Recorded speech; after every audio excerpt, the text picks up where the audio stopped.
All right.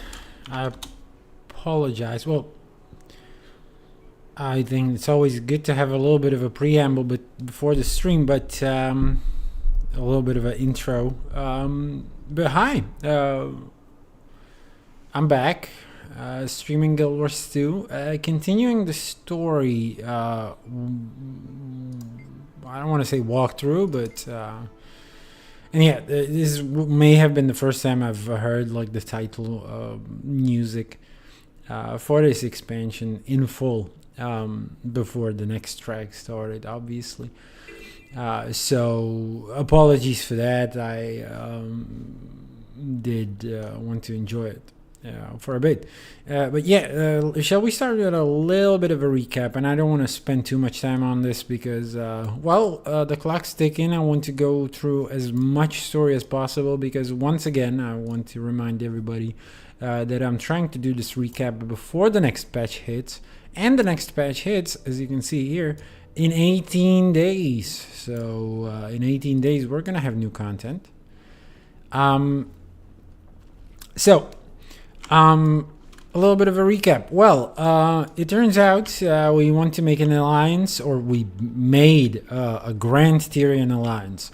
And as part of that alliance, we started to turn our eyes towards potential allies outside of the classic Tyrian races. And we landed here in lowland, whatever, in Jantir, basically in Jantir, or we're still in Woodland Cascades. Jantir is more like the Isles up here. So these are technically Jantir Wilds, practically still part of the Woodland Cascades. So we've met the Lowland Coden, and they gave us a warm welcome, put us to work immediately, taught us how to use the spear. They gave us a Warclaw, basically, or a Journeykin as they call them. And then, because we're here on basically the behalf of the Astral Ward, we were informed that among these Coden, there is a particular Coden hiding, and that we should look out for her. Her name is Waiting Sorrow. We've never met her, and so far our implicit search for her has been fruitless, or at least we haven't encountered her. Though there is a thing that I was thinking about in regards to this. The fact is that we've been introduced to these Coden as Wayfinder 2, which is an Astral Ward title. So should we meet Waiting Sorrow, surely she wants to hide in front of or from the Astral Ward. It would come to reason that she would be a little skittish upon hearing that title immediately. So the fact that we haven't encountered really a Coden that would sort of go to hiding or suddenly like disappear or act erratically perhaps suggests we haven't encountered Waiting Sorrow yet. But so far we haven't really been tasked with finding her. This is going to change now. Again, a minor spoiler, and but obviously this is a spoiler story stream. I'm not going to, forecast these events in the future.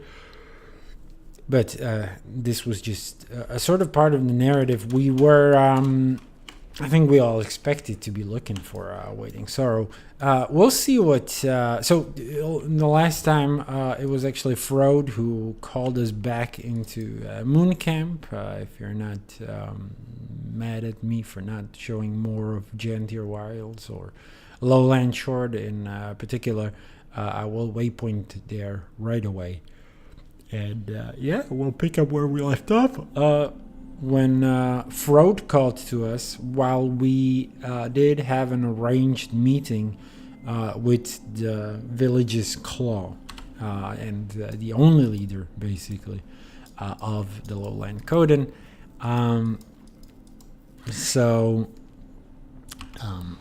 Whose name is, of course, Stoic Older. So while Stoic Older is waiting for us down a river, apparently, we do have a meeting with Frode first. And let's see what he wants. Hello, Frode. Ah, there you are. Tell me, how are the Lowland Coden? They're a Hospitable. little skeptical, but welcoming. Some creature has them on edge. My ward has reported the same. The good and the mysterious. Strangers pending. I'm glad it's going well. Now, as for your second mission, any sign of her? Not yet. Though that Barbed Veil character definitely turned a few heads. It's a journey, not a race. Haven't gotten much more out of Iskaran myself. I asked Dagda about her departure. Claims that it was a building reaction to the deaths of Boss and Akeem, former court members. Started isolating herself. She was detached from the rest of them, left a note before she fled.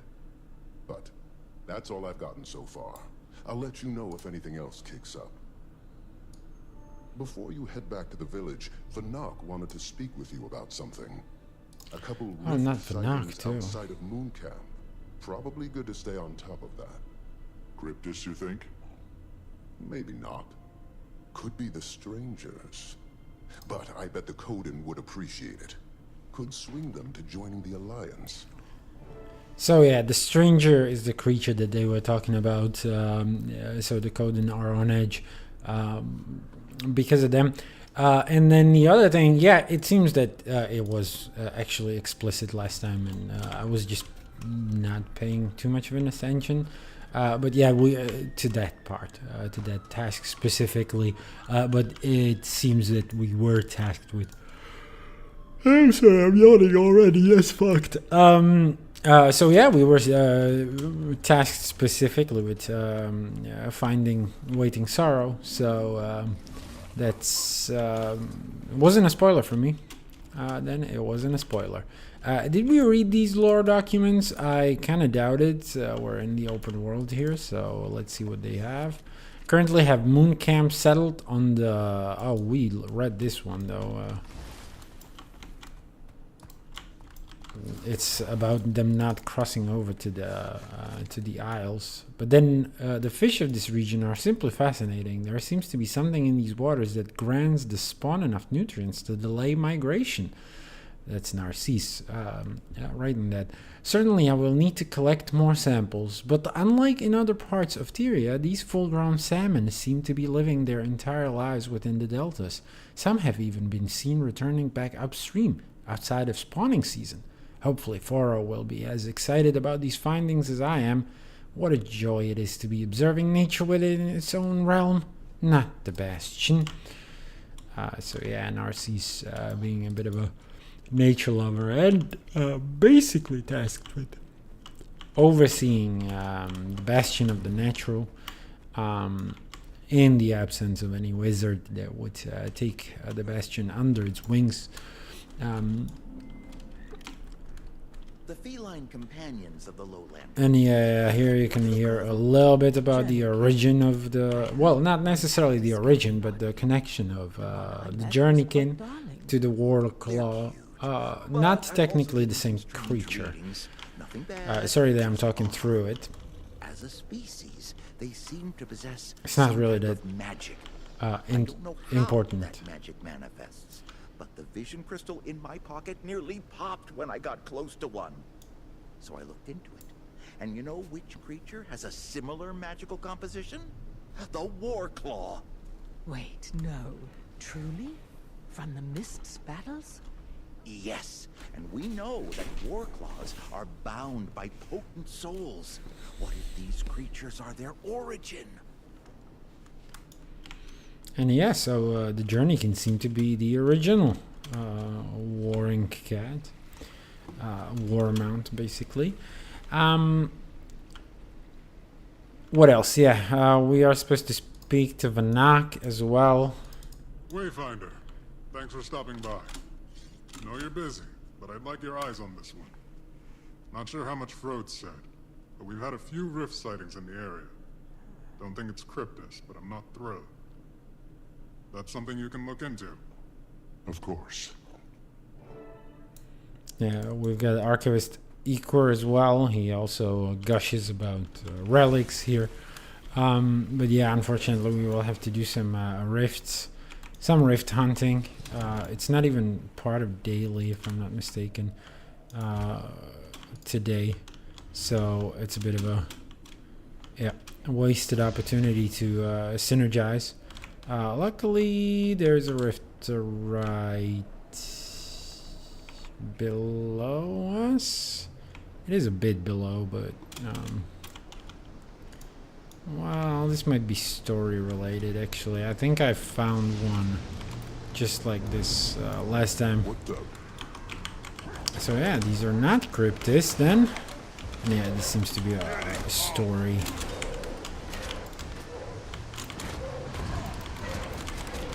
Oh, no, don't dodge off the cliff. So yeah, I need to get used to the spear as well.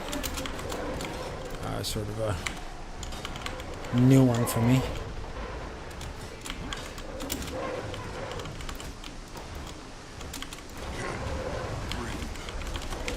Gaining adrenaline. Buster.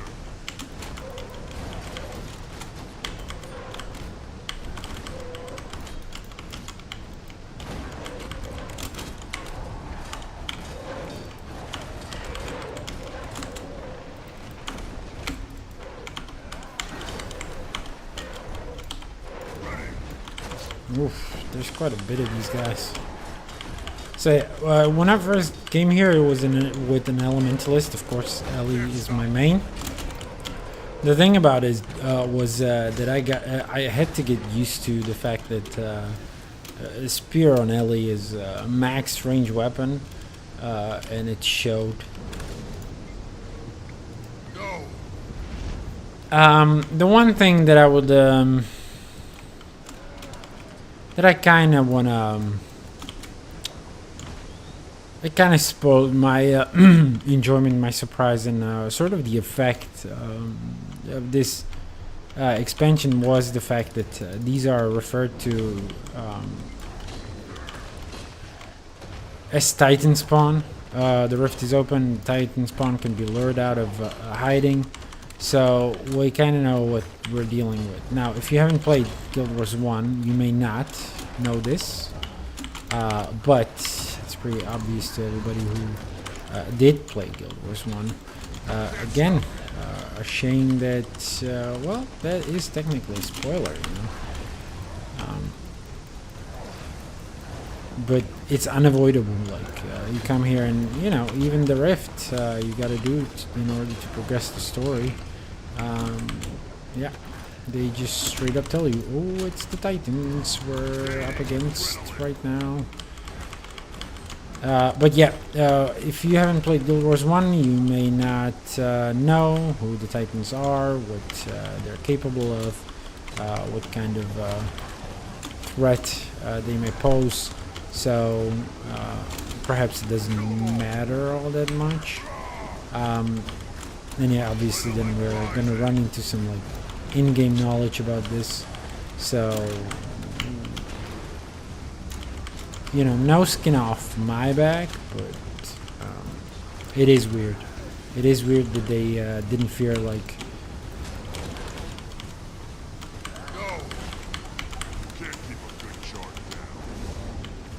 renaming these guys and sort of phasing it out eventually.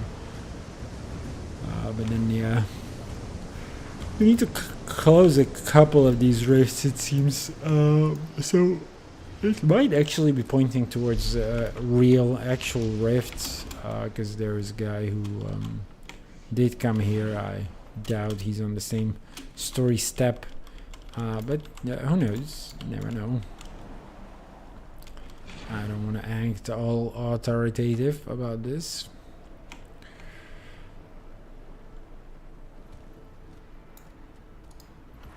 And yeah, I forgot to ride my Warclaw here, just so we can sniff.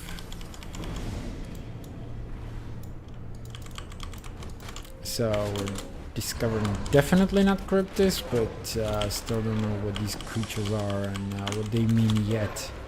Again, as a Guild Wars 2 player at the very least. But I mean, to an extent as a Guild Wars 1 player, because the Titans, well, they were a very specific type of enemy, so the fact that they have like spawn and stuff is kind of new to us in a lot of ways. I mean, in the only way that matters, in the truest sense, but I mean, the lore could have always been written differently.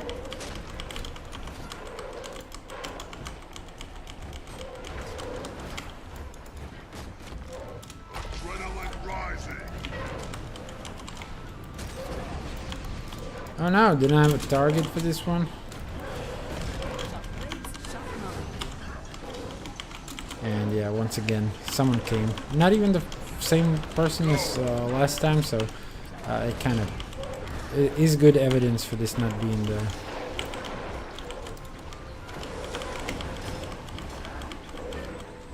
just a story rift. If others are interested in coming and going, actually, not continuing the story as a single thing. Oh no! I have a better logging tool. In fact, I should switch on my whole set. That looks valuable. Okay, that's not what I wanted to do though.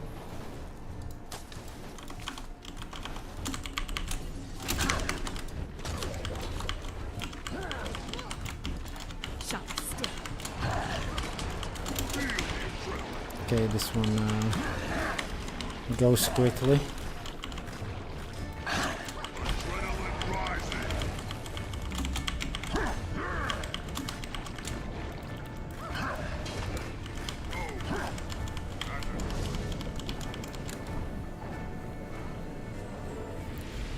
You know, the one thing I'll give to...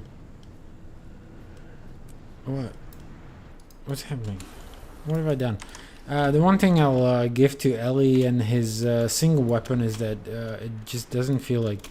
You know, to an extent here, once I bust through all my cooldowns and I don't know how effectively even... it's time to switch to another weapon, especially on Warrior. So...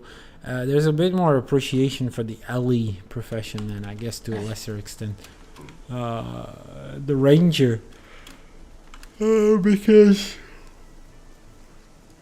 Engineer, because you're sort of forced into that one weapon set. And oh my god, my webcam just gave up again. That's great, good to know, great. Now I'll have to keep setting it up again. Bullshit.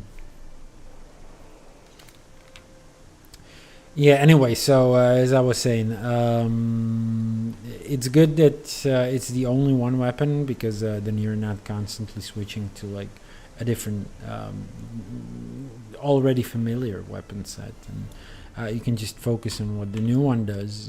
There's a bit of a purity there.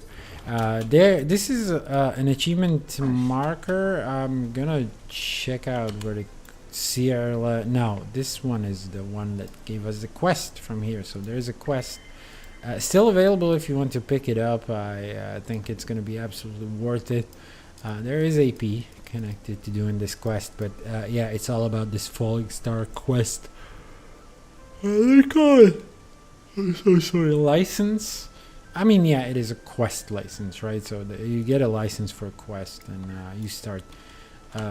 the conversation by speaking to this clearly. Alright, let's report our findings to Vanak before we finally head over to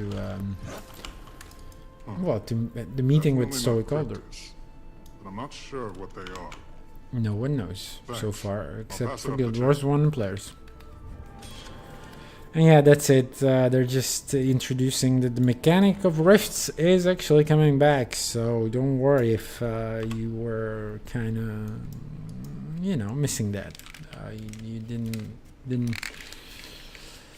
Well, anyway, so yeah, down the river, home sweet home. This is where we're supposed to go. Now they were talking about fish in these waters. At least Narcisse was. I want to show you then what is right below. As you can see, there's an adventure. I believe I have gold in. Yeah, that one is actually funny, and I'm gonna show you. No, hold on. That's not the adventure. This is the adventure. So there are two adventures. One of them is up. It has to do with flyers, I believe, with Skyscale. The other one is here, and it's you can practice the cars while. So sorry. While the race is being set up, ready to set a new lap record, I'm going for speed, and it's called the Salmon Run, and it does exactly what it says on the tin.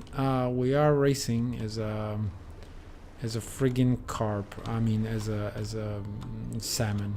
So there are a couple of things you can do. First of all, obviously swim. Second of all, when you use your second skill. The damn fish will do a little jump out of water. This doesn't belong to the race.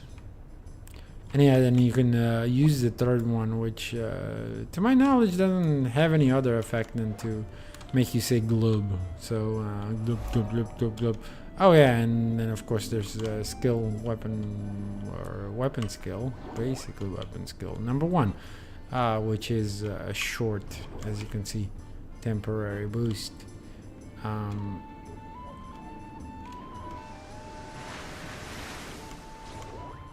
yeah, not much to it, except we're going down. We were going down the wrong river, so yeah, I'm not gonna show you the whole race. If I'm not mistaken, again, I do have gold in this, so this has no value to me, basically. And yeah, we strayed from the race, but kept going towards the story, which is understandable, I think. But then we crashed onto a rock. Again, not planned at all. I didn't want to get rid of the fish necessarily, but well, if we found that it's a completely another way, then I may have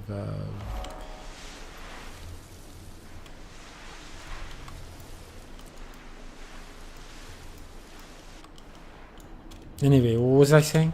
I don't quite remember. So can we get the Jernigan to save us, or what the fuck? What's Jernigan's key again? Is it F5 for me? Yep, it is. So hold on, there's a waypoint right behind us. Might as well unlock it. I'd serve any one of these to the claw. Don't hesitate to help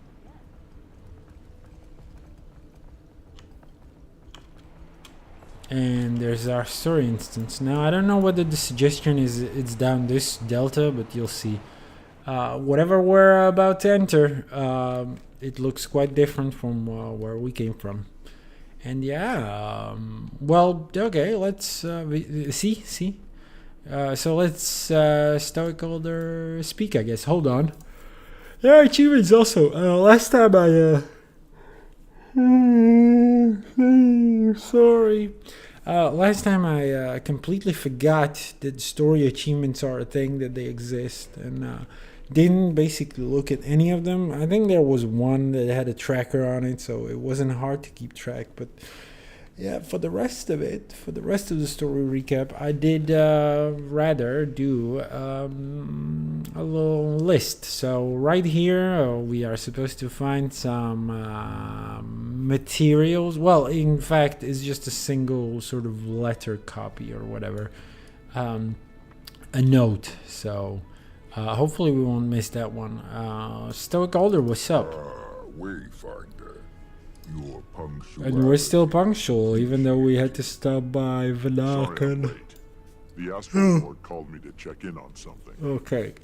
So we are. Here you must be. Wait. Don't worry. Pokey tells me of the positive impression you've made in town. He may seem adrift in his own world, but he's a keen observer. Takes after me in that regard. As you've proven rather neighborly, I've an offer to extend. This property on which you stand belongs to my family. In recent years, it's become unsuited to our needs. Rather than leave it in disrepair, I thought it might serve as a convenient home base during your stay. I'll run up to this guy. All I ask in return is that you tend to it. Admittedly, I've neglected my domestic responsibilities. Graciously, Pokey has tried to care for it on my behalf. But his pace of work has always been unhurried. Well, as your text or as your speeches? Have a look around. Well, yeah. He mentions that See if even. the place suits you. I'm sure it will. Do we have to take a look around inside? So first of all, yeah, it seems a little dusty here, a little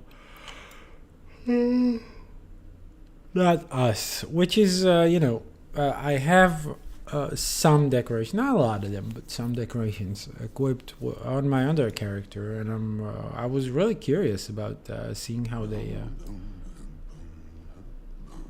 Oh, that's Boy's there. Oh, that's Pokey.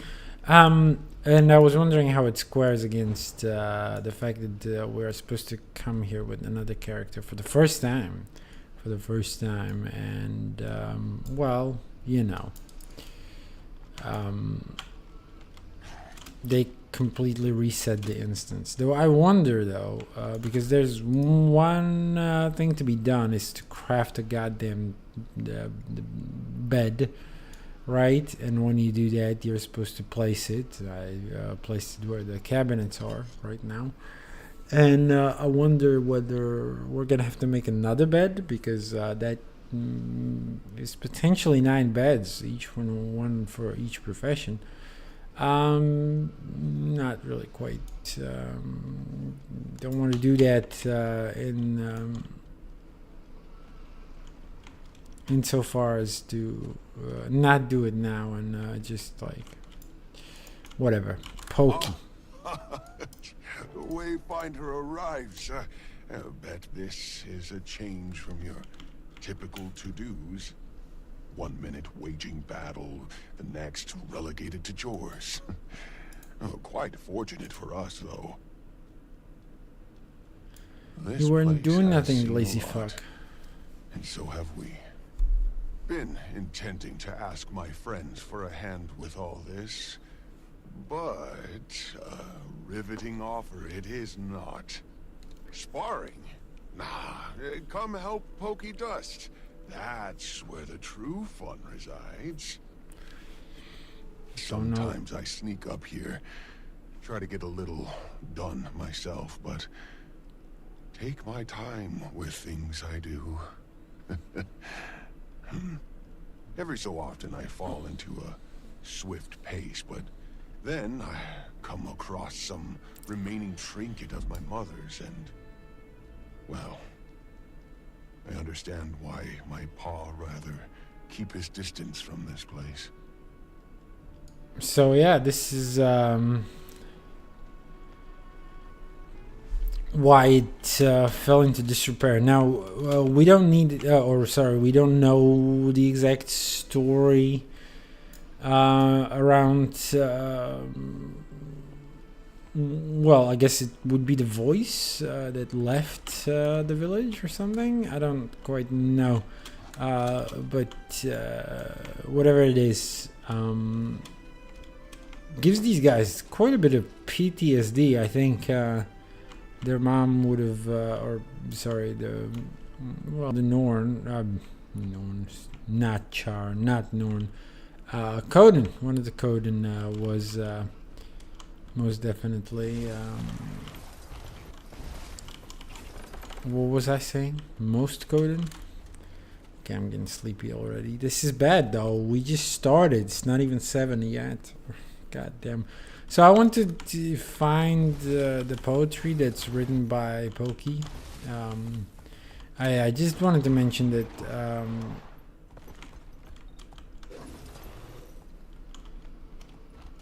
seems like a tragic history, so we're not gonna go overboard with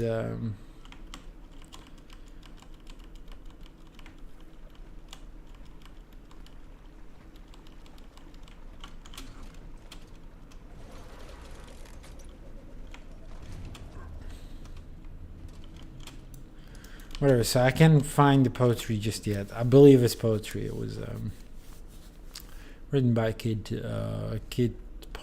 Pokey. Let's do the thing with the Eye of the North thing. No, it's not Eye of the North. True Sight. Whatever. I don't. So I'm supposed to show this to Alder.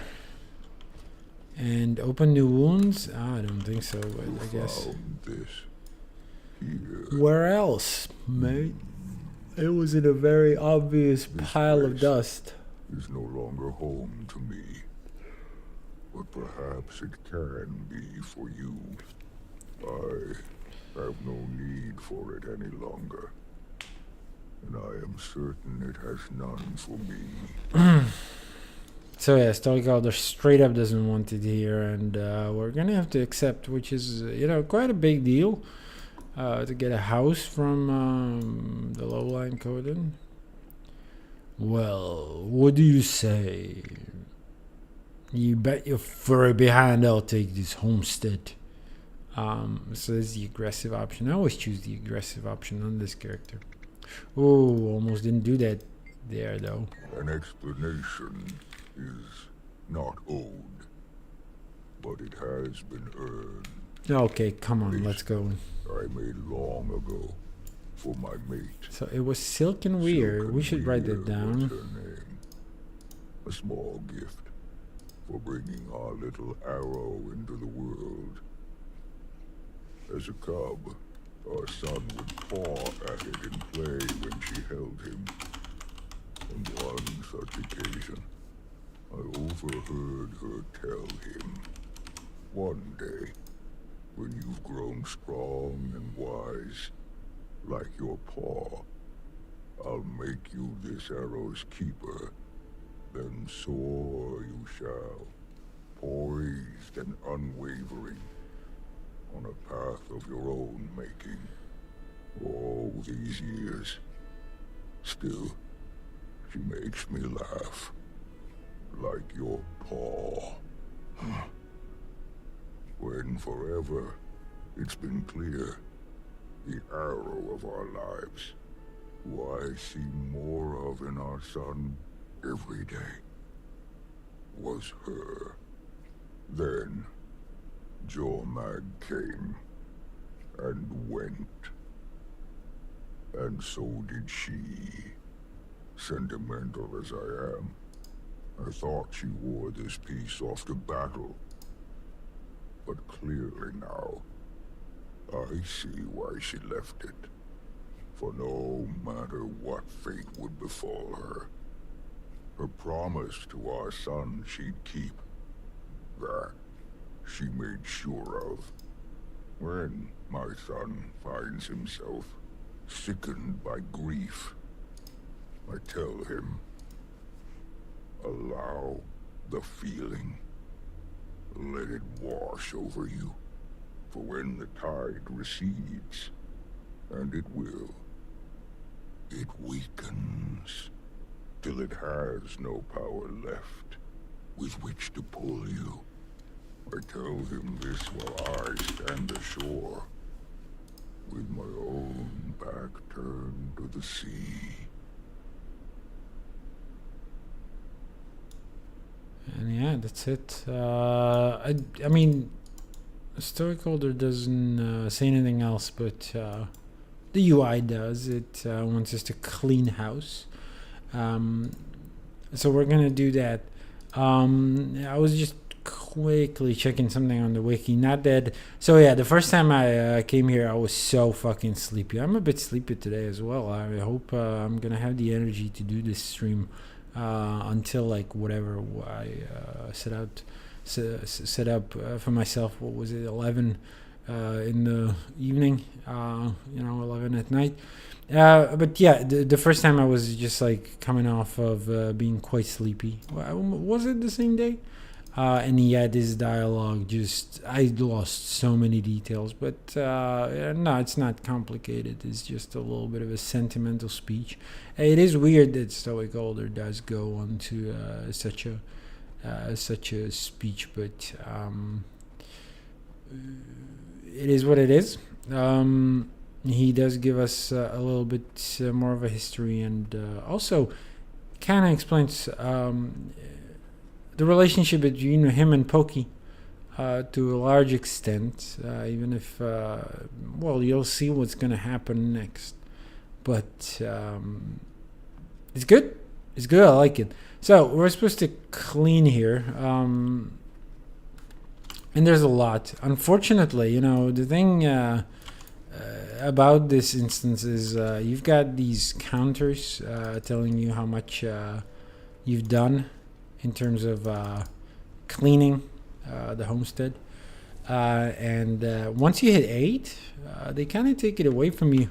So, yeah, we'll clear a cobweb here and repair some of the wasp damage. And as soon as we clear 4 things, it's going to be over. Everything else clears out on its own, which kind of rubbed me the wrong way.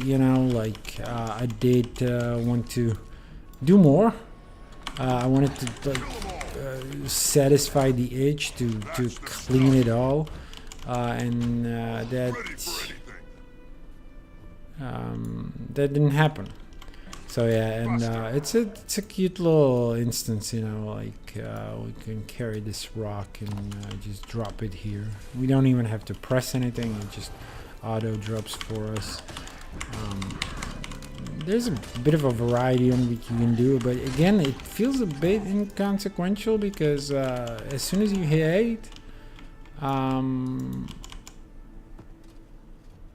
it's over. The thing is done. So why? I genuinely wonder why. I wish there was an option and perhaps an achievement for clearing everything yourself. But the game won't let us. The game won't let us. So let's just do whatever is the closest. I wanted to give you a variety of what we're doing here as well. And it's a little silly. Again, super inconsequential stuff that we're doing here. But look back.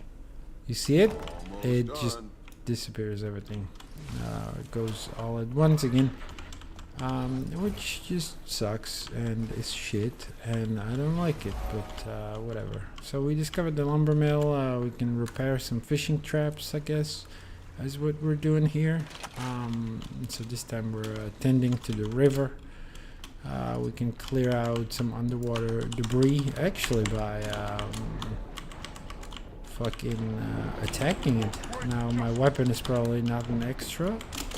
I'm kind of concerned about the second set too, because this is a spear and we do have a legendary spear. I've made it on stream, part of my legendary journey. Please check it out on YouTube. But that's a different spear.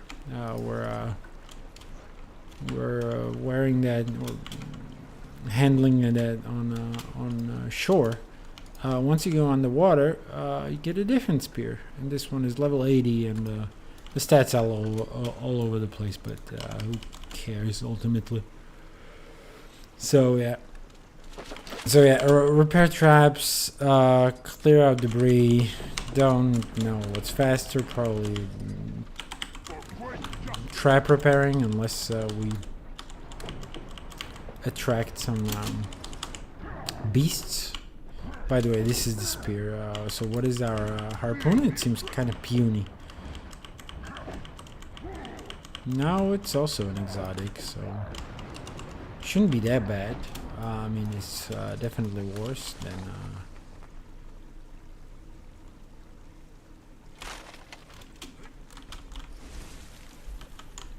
What was it I wanted to compare it to? Something. These don't count? Oh, that's because Drake spawned.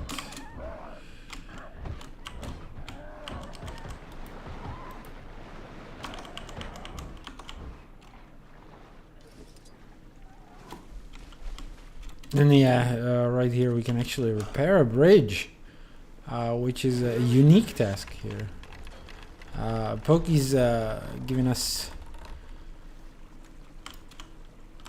the thumbs up. We're gonna do the garden next, I guess. Let's destroy the bramble bush, the scraggly bush, by just fucking attacking it. Certainly interesting choice. Tear out the weed, I guess. Get rid of the bramble, rubble. Sorry, rubble. This is the bramble. You can interact with the bramble and kick it, and it will go away. Now these trees are interesting. You're supposed to cut them down, but there is a mechanic in the overworld where you can, you know, hop on your journeykin, and the journeykin can then pull on the trees to clear it out. Now, or ready or prepare it for further harvesting. I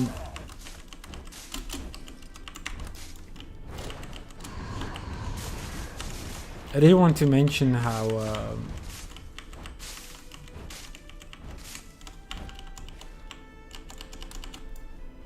unintuitive it is, that or inconsistent.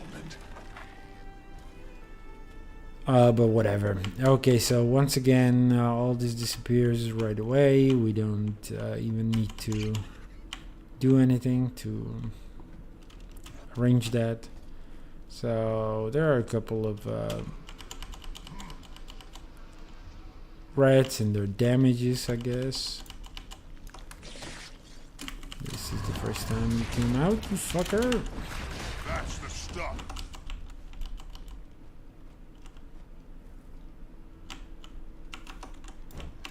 Oh, I'm actually supposed to pick these up. Second for what? Poised arrow. Talk to me, you beast.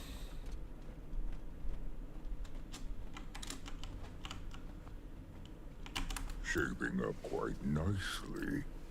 Though a bit of decoration would give it a true Oh, and feeling this of is where they home. basically forced you to make a bet. Wise to speak with Deft Lahar. our No, homestead maybe after master. we speak to Def Decoration is one Lahar. of the lowlands' finest traditions. Quite fond of it myself. I'll be happy to provide suggestions.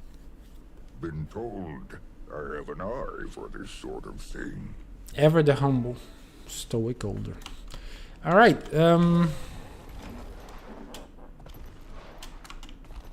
We're supposed to fuck off. Before we do that, though, there are achievements. I should mark them as we go through these. But sweet home, no, it won't say here. So I'll just pull these up. So there is an achievement. It's called Penned by Pokey. Which says read the story that Poised Arrow wrote as a cub, and it indicates that it should be in the chapter Home Sweet Home. And then last but not least, it's well, I don't know why I'm saying it like that.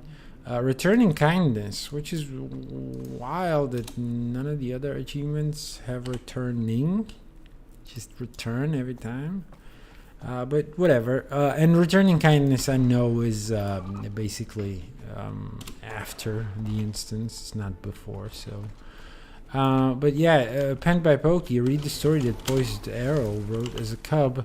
It's gotta be around here somewhere. I don't know whether it's in this part of the instance. For what it's worth, I believe we can come back.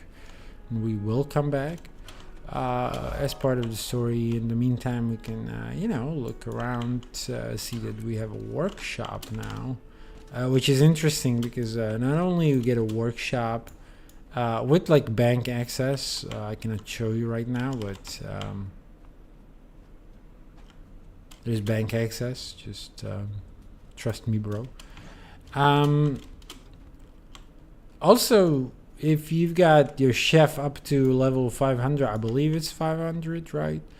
You can actually get a cooking station here as well, and you can craft here. So that one also gives a bank, but more importantly, it's a crafting station in your homestead, in your home instance, which was always the case. I mean, home instance, that there would be.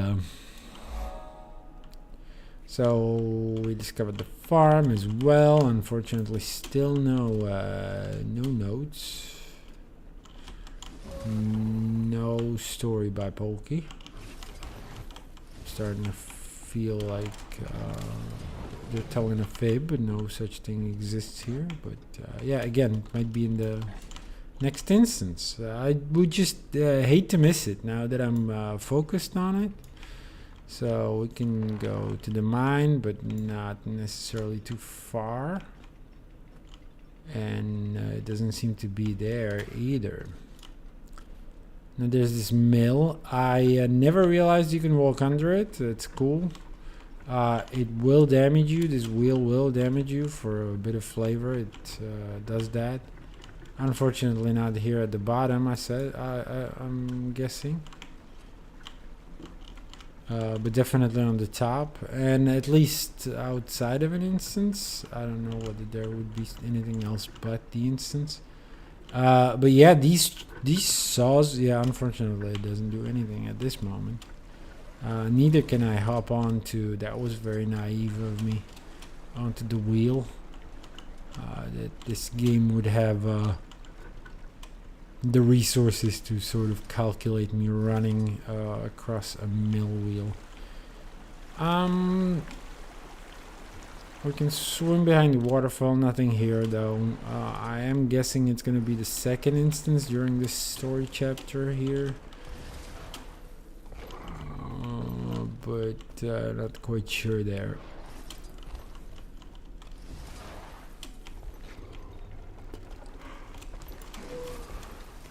Yeah, apologies for this. I'm still yawning like a madman.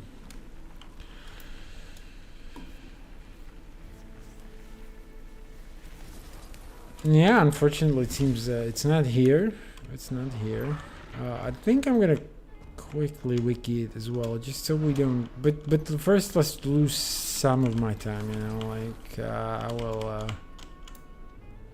Try to do this legit, but if I cannot, I guess I'm gonna consult the wiki. I don't think there's a shame in that.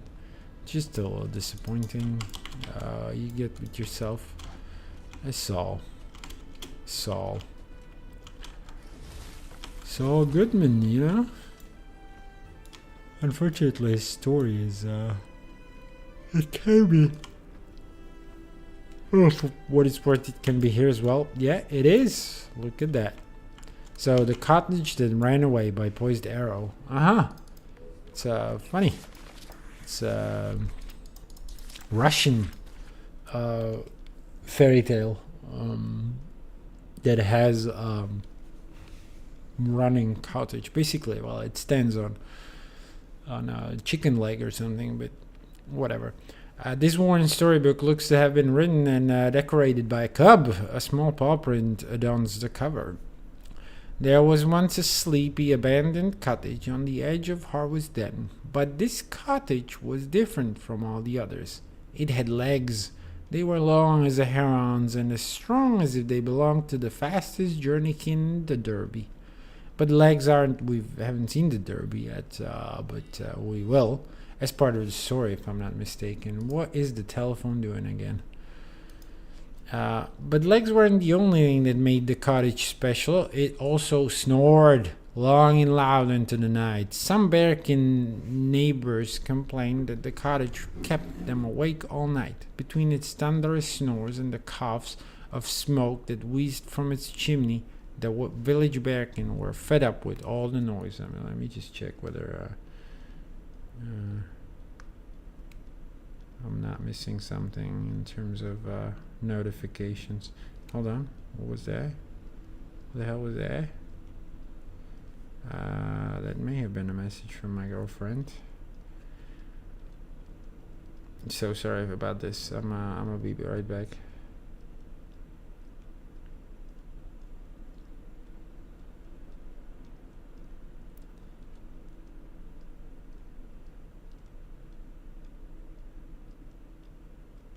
Insane. What is happening here?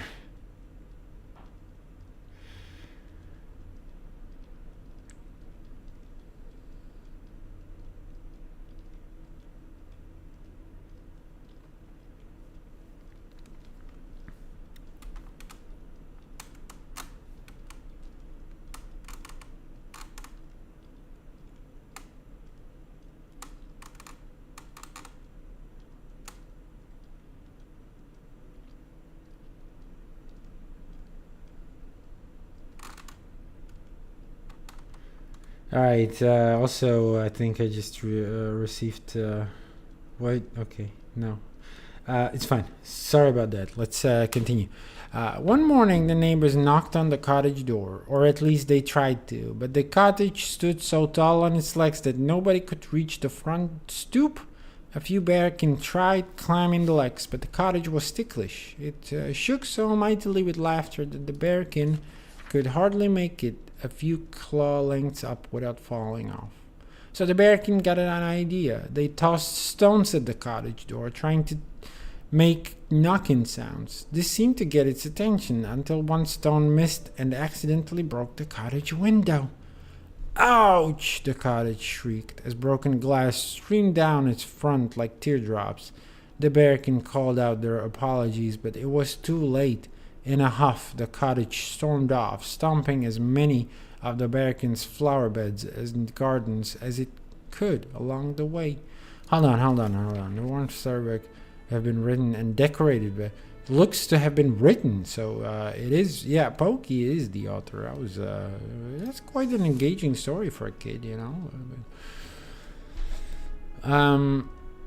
In a huff, the cottage stormed off, stomping as many of the Berkin's flower beds and gardens as it could along the way. For many moons, none of the village Berkin knew where the cottage went. Some rumors said it had been spotted in the bog, but no one worked up the courage to go check. Indeed, the cottage had found a secret spot near the bog's edge where no one could cause it any more trouble.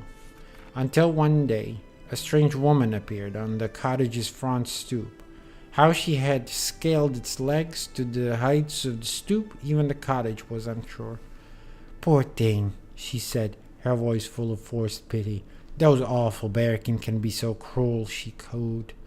And through some strange show of odd gestures and hard sounds, she mended the cottage window. The cottage was shocked and confused, but most of all, happy. Though the broken window was an accident, the truth was that the cottage hadn't felt its lift since before its builder had left it so long ago. In a tremendous whoosh of warm, dusty air, the cottage swung open its door, welcoming the woman inside. "A bit dusty, but you will do quite nicely for my needs here in the bog." "Yes, quite nicely." She smiled, a sour smile, then shut the door behind her with a surprising gentleness. From then on, she often made herself at home in the cottage. Every visit, the cottage invited her in with a cozy fire and the warm light of the hearth. And here she'd roost lazily by the window, scouring for unlucky Berkin lost, wandering the bog alone. At the end of the story, a note in much neater writing reads, "Spooky and creative. A fine story, Pokey. Imaginative as always." So Pokey had a literary... a bit of a literary, talent to him. Good on him. Good on Pokey. Good on Poised Arrow. So And yeah, he's referring to something we might encounter later on. I'm not gonna spoil it just yet, or explain it explicitly, but here it is. So let's leave then and visit this guy, the Deft Lahar. So we already were introduced to the Deft Lahar. He is a council member on the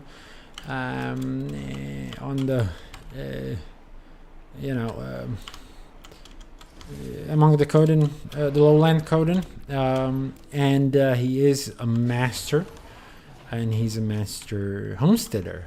He's a homesteading master, or whatever. So he's right next to us too, in a little homestead right here, which is handy. Hello, Deft Lahar. I'm just gonna really quickly. So there's also Misty Lavender, Torrid Gaze. Never heard them speak. I'm not quite sure. But sometimes they do. Unfortunately, there is a dialogue that sometimes plays as well, and is kind of distracting to what we're gonna do here. So Deft Lahar's, I'm assuming this is also a mate and a partner. Is Patient Willow. Could this be Waiting Sorrow? Kind of a similar name, isn't it? She's not a council member, by the way. She is not.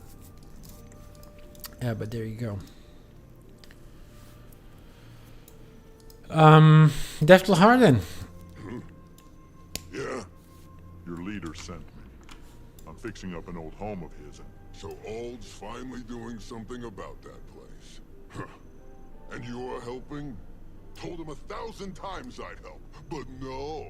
Rather trust some horn-headed feline. Well, tough. Wow. Every homesteader in town needs materials for their pet projects. Who's there? No one. Talking to someone you are. My ears are far sharper than yours. No one worth a bother. He's a bit of a dick, but apparently, we need materials, which is cool and ties into the story and stuff. What do you need? If I help supply materials for you, would you tell me more about crafting? You scratch my back, I scratch yours. That it? Well, fine. We need logs, but the trees won't fell themselves. Deal. I'll be back soon. And yeah, we can not even speak to this guy and just fuck off and do it ourselves. So yeah, here's what I was talking about, being able to topple the trees. It is weird that they didn't introduce it in the homestead part, but I guess you didn't, you could never...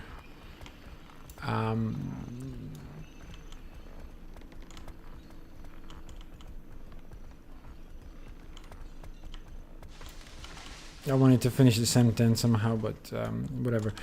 We can collect the lumber here. Doesn't actually give us an item, but we can collect actually specific lumber around these parts. Here's the thing. You toppling the tree by backing away from it. This is how it's supposed to be done. And I think it's a cute mechanic because you maybe not see it, but it feels like it fights you, like it is hard to pull against the tree. It has a certain will to it. It's good. It's fun. Again, might not look like it, but. It is very cute. And don't even have to hop off to collect the lumber. I mean, that's something they've played around with already with the sky scale because they gave it a lot of interactables. Unfortunately, didn't extend to every mount everywhere, but from Secrets of the Obscure onwards, they did make these interactions. They paid attention to it. and design them in a way that they could be interacted with. We can come a little closer as well to pull it, because and I'm gonna show you, I guess, as well what happens when you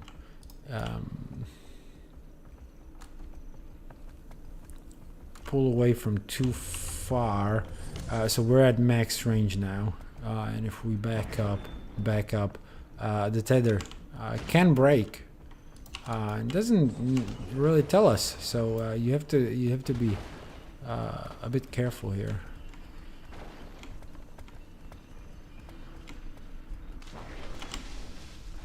And yeah, it appears in a couple of events, and also then in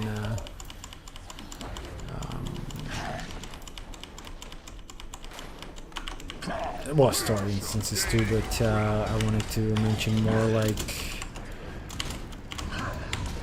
not only story instances, but other events where it's not necessarily the mechanic of like just pulling by backing up. There are other ways to do this. Okay, last tree. Damn, that was the wrong skill.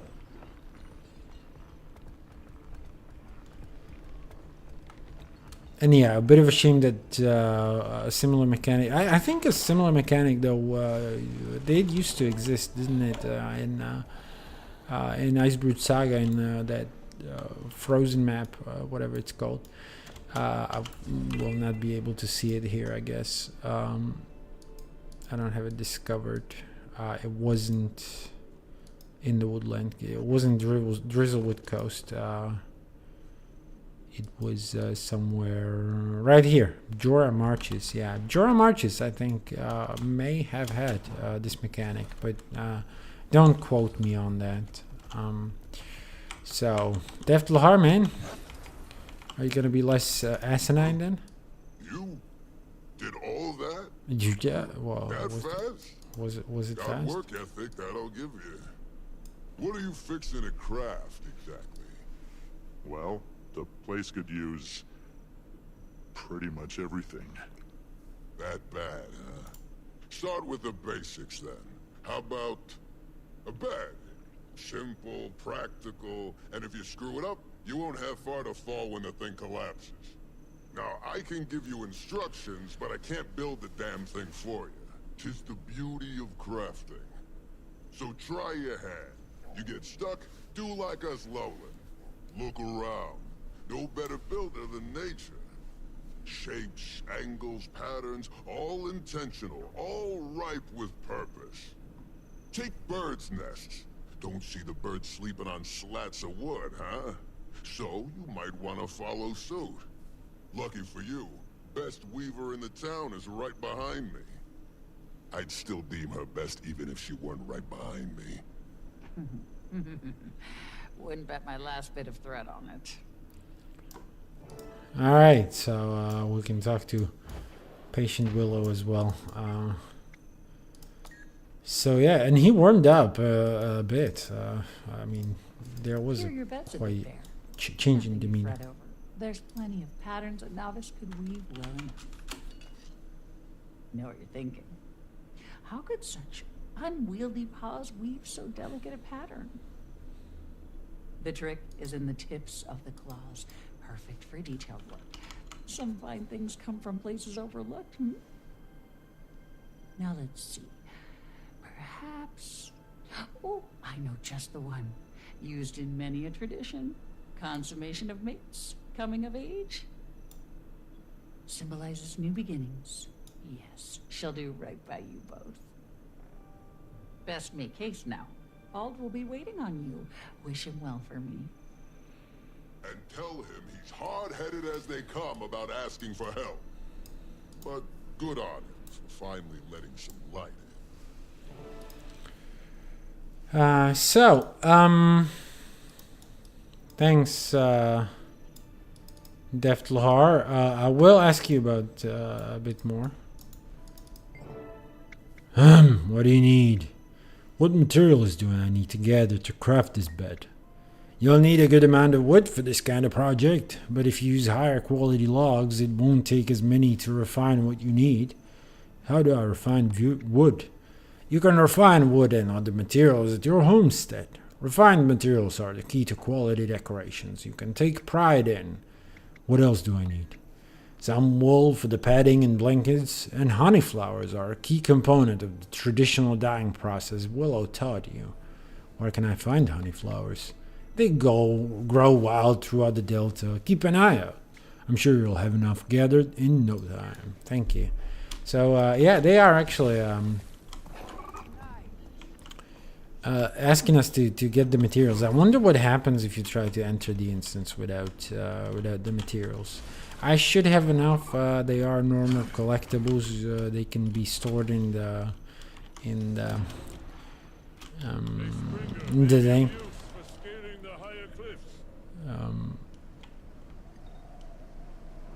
In the storage, in the normal crafting material storage. So I got distracted a bit there. So yeah, we should have enough. But this is what it looks like. The flower, by the way, if you look to your lower right, you will see an icon on the minimap, and then you can gather the honey flower directly, and then and so yeah, that's a required material. Then there's the wood, which can be, for what it's worth, refined, as you've heard, from other kinds of wood. You don't need to do that. You don't need to gather it, even though I've showed you that you can. So once again, and if you're wondering why I'm heading back, I will explain in a little bit.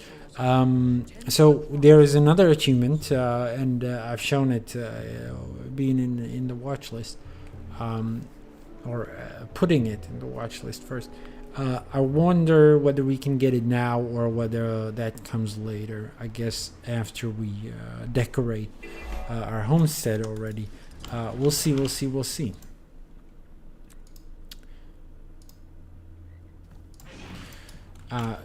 So back onto our work lovelies, so we can sniff around, and hopefully we're gonna run into some events as well, because I'd like to do the Renowned Heart again. It is not necessary, but I would like to build my lowland expertise a bit more, perhaps, if we're gonna continue here for a while. And it will also, it should also finish our Renowned Heart achievement, actually, for the very first time. Unfortunately, don't see a lot of these events. Should not have ignored the one with what was it? Okay, let's take a dip.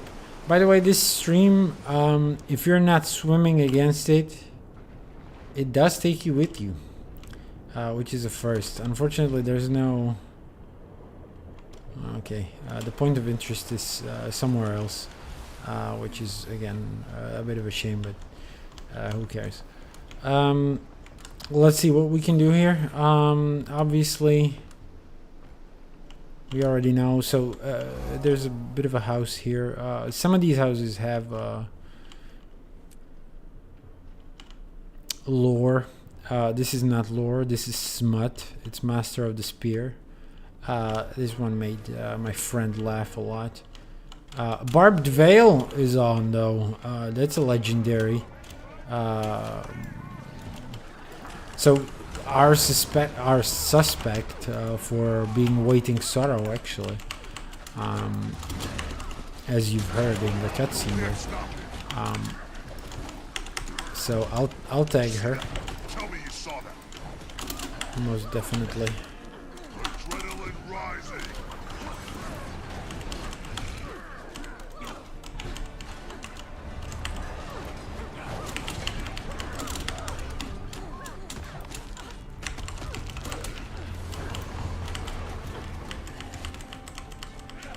Ready for anything. This will give us a little bit of a hard progress.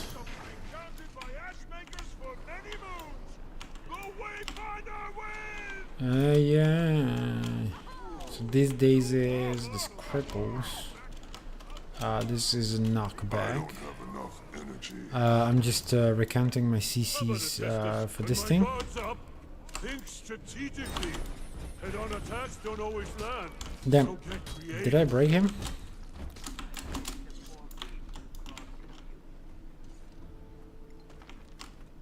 Shall we do it? Okay, we're doing it. Okay, now this is we've reached our limit. That's of course what happened last time as well. So yeah, so we're looking for Wistful Dove. I know there's nobody in chat at the moment, but if there are some lurkers, perhaps, please point out if you know where Wistful. Okay, never mind. I found Wistful Dove. Yeah, unfortunately, they don't carry the item just yet, but at least we know where to find the bear. So let's do the heart. Again, not necessary for progress in any way, shape, or form. But it is... There you are. Reliable as ever. Sturdy but flexible. You know what you're doing. I know what to do. Yeah, you're right. Again, just to get that hard vendor and the achievement, I would like to get that on the stream, I guess. Meow, meow. Let's make a sword this time. Last time we made a spear. We can take a sword and put it into the sword storage. Yeah, that gives a bit of a progress. This is a reliable thing. I guess they also stop you if you do too much here. They want you to try out the variety of things, which is, you know, quite novel for a renowned heart. But these renowned hearts also take forever to finish. So, and we don't have to do that. By the way, I mentioned that around the events or in the events of around the area. You can earn a currency. Well, we don't have it, so we cannot spend it. Should have put it from my main account, or sorry, main character, I guess, to this guy. Unfortunately, we don't have anything to spend, so we will have to rely on doing the dirty. I don't know if I talked about how I got the glyphs as well, but I did pick up a glyph of reaping, which lets me harvest all these cabbages at once. I mean, in case of cabbages, it's not a stellar thing to get, but still at least something. Unfortunately, nothing in this house, which I've missed the point of interest. So that's Fading Aurora's house. Okay, Fading Aurora, if I'm not mistaken, that's one of the masters. And yeah, I did write down his cheat sheet. So if you see me look to the side, like here, to the left, I am looking into my cheat sheet, and I have some notes to the story as well. And Fading Aurora is also a council member, and she's apparently the healing master. So this is where she lives, apparently, and she's one of the newest members. Her and you know, the Barbed Veil, the who is apparently also a master. She's a spear master. Barbed Veil is a spear master, and so we already read the Gold Trim Journal. Don't know why we're snooping through this house. Let's get back onto the other side of the bridge. And there's there's an event going on. So this one I was talking about on the last stream, being sort of a gardening thing. It's cute. Oh, and shoot, we never did cooking here. Or I never showed it to you. That's unfortunate. So I'm gonna show you the garden one, and what you can do here again, like just get a cabbage, but that won't help you. But you can get a insecticide, and for example, whenever you walk around and see these sort of butterflies or whatever they are. They look like beetles. They're beetles. You can spray it on this tree. Get a mosquito to pop out and fight it. You can take the weed, pick it up, take it towards this compost, and compost it. I mean, you don't have to do it individually. They are stored in your inventory. Pick up a water jar too. Fill it at this spigot. And find whatever is wilting, whatever is dry. You will see it. I don't know. This looks pretty dry. Is that it? Is that? Yep. You can refresh these. And yeah, that's pretty much it. I mean, there's also the fruit that you can pick up again in numbers. And these are indicated here. They don't actually go into your inventory itself. They're instead marked by this little icon. But you can bring these to the Frantic Hummingbird and get just a tiny bit of progress. But once the event, which you probably don't see the progress, but it's about to end, it fills up a big part of our heart. So that was good. We get some mastery as well. We get the items. It's fantastic. And unfortunately, sorry, I'm talking through the dialogue as well. And here are the lowland pine saplings. I mean, I gathered some last stream, I believe. And yeah, the cooking. I'm wondering where was the cooking. Let's call it a mini game. So there's Harvest Shore. We've never been there, judging by all those points of interest either.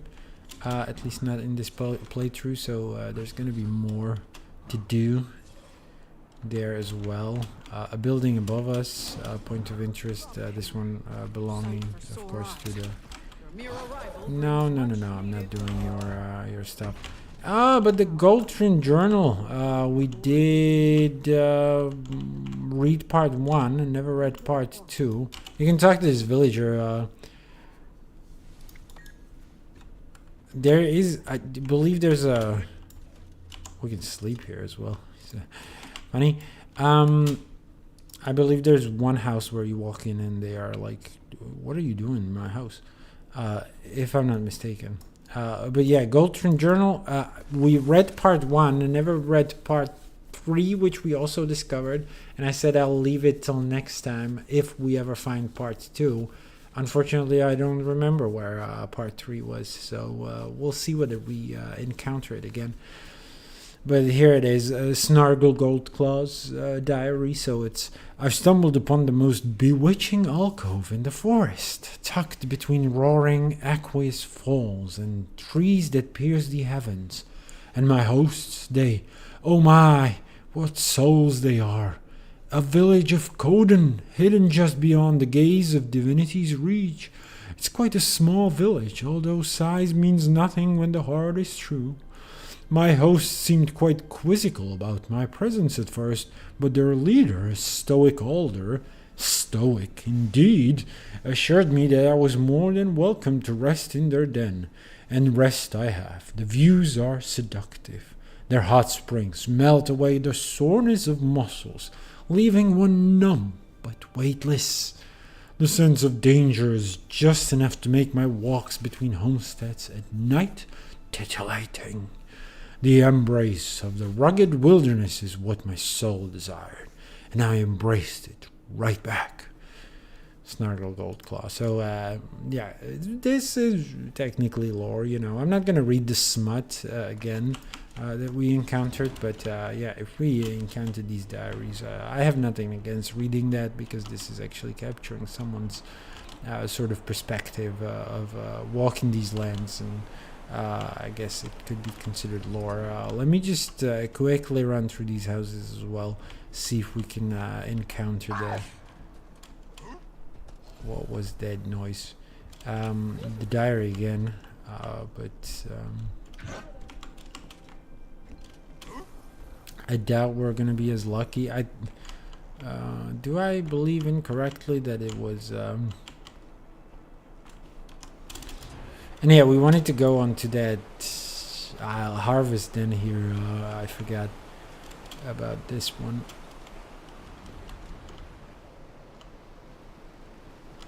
There's one house, and yeah. So, okay. First of all, here's the saw that I was talking about. I'm gonna show you what it does. But here is a lot of lore or books, basically.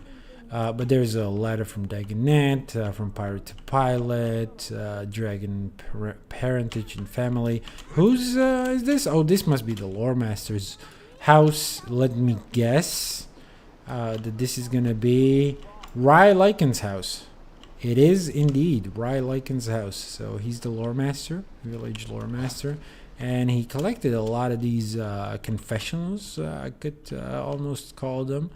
They're from, so the Ravaging of the Jade Runner. I mean, there's a lot of text. Do read it. There's like Dragon Parentage and Family. This is by Explorer Cord Bergston. It's like a research paper as well. Then there's From Pirate to Pilot. Pirate to Pilot is by Ivan. Of course, we know Ivan, right? The Dredge pirate that used to be with the Aether Blades. And then, last but not least, a letter from Dagonet. This one, Dagonet, sorry.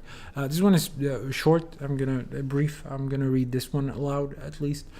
So, as an expression of trust and good faith, the Tyrian Alliance would like to give the village of Harvest Den with a collection of books from cultures across Tyria.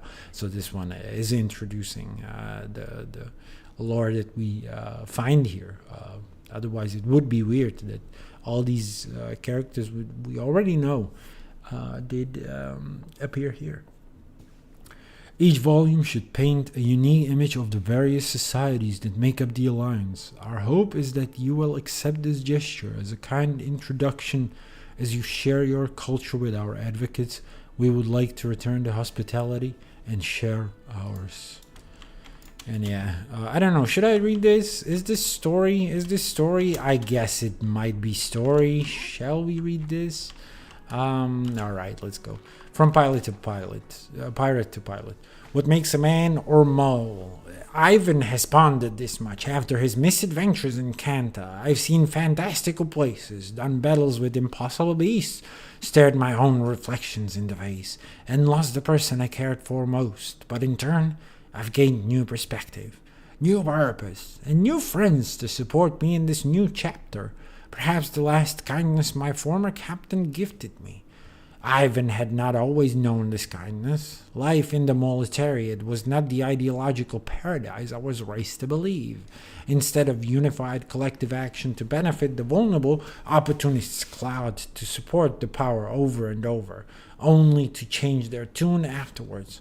Which isn't to say we didn't have our successes, but as I grew older, I saw our movement was as much born of hatred as it was liberation communion.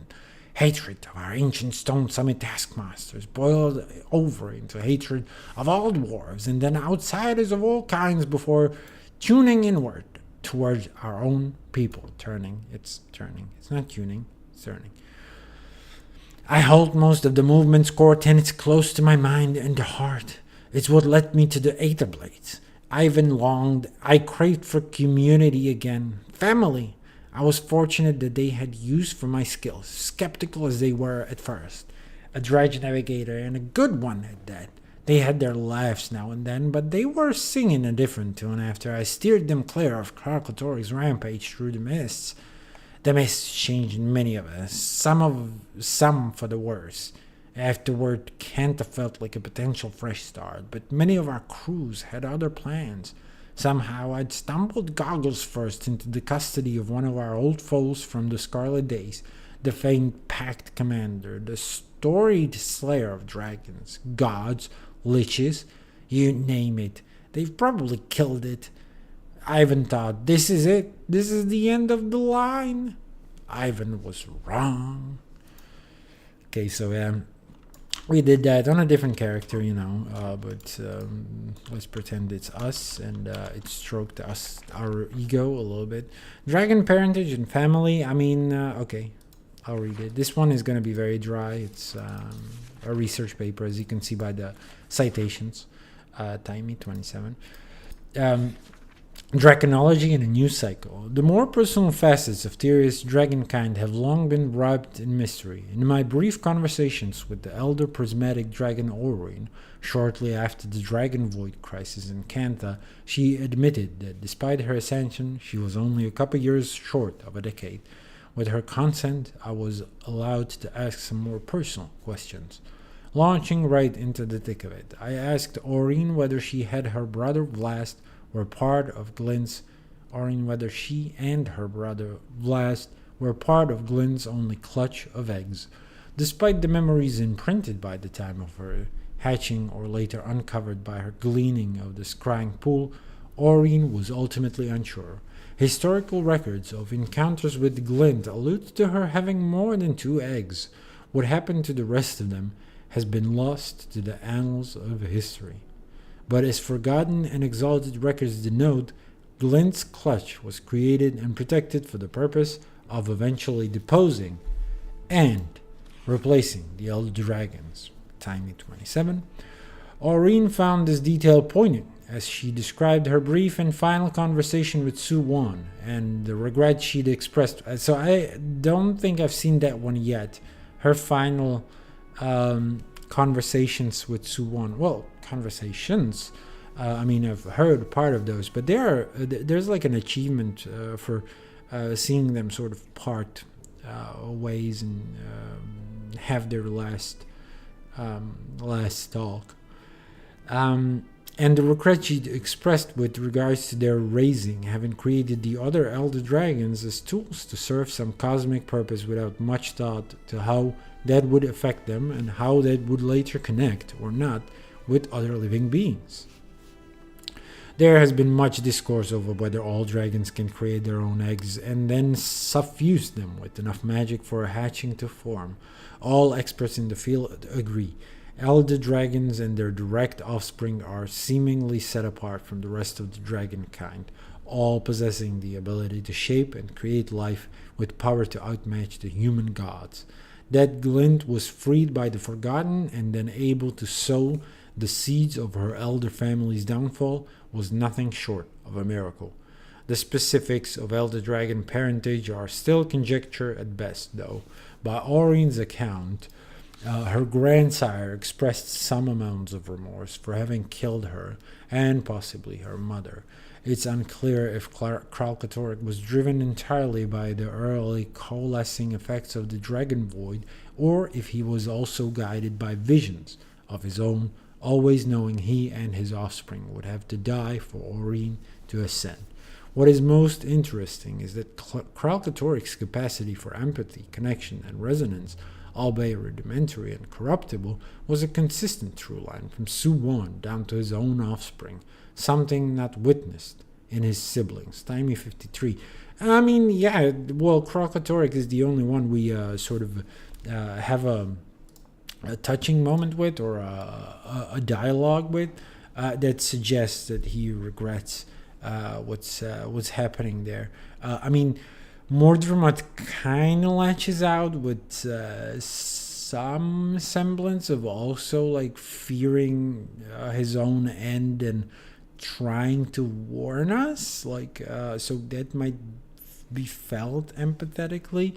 Zythan is straight up a mindless monster through and throughout.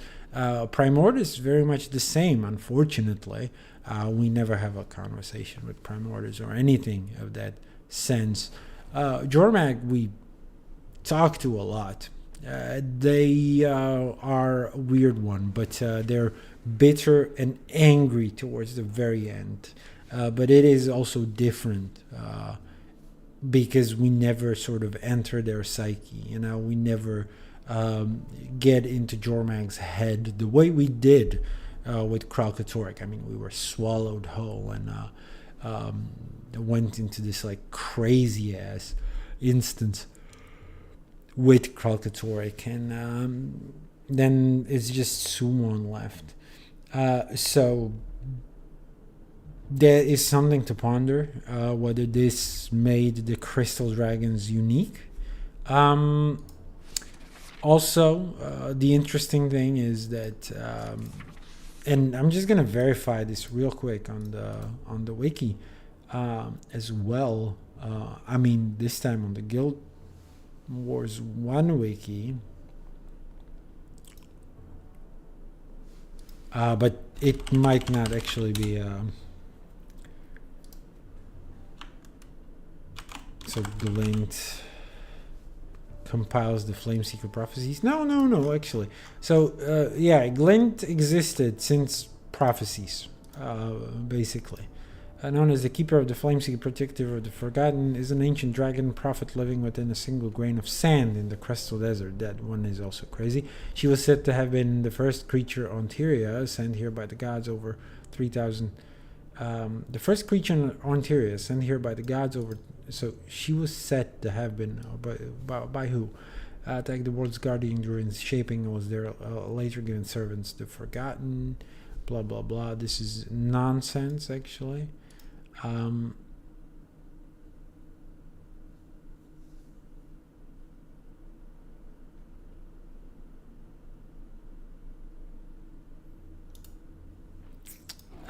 So yeah, this one is interesting. I might throw it up on the screen for a while. So this is the article about Glint. I mean, not relevant to this current story, but might be. You never know. You never know. But yeah, I wanted to talk about it in relation to the eggs. You know, they discussed them and what happened to them. So here's the thing. In Guild Wars 1, we do find her with a bunch of eggs. So first of all,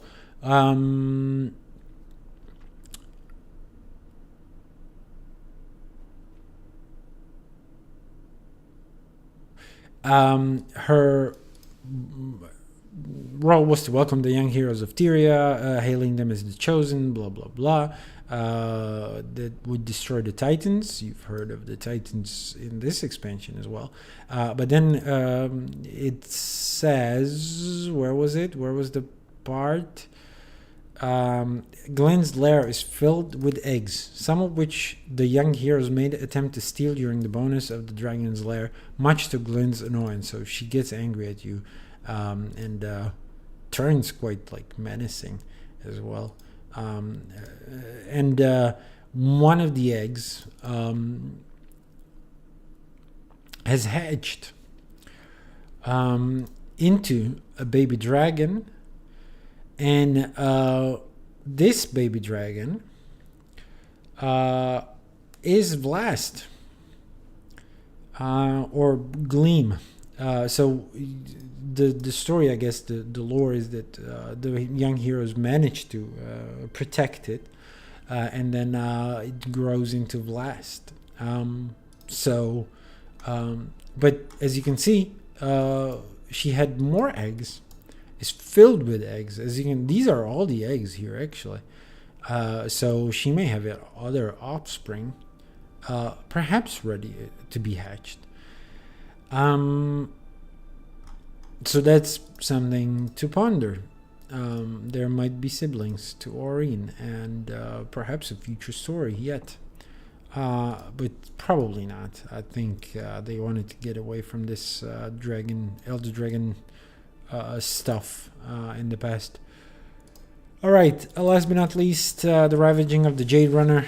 Chapter 7, The Cursed Day arrived like any other. So this is like a fiction. After 3 days at sea, the crew were eager to spot the silhouette of Guan Jun on the horizon near sundown at the zenith of the festivities following the holy ceremony. While I was but a simple cabin girl, Captain Arya was keen on letting me join the crew for the celebration this year. The two other ships in our convoy were equally as exciting, shooting off the odd firecracker while shouting some blasphemous prayer to Dwayne, where she... the listening kind. Sorry, one more one more sort of what's it called? Diversion towards Glint as well. Glint was given in Guild Wars 2 then the additional lore of being Kralkatorik's daughter and being released from his sort of mind control by the Forgotten. So that's all Guild Wars 2 stuff, apparently, because none of it is mentioned in Guild Wars 1. So she's a bit of a retconned being. That explains the weird paragraph that we read there. Back to this story. I remember the moment as clearly as Gyala Shellos that day. Nautilus reported a strange cloud on the horizon, foul magic in the air. Next, the sails caved in reverse. I remember the harrowed look in the captain's eyes, the cracking of the wooden masts, and the anguished wail of Shiro's foul spirit rode the cursed gale from the shattered temple. Before I could blink, First Mate Daedalus had me lashed and tied off near the black back of the boat, quickly doing the same for himself. Arya's voice roared above the din of the wind. "All hands brace!" she cried, for what good it did. One of the luckier ships we were mid-due, you see. Our hull cracked and splintered as the sea's water froze solid. The mast snapped and fell, crushing the helmsman before he could move, much less scream.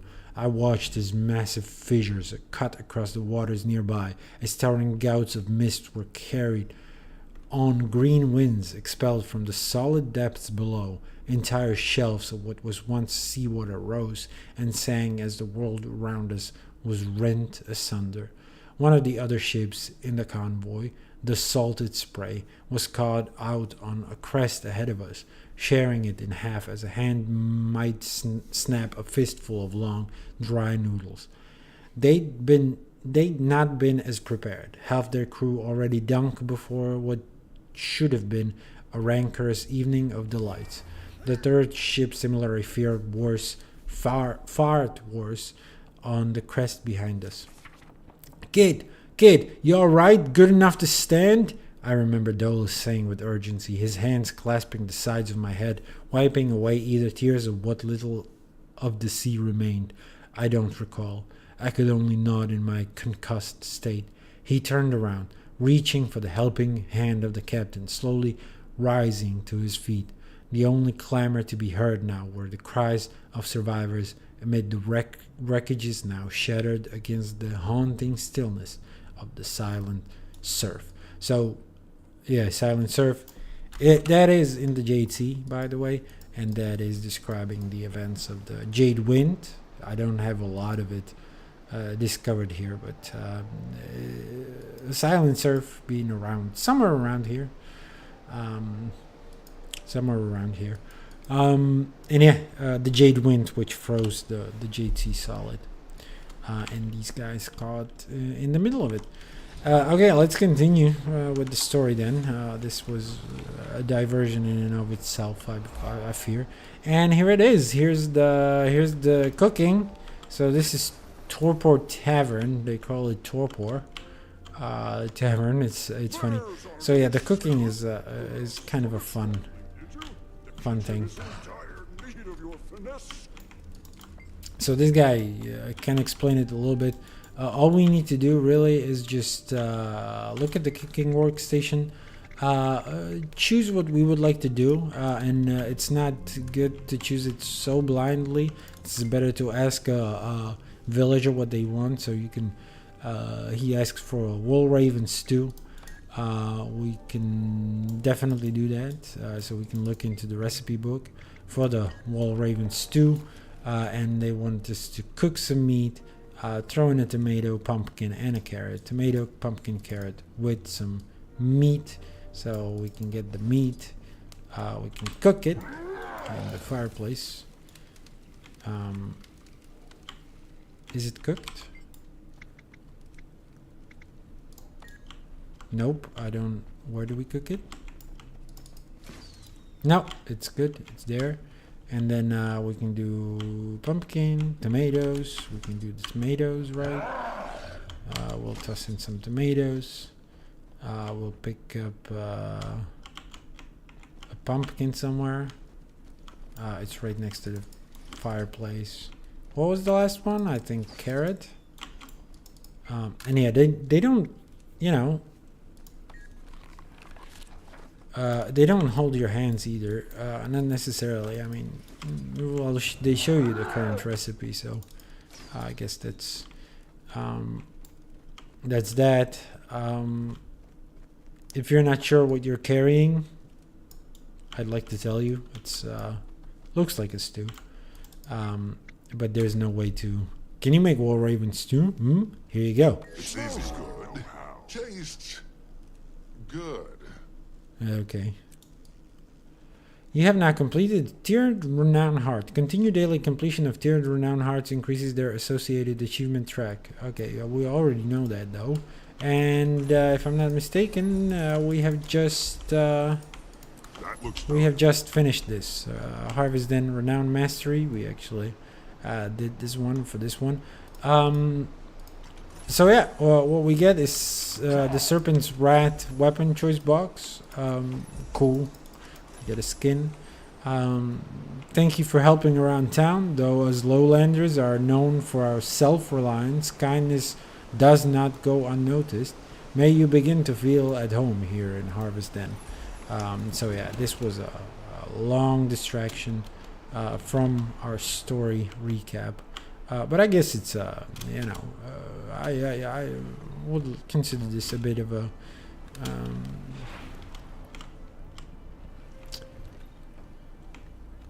what's it called? Expansion recap as well. What it finished was first of all a daily task, but also a special task. There is a special task: complete a Renowned Master achievement in Gentira. I was warning about it last time. And we now got it. We now got it. I will pick up a Ascended Armor chest as well right away, just so we are not full on Astral Claim.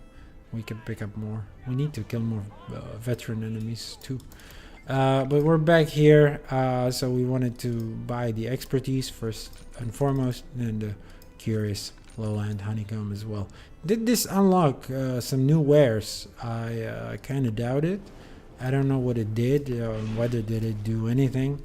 Unfortunately, seems not. So let's just fuck it then. Sorry for the foul mouth. But yeah, let's continue the story and go back to our new home, our homestead.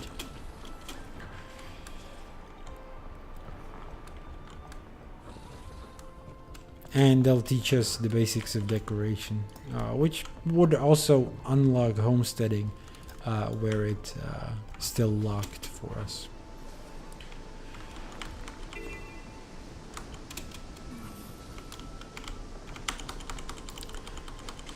So then, speaking of... No, unfortunately. I wanted to say speaking of completed achievements, I thought that we would have... finish this one as well. It seems not to be the case. Ah, don't fall.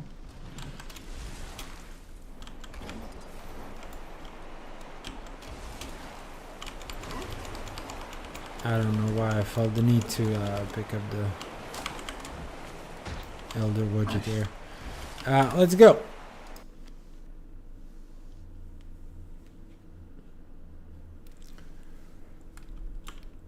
And hopefully Har was receptive to your interest in his craft, or at least tolerant. He was glad to hear you're getting the place in order. so yeah, there we go.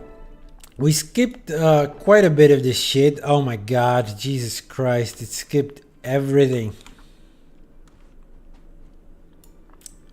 So I don't know if you've seen it pop up as messages, but as you can see, the haunted bell is oh no, Have not seen this dialogue in some time. You met Willow as well, Garen. Pokey, Does that blanket look familiar?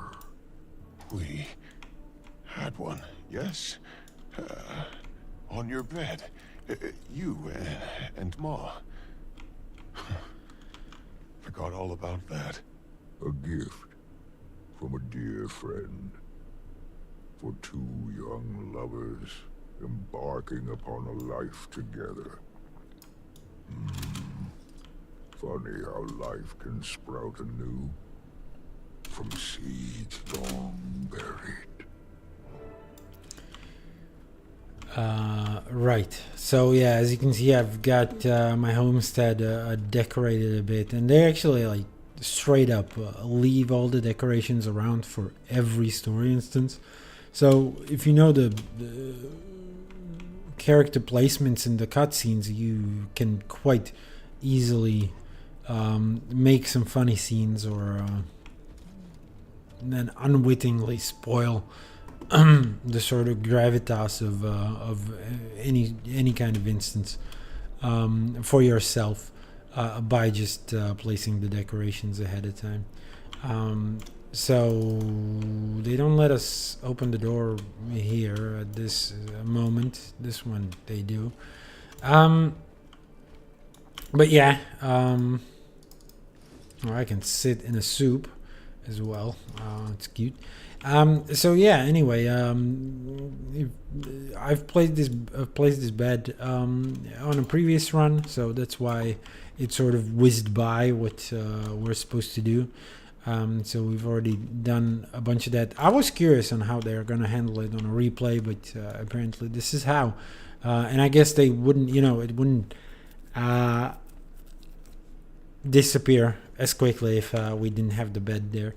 Also, this table has been a gift by purchasing the deluxe version of the expansion, and it's a cute little table because you can decorate it with whatever you want. So you can put in like war planning, and it turns into like a little bit of a world versus world map. I could almost call it. You can put it to navigation, have a map and other cartographic tools. You can leave it plain, obviously, or you can put on some board games, and it gives like a little D&D thing here with Britlock. It seems Zoja and who's the third character? Don't quite even see. Looks like a fucking watch knight or something. I don't know. That's Casimir. So yeah, it's cute. I like it. You can craft it for what it's worth as well. So unfortunately it doesn't stick. Yeah, you can see this is fucking detailed as well. It's incredible. Oh, you can see the little miniatures too. It's odd. But yeah, otherwise I haven't done a lot of decorating. So I've placed the haunted bell. If you want to visit me and get your daily fix, also put the moon up there. And yeah, that was pretty much it. That was what I did. Also for the sake of creating the thumbnail for these streams, I placed this bear statue, and that was the extent of it. We cannot use our own bell. I mean, we can, but it does nothing. Anyway, yep. What's up, you two guys? A fitting choice, Wayfinder. One of many to come, I'm sure. As you continue making this place yours, my only request is that you keep our village close to heart. Any additions, mines, farms, lumber mills, and the like, can be of greater good to your community. May your new beginning here serve you well. Remember nestling my way between you and Ma for warmth. Imagine me trying that now. You've grown so much. We'd scarce have space to sneeze. Oh, whoa. God damn, you surprised us. So yeah, they're kind of bonding, I guess. There's an optional dialogue. I think I'm gonna pick it up before we actually greet Fading Aurora. Hey, Commander. Fading Aurora had news for you, so we thought we'd tag along. How's reconnaissance going? Was gonna ask you the same thing, but you've secured us a new base of operations. Hold on, though. Screw dragon hunting and world saving.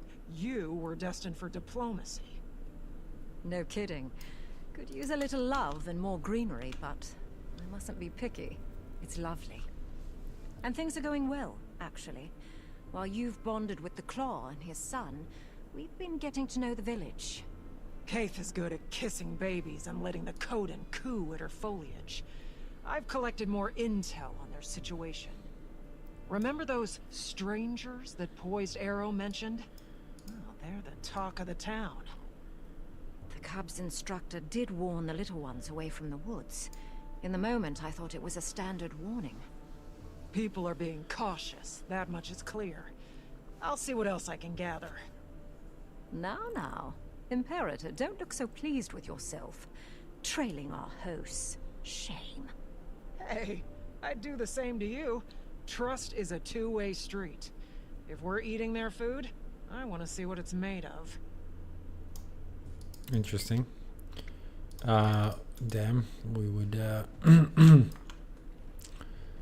repeat the same dialogue, which we don't want to do. Okay. A little out of, I guess, order, but let's go to Fading Aurora then. Thought you'd still be here. I'm interrupting. No, just saying our goodbyes. Rude it is to overstay in another's home. Indeed. Wayfinder, you can really pull a place together. Didn't do shit. Envious myself. I came to pass along a message from Barbed Vale. She requests your presence at the hunting outpost a bit west of here. What does she need? Believe it has to do with the Journeykin. She'll provide you the details. Alder, Pokey, take whatever time here you need. My home is always open to you. Already the Wayfinder makes for a better neighbor than those obnoxious trolls. There used to be trolls? Anyway, yeah. Never have too much treasure. This? The gift Willow made. Near identical. Seems she taught the pattern to the Wayfinder. Sharp as her weaving claws, that one. I buried the original when it became clear that its symbolism was no longer appropriate. I'm sorry. Perhaps that's not entirely accurate. Truthfully, a new beginning is precisely what I need. I'm getting too old for this. I know exactly what you mean. At the very least, I do owe Har and Willow a visit. Maybe Willow could weave me some new pattern. Any ideas? Perhaps we could ponder it together. Oh. I'm sure we can figure something out. Are they getting the hots for each other? Hold on. What? I don't quite remember this part. I may have vaguely remembered it, but then I forgot. I don't quite recall it so vividly. Anyway, so that's that. Also, before we move on onto the chapter called Missing in Action, where we shouldn't be achievement hunting no more. We still have a bit of a task in store here for us. We have to thank the grumpy motherfucker for his help. So might as well show you here. Returning kindness is bring a gift of Wildflower Sicer to Deft Lahar and Patient Willow for their help in making a house a home. And I guess you can make this at any point after you already did the story step. You don't have to do it right away, but it only unlocks after you finish the story chapter Home Sweet Home, which we just did. So while I look at the vista, or after I look at the vista and see a little pen, or another Journeykin pen actually, different from the one up there. Oh, I never saw you, or I never showed you the saw. Might as well do that now, I guess. Where does it take us? All the way to somewhere else. We want to go to, what was the name of the code in here?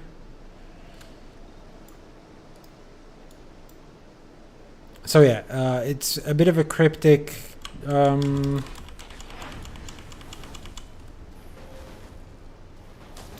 message there. We can dig up some treasure. What was that? Dig up some treasure on our way. And yeah, you come to Wistful Dove, and I don't know how you're supposed to. Wildflower Sicer. I should have known it's a booze. I thought it's like a bouquet of flowers. So I guess you need to put 2 and 2 together, and when you see the jug of Wildflower Sicer that you're supposed to take it, it would make a nice gift for a Coden, a finely crafted limited badge. So yeah, you're supposed to bring this thing, so we're gonna buy that for 10 silver. It's not gonna break our bank. Also, let's refrain from drinking it right away. And yeah, I'm just gonna do the dumb thing and fly up to show you the saw interaction. I mean, I guess you know what can happen, but not all the armor in the world can protect us from it. It's funny too, because well, you'll see. I believe it's still upstairs, isn't it? It's right next to the Journeykin thing. We've heard that dialogue, I believe. We've listened to it in full. So where was the lumber saw again? It wasn't next to the pen. It wasn't next to the Journeykin pen. It must have been somewhere along the river, right? I mean, there it is. That's it, right?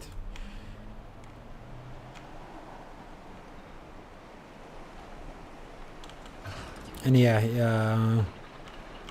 you can come in. It says razor sharp teeth, currently taking damage from the saw's teeth, and you immediately get snuffed out and get an achievement for it too. Get down by the unprotected saw blade and harvest den. You saw that coming. Well, I did. The thing about it is you die so horribly that you cannot be rezzed. This guy will try. Maybe. No, unfortunately not. They probably learned. But yeah, we're still bleeding out, and perhaps you'll see this person try to get us up. No, they just bounced away anyway. But yeah, I don't know how many fucking people would have to try to pick you up to succeed. But it is quite impossible with like a single person rezzing you, as you can see from the villager, because you're constantly taking damage and constantly getting bled to death. So yeah, a little hidden achievement. If you want it, we don't care about it anymore. We want to move the fuck on. All right. this puts us a little closer to where we want to be. So we'll take the opportunity to take the waypoint from our dead state, defeated state, hop back onto our Journeykin, which is by far the most fun way to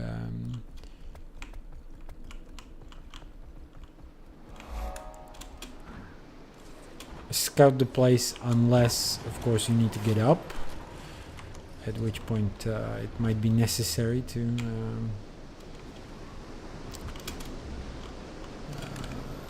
pick up a flying mount, which is the case right now. Here is a very fun event. It's basically Frogger, the video game. This is interesting. Amphibians Not, they call this place. And yeah, you continue up, and up.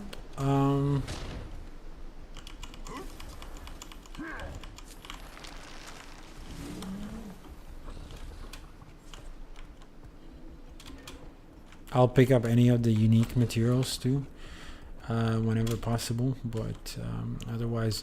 So yeah, there's also an event. I've never, well, I finished this one, sorry. But this one is sort of a spa resort thing. Some chests that we ignored.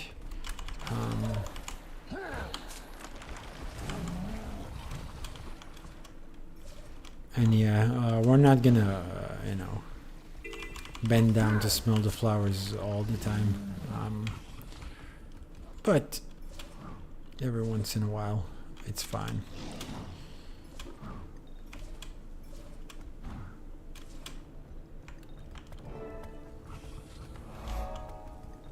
And we meet Barbed Veil again. This time she's a bit smaller, but there you go. Our paths cross again, Wayfinder. We're only looking at her crotch, though. Welcome to our hunting outpost. Here we prepare game to feed our village, as well as foster wildlife. Take only what can be repaid. That is our motto. Yet the tundra is not so benevolent. Nature's temperament is both nurturing and brutal. Generations spent here have taught us kinship is key to survival. And we lowlands have found no better friend than the Journeykin. It'd do you well to spend some time bonding with them. The best friendships are worth the time. In the case of Journeykin, it can mean the difference between life and death. Oh yeah, I talked about missed achievements. There is an achievement in the earlier section, I believe, where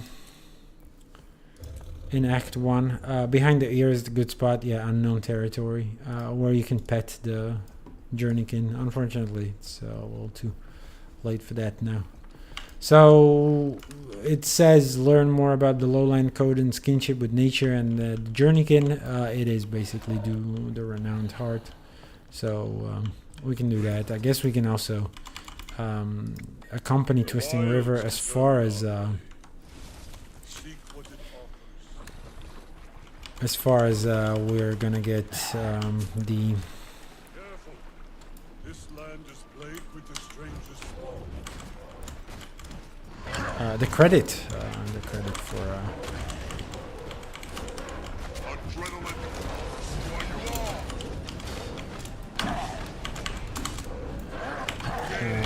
you know what, like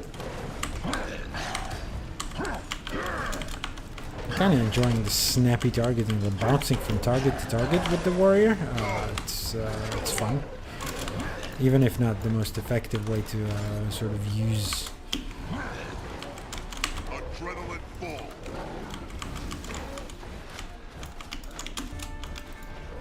your profession.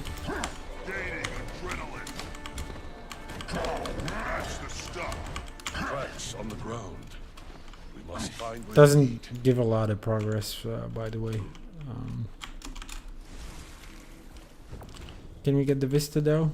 This one is actually not high at all. I'll let it play out. Don't know if I ever did that for Secrets of the Obscure, how much we stopped there to enjoy the views and stuff. I'm guessing not a lot. Because I don't have a map completion either on that. Guy, are you... Oh, we're supposed to sniff, right? Yeah. That's my bad. It's my bad. What am I doing with this? These tracks are soft. No more than a couple of hours old.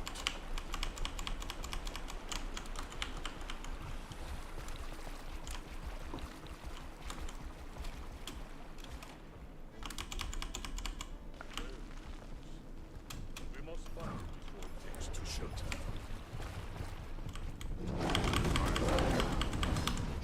Kill them all. I'm gonna have to kill this guy. But it does give us half progress nonetheless, so good that we did.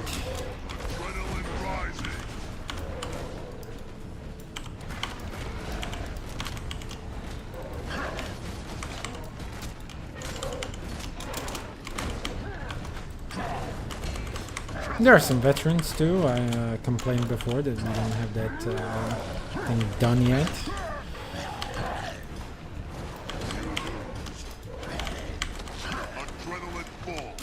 Tracks on the ground. We must find where they lead. Okay. Once again, we're sniffing. No? Yeah, we are sniffing.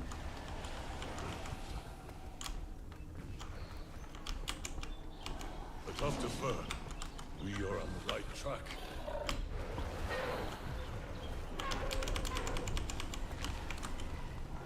Hold on, let me deal with these guys as well. That's the stuff. You can't stop it. This is awesome. This skill, man. What the fuck? We can just straight up. This one doesn't have a cooldown though, unlike the spear. It's weird. Not all burst skills are created equal, it seems. A tough defer. We are on the right track.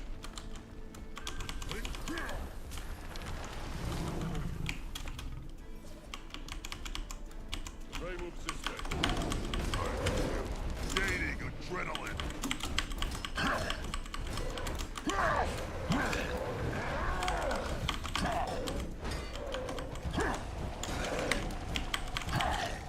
Where the fuck do you think you're going? Oh my god, this guy is in trouble. No! Hold on! Let me save you! Shit, shouldn't have bursted there. I like the axe more than the spear. I can just keep bursting! Just burst! Keep bursting, man! Burst after burst after burst. It's fucking crazy. I love the axe. The axe is such a mean weapon.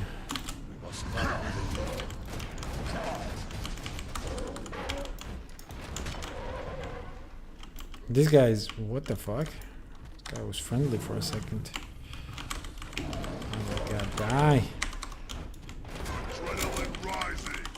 Are you just gonna keep bothering us here?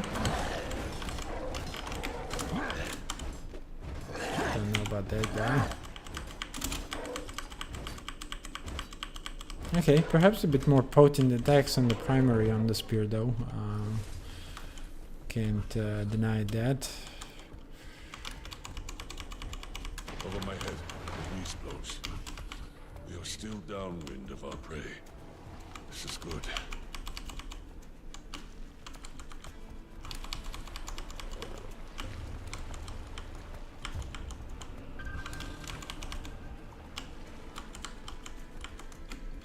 Just gonna quickly get that pine sapling as well, if you don't mind me. Sorry. I know this is supposed to be a story stream. We shouldn't be doing mechanics. And here I am.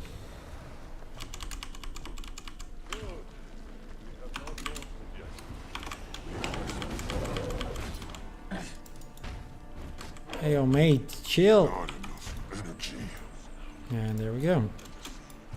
And that gave a bit hard progress, right?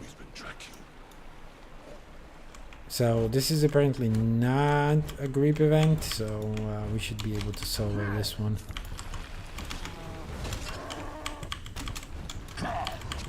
That was an expert dodge, wasn't it? Did you see that, guys? Okay.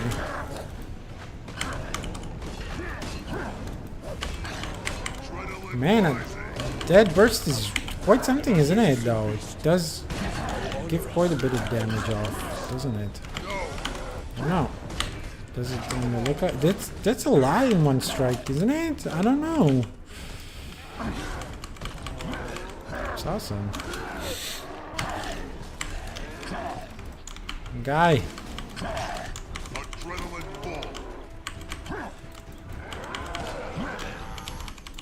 Mate, get up. We defeated the beast, but you laid your life for it.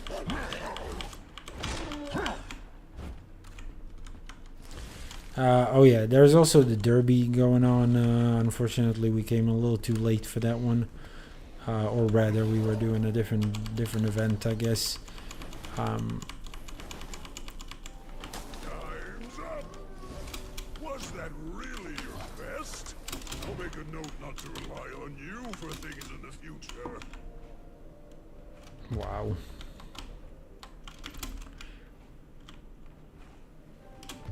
Have yet to engage with the derby like properly.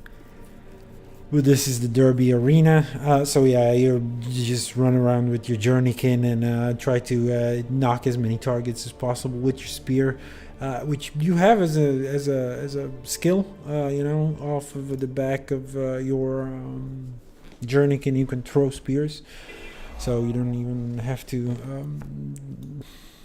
dismount.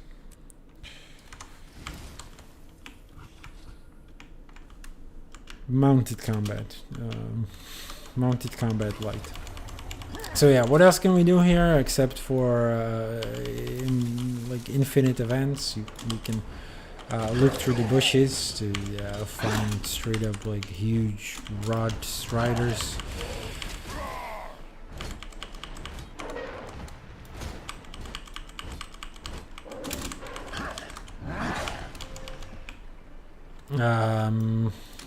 Can kill the spark fly with your shield.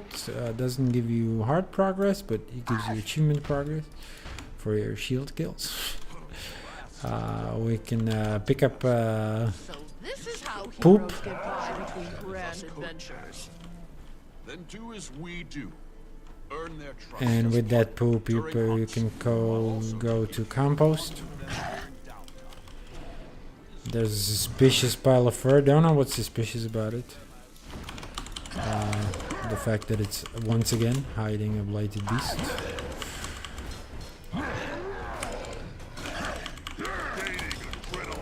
And that completes the Renowned Heart. We can talk to Vast Caldera again. Vast Caldera being a member council member. He is the hunting master of the Lowland Coden. Once again, we can buy a bit more expertise to get it 3 hearts now. And I am interested in buying the honeycomb as well for the karma. Skipped a bit of dialogue there on the acceptance of the heart vendor. The journeykin have taken to you. Not surprising. Now, Wayfinder, it is I who seek your aid in taming beasts of this land. Concurrent with your arrival, our council received reports of unidentified creatures roaming the wilds. Strangers among lands, or so we've deemed them. What do you know about these creatures? Little more than that they're unknown monsters, never before seen in the area. After some debate, a scouting party was assembled to study their behavior. But as of late, We've lost contact. Upon request, your Malice and Keith have joined our search. So too, I ask your help on behalf of Claw and Council. I'll convene with Malice and Kate. Between the three of us, we can cover more ground. Your alliance is versed in threats of the unknown. Our efforts combined improve chances of shepherding our scouts home. Take heed. A thick fog now rolls across the great tundra. Trust your journeykin to guide you.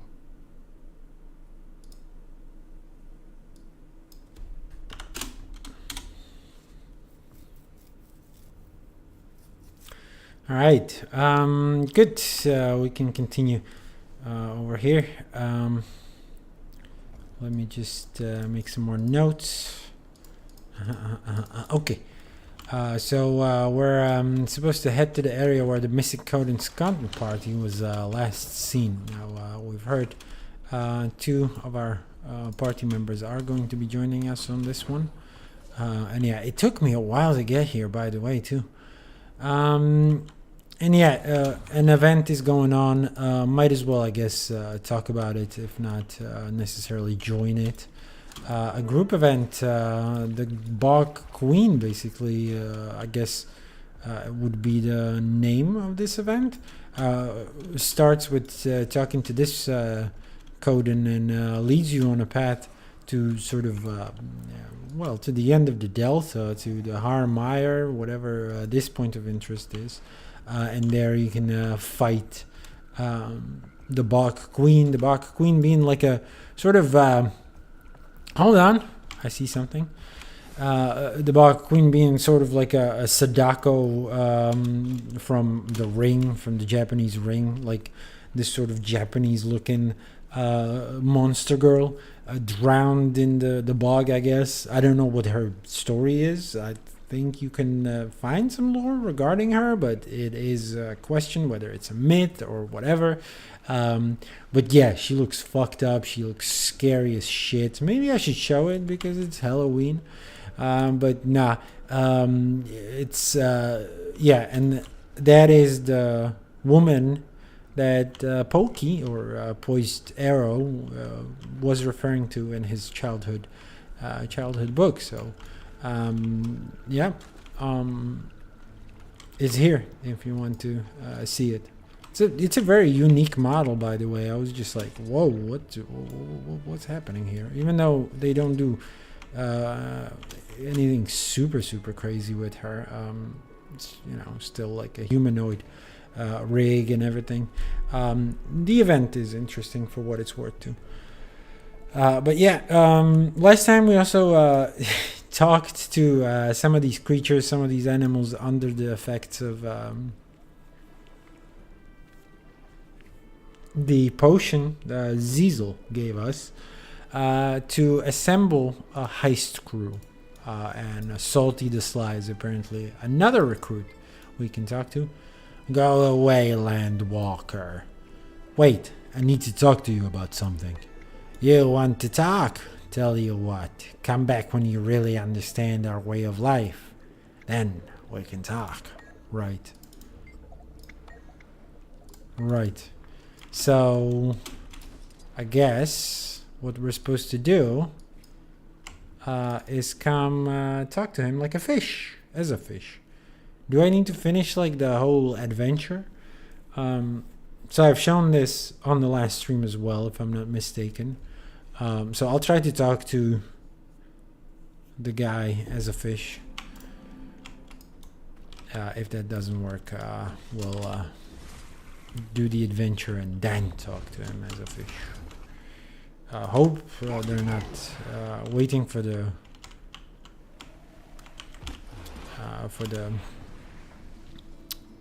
race as well. That would be kind of stupid.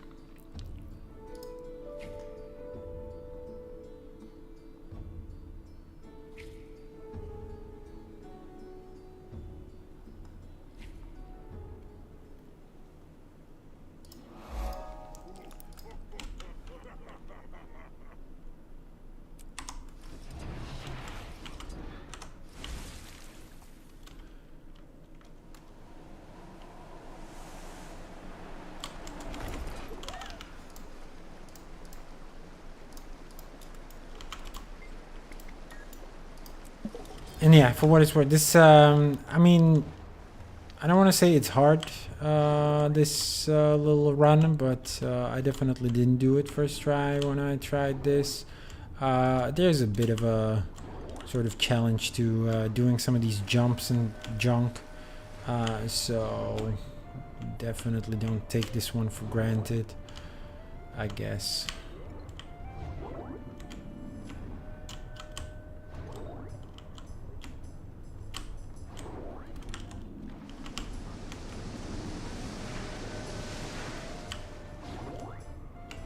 We're going the right way at the very least.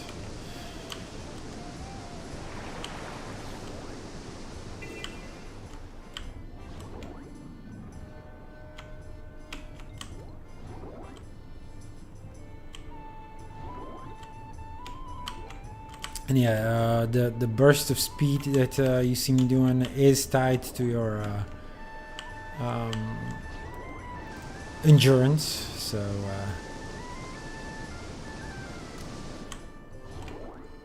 I doubt we're gonna need gold, by the way. I think it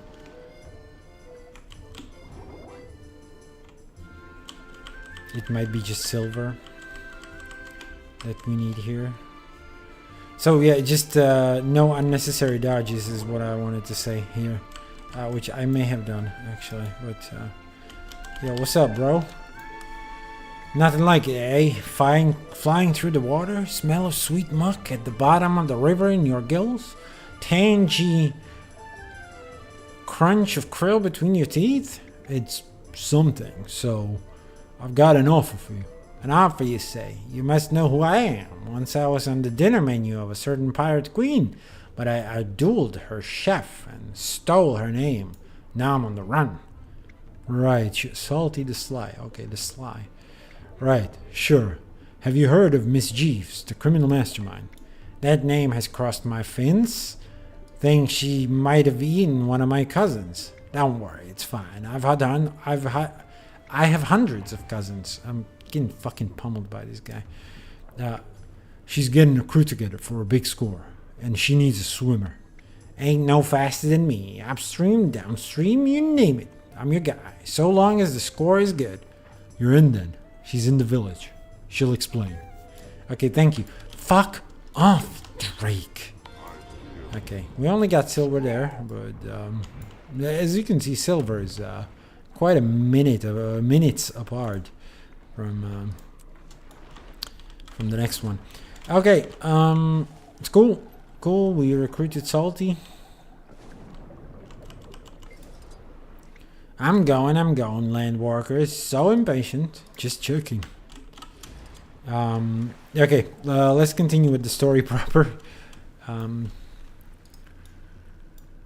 yeah, this one is a cool little instance. There you are. Over here, Commander.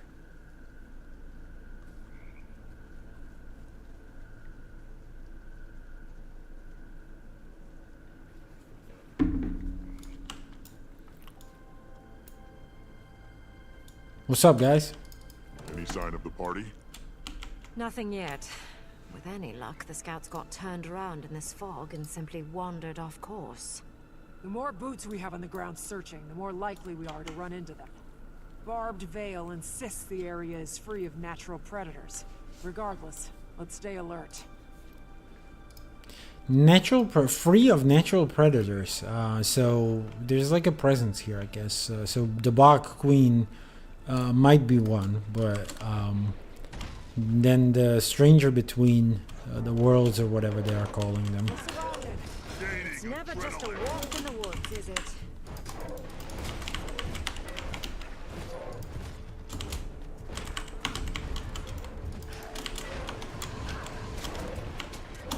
You can't stop it. Adrenaline rising. Kill them all.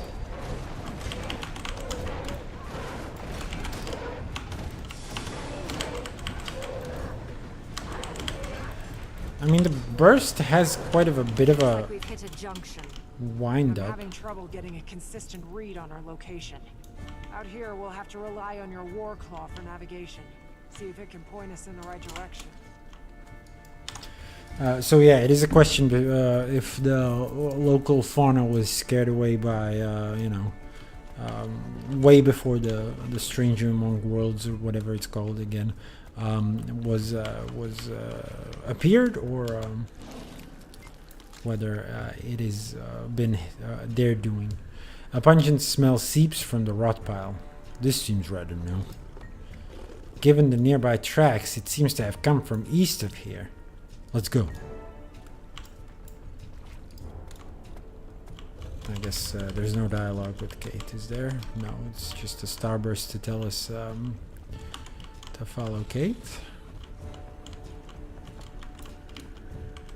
Oh no! Didn't want to do that. Look out! Our friends are back! Had more than enough of you. So do I.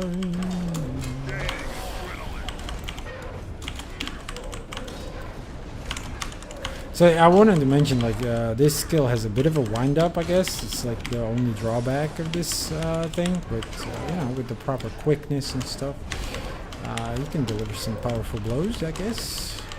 Again, not a warrior player normally, so I don't know how much of this is me just getting the feel for the profession, and how much of this is like actually a sign of the weapon being, the skills being tuned in a certain way. We'll see which way.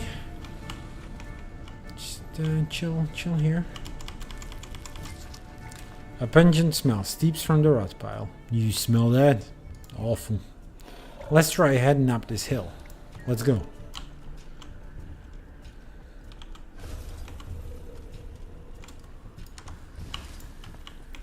There's someone ahead. God damn. Damn.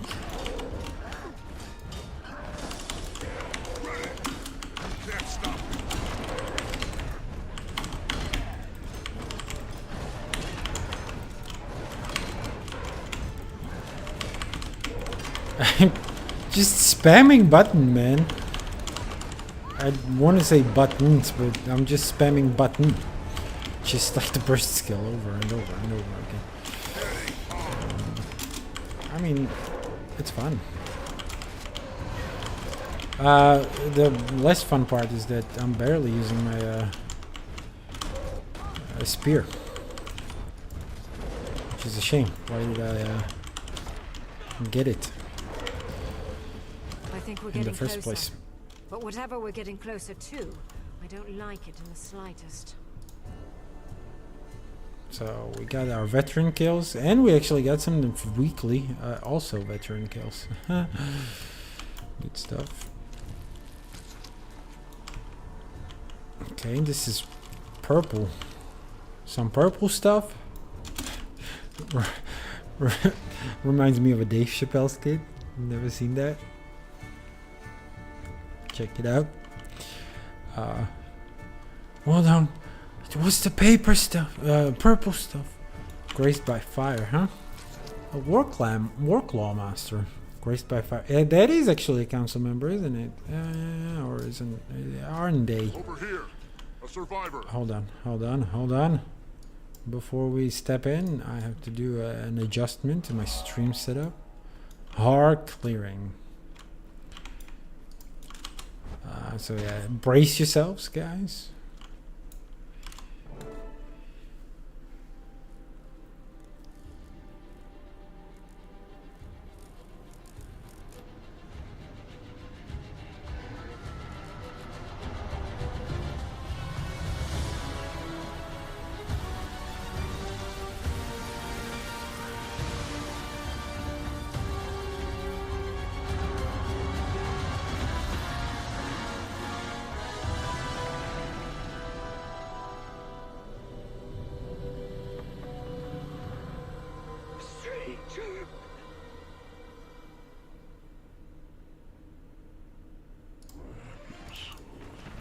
Stranger indeed. The filth they create for themselves.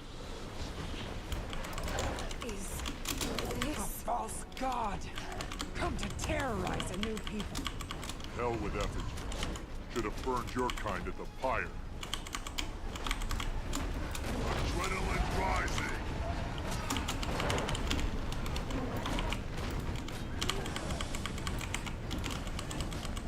Okay, now the spear comes in handy though. We cannot quite keep a consistent range here.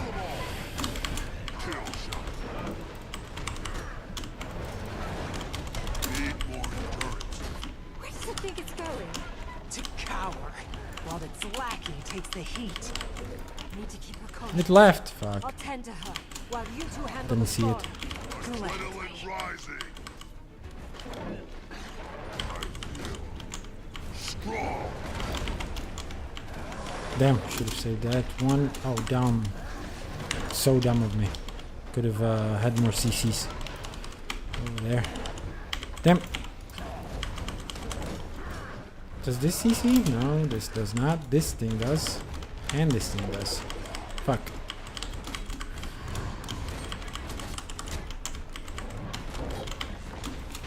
Destroy you all. I'm gaining adrenaline.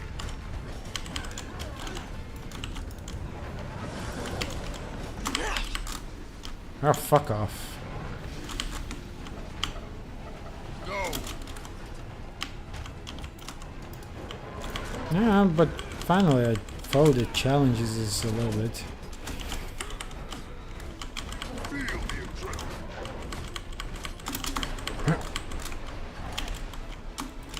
Destroy you all. Kill them all. Adrenaline rising.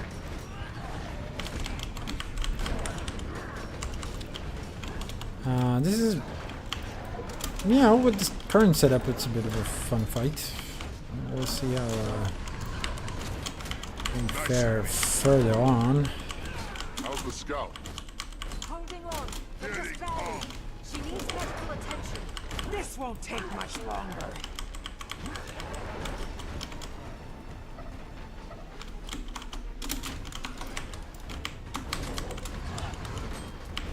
Adrenaline rising. This fucking cooldown on the burst skill sucks, though. I don't know what to tell you, man. Trick-or-treating across the area. Where are you going? Malice! Job's not done yet. We'll have plenty of time for that. But for her, it's running out. She needs a healer.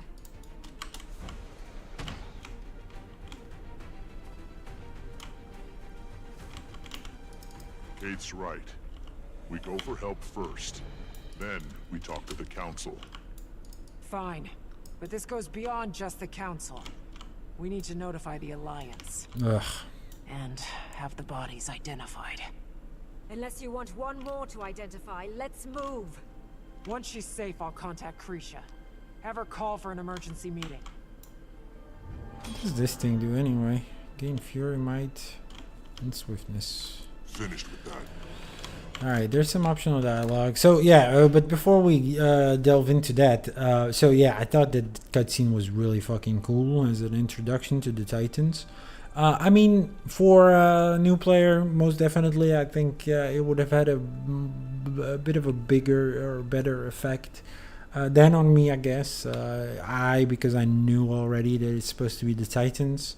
I kind of could have imagined a Titan as well. Although, you know, like Guild Wars 2's rendition of it is has a lot of weight to it. They did the camera angle and everything. Nothing like Guild Wars 1 could ever sort of accomplish with its sort of engine limitations and cutscene ways and models and the way they moved and stuff and the way they could like a pivot around a single point as any enemy could, even though they were supposed to be these big hulking beasts.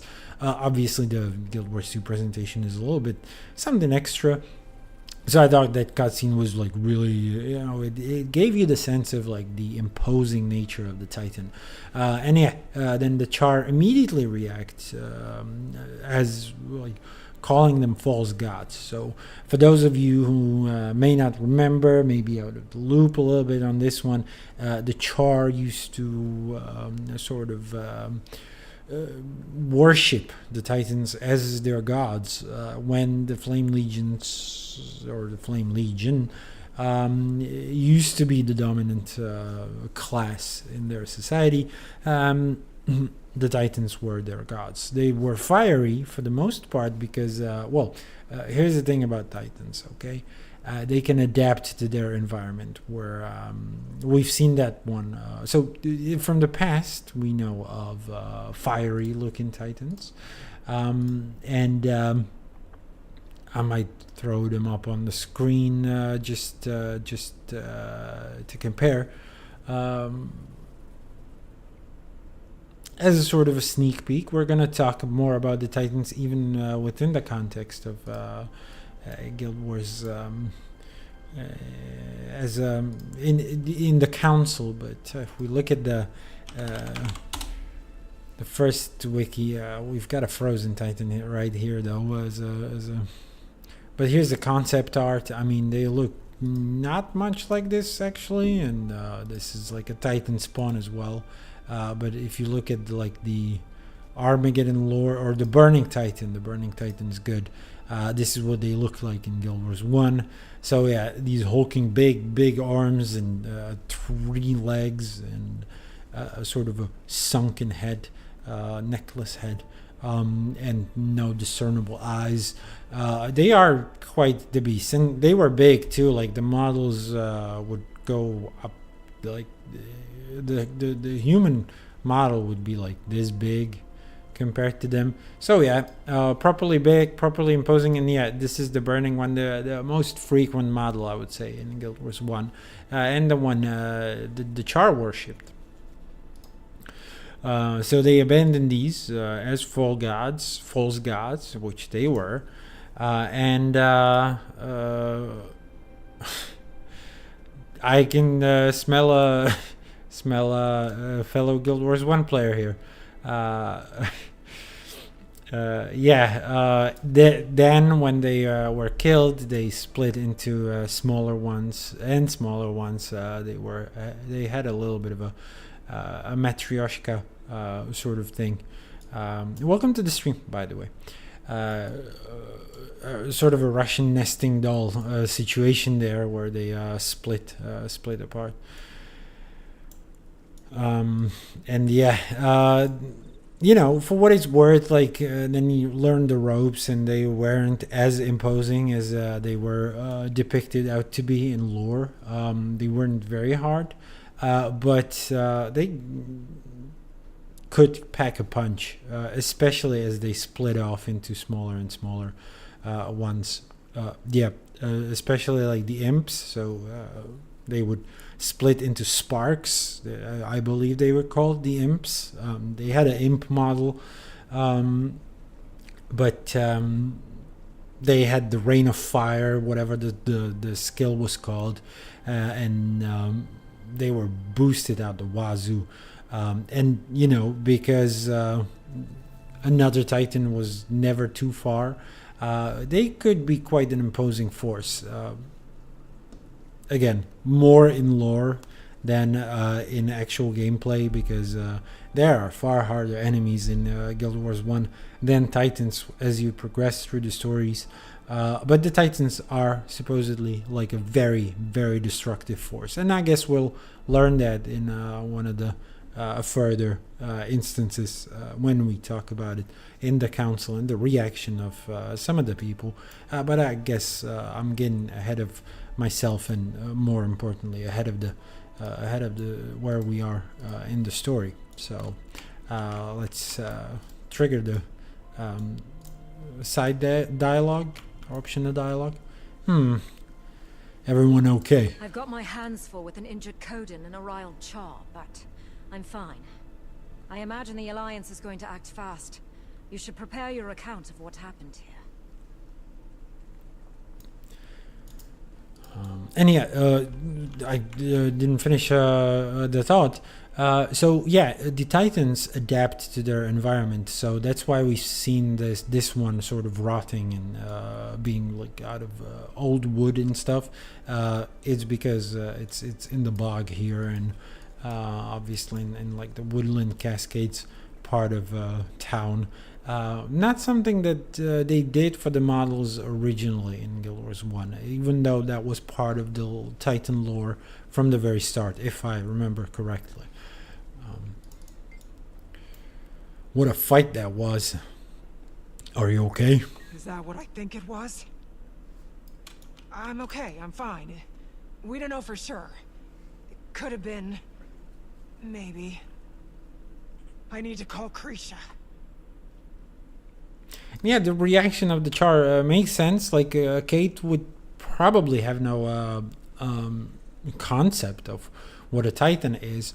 But to this day, the Flame Legion does make effigies of these Titans.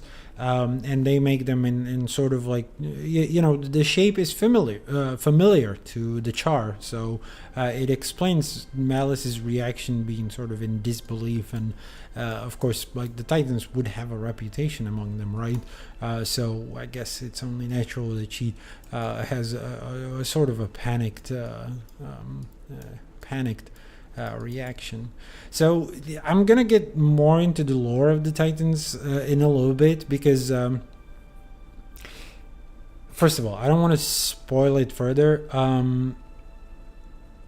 We're gonna be obviously dealing with them. I think that's pretty much clear to everybody, right? With that one Titan that appeared at the very least. So yeah, I've got a little bit of a lore compiled here that I want to discuss as part of this story and where the story might be heading, because remember, we're not done yet. We're only at the start, or halfway through the story. Well, more like the first quarter. Is that fair to say? I think a bigger portion, I think about a third into the story so far with this expansion. I mean, we are not, personally, I am not. I am only on story chapter 5. We've got much more chapters, or many more chapters ahead of us, but the story as it exists in the game now does end, I don't know, a third way through, I would sort of assume. So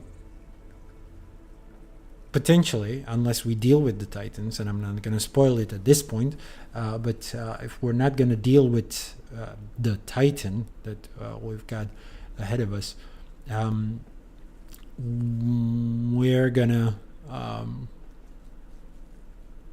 have them here as an enemy, and I want to go into their lore a little bit when we have a bit more context for them. Perhaps even midway through, not necessarily at the very end of our playthrough.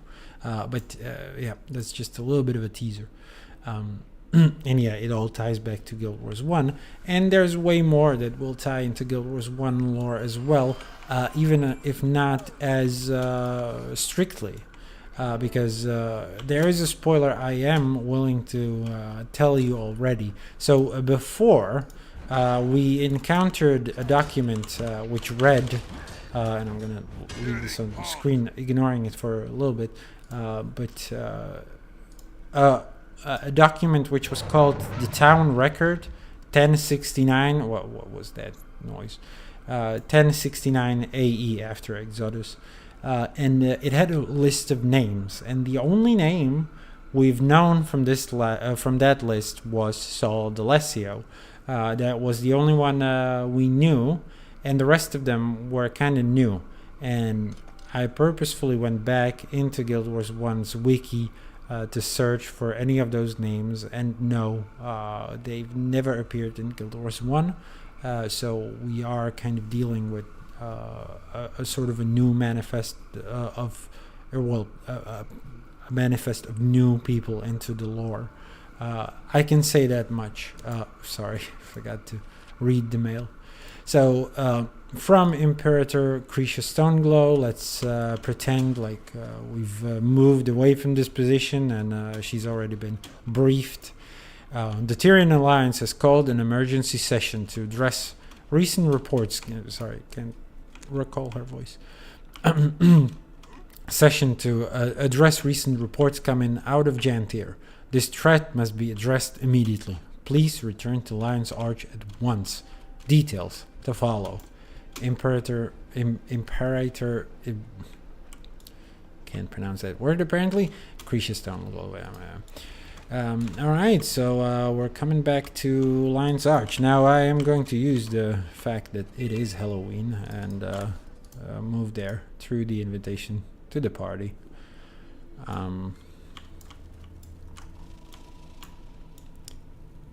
Cool costume.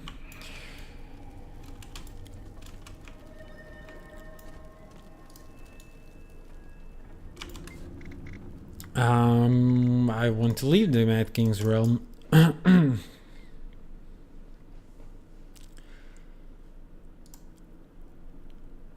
yeah, excuse the Halloween decor. Decor. Not a native speaker. Just by the way. So yeah, back to the Guild Initiative headquarters. Oh no, and this is where a lot of reading is actually there. We're gonna have a lot of reading here, so I gotta brace myself for that as well.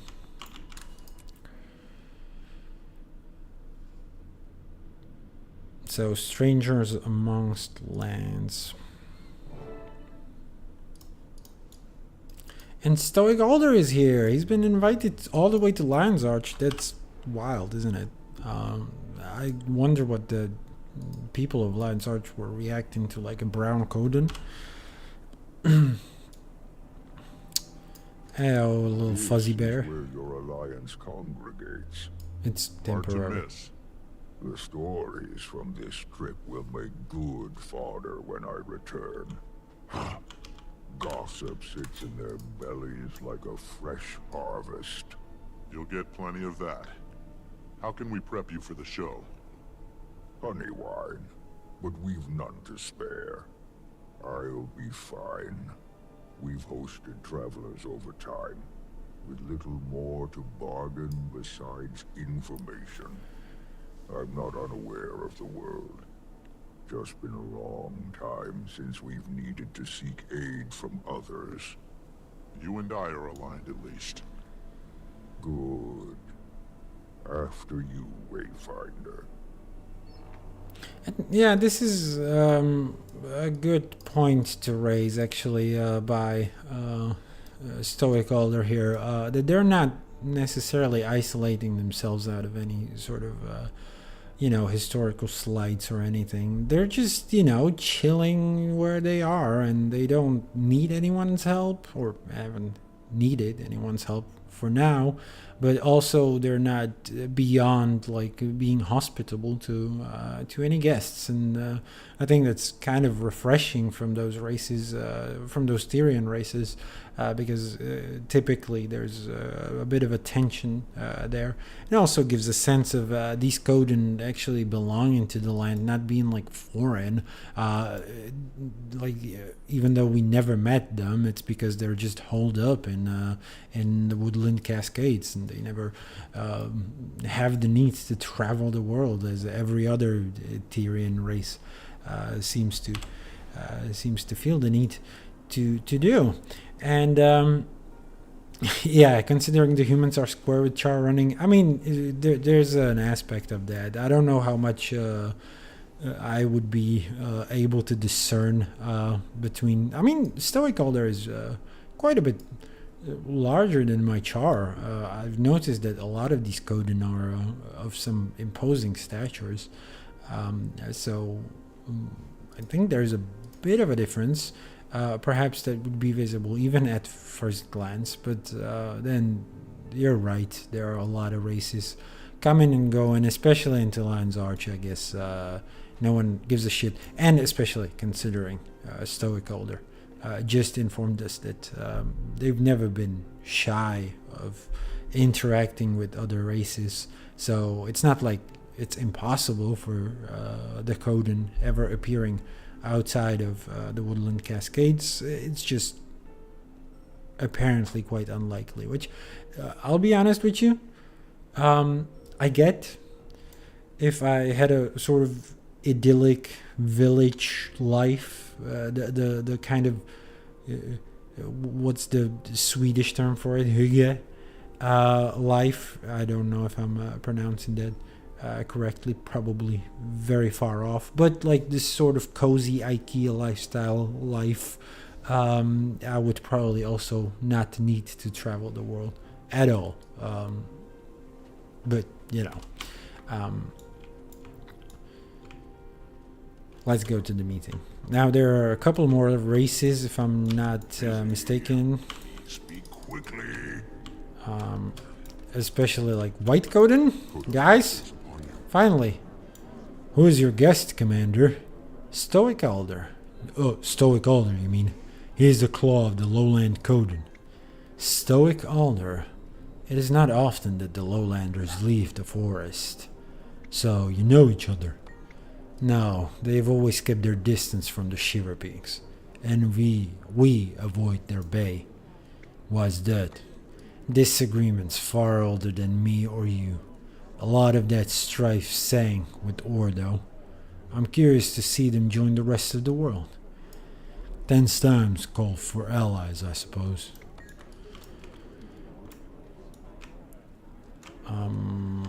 Right, anyone else interesting? I mean, there's Queen Shriek the Fifth. If I'm not mistaken, we actually, as part of our legendary journey, we were killing Queen Shriek the Fourth.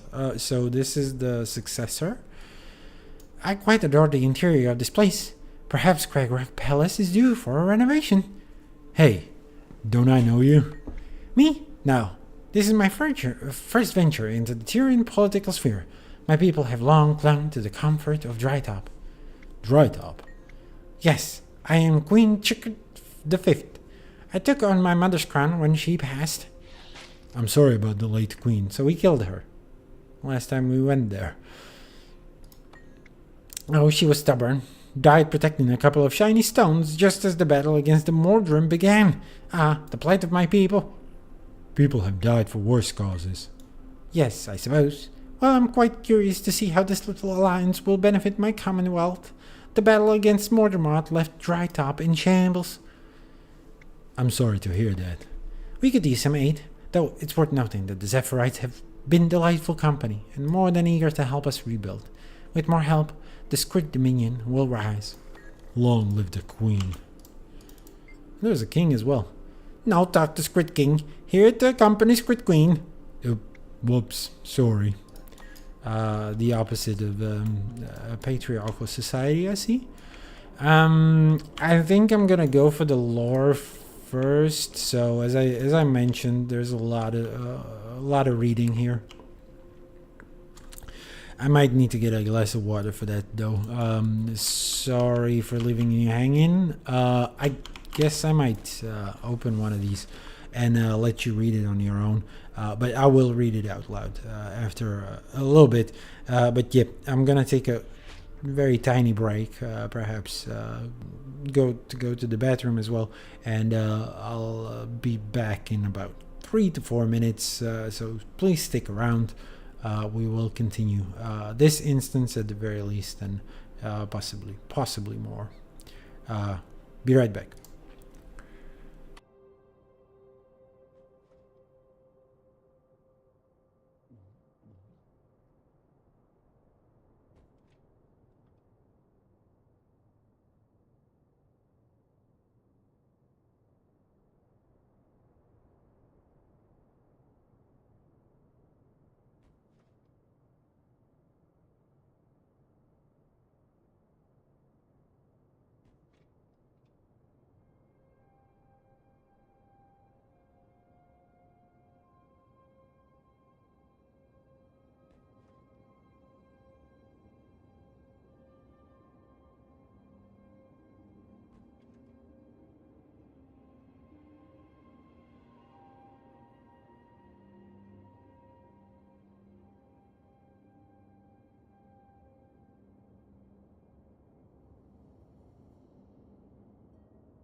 And so I'm back.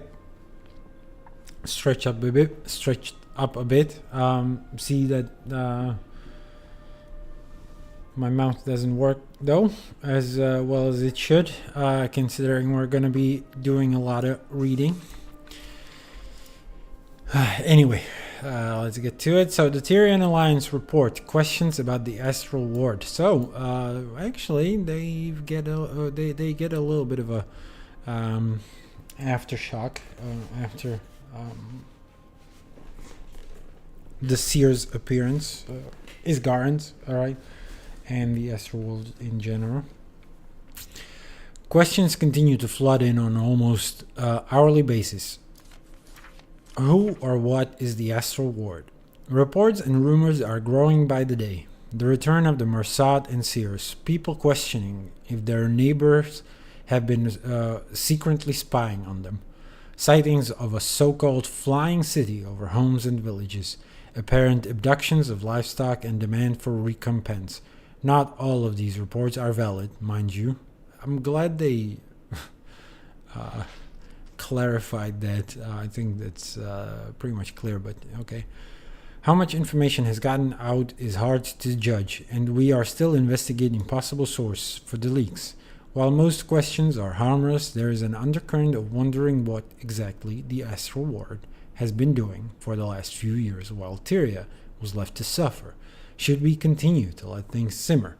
The char is out of the bag, as they say. Okay. While many of our alliance leaders have begun addressing such concerns with their individual communities, a larger announcement is in the works. The announcement will be used to formally introduce the Astral Ward to the rest of the world, as well as their cooperation with the Tyrian Alliance. Our hope is that people will see that organizations such as the Ward will not go completely unsupervised. I mean, good luck trying to rein them in, but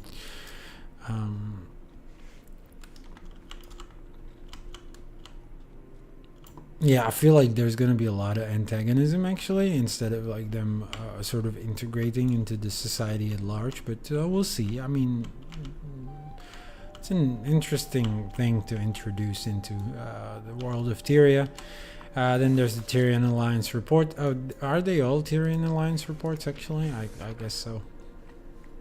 Impact on underwater societies. While envoys have reached various groups of Quaggan and Largos, it's hard to determine the impact that the death of the water dragon has had on their cultures or the sea as a whole. The Largos have always been difficult to reach out to, and for now at least the Alliance has been informed that the Tethio's house are not open to cooperation. The Ward has at least one Largos within its ranks, who has expressed an eagerness to support this cause. It may be worth considering sending one of their own out to see if she can make better headway. No, I mean, this is interesting though, because all of the Largos that you meet outside of the Ward and outside of wherever they may be integrated into societies, the Largos are dicks. They're like straight up fucking solitary assholes, and I'm pretty sure they're not going to be eager to join. It's interesting though that this person has been probably with the Ward for so long that they don't quite remember their kin.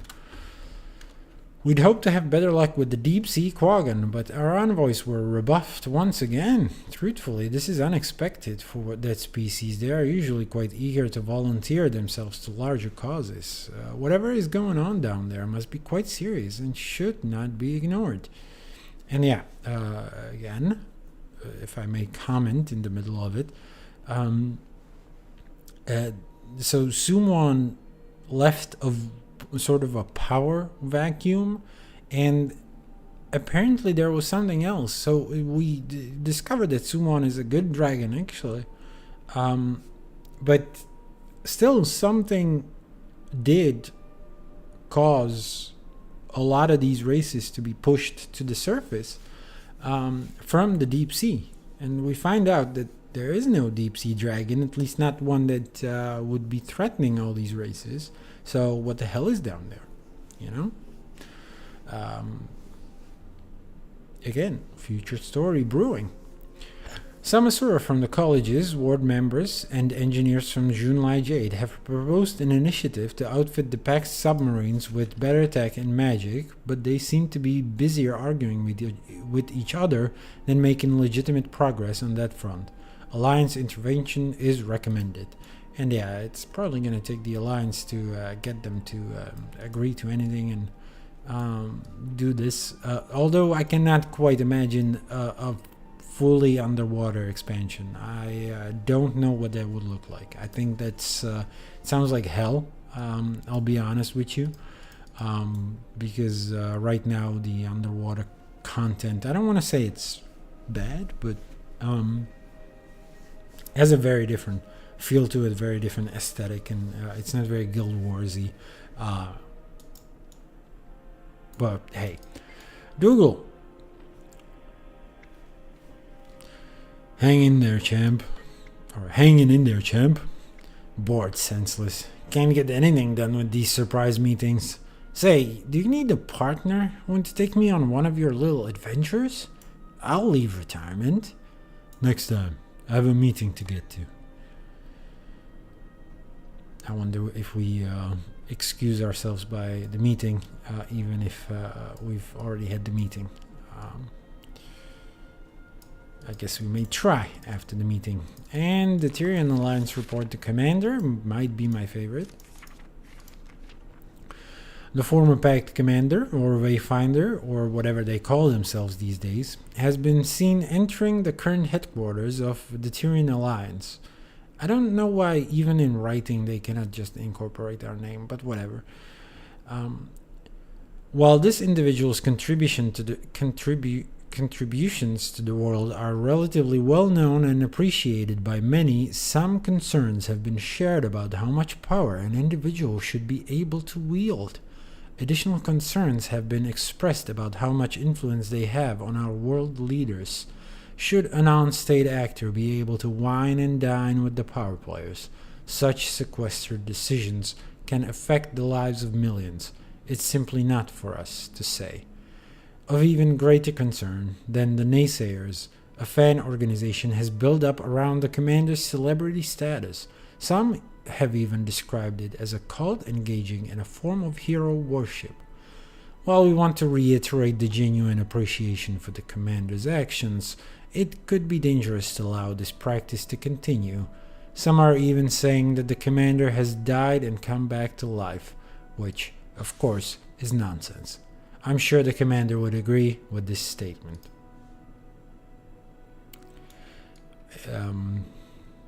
No comments. No further notes. Then nothing here, but there is a document. Still nothing here. There is a document in a very unlikely place. Unfortunately, it can be read from over here, which is most certainly an unintended consequence. It's not the economy one, but I guess we'll get to that. First, let's read the economy. That sounds thrilling, sounds electric. With the formation of the Alliance, the world's economy is doing quite a bit better than it has in recent years, despite the contributed crises that we face. The various rebuilding efforts are strong, and charitable organizations are seeing continued support from all strata of society. There have been a few issues with integrating Kanta into global trade networks, as some citizens of New Kaining are so ridiculously wealthy compared to the average Crichton that it's led to a surge of so-called tourist pricing. For example, we interviewed an awakened merchant on the streets of Amnoon who claimed they were just back from Arborstone. However, reports from Arborstone claimed that the same merchant disappeared months ago. Either way, we noticed that they were selling Joko statues at 10 times the normal cost. When we inquired about the price increase, they refused to give us a straight answer about the price of their recent travel history. Don't quite know what one has to do with the other, but I I guess it's a nod to a particular NPC that I don't quite recall. And then the Tyrion Alliance report, as you can see, precariously balanced on the beam there. And again, it's the one that you can read from over there, which I might do. I'm not gonna climb around there. Or resettlement. A topic has been broached by the upper crust of Divinity's Reach and other notables. Now that the threat of the dragons is gone for good, assuming Orien stays friendly and remains uncorrupted, what should be done with the Peninsula of War? Thanks to the Pact's efforts, steered by the Priory, mind you. Did a Priory member write this? With help from the Sylvari and benevolent spirits that dwell within the ruins, life is slowly returning to the shores. Perhaps with the word's help, it could cross the line into becoming a viable home. The problem now is who has claim to the land. As usual, humans argue that it is strictly a human territory and always has been, while the Pact claims ownership as they were the ones who spilled blood to reclaim it. Quite a few believe that it could be considered an extension of Lion's Arch itself, a multiracial kingdom that the likes of which we have never seen before. Still, the spirits residing there claim ownership regardless of who or what shows up to help. I recommend the Alliance sort out the mess before the cooperative spirit breaks down.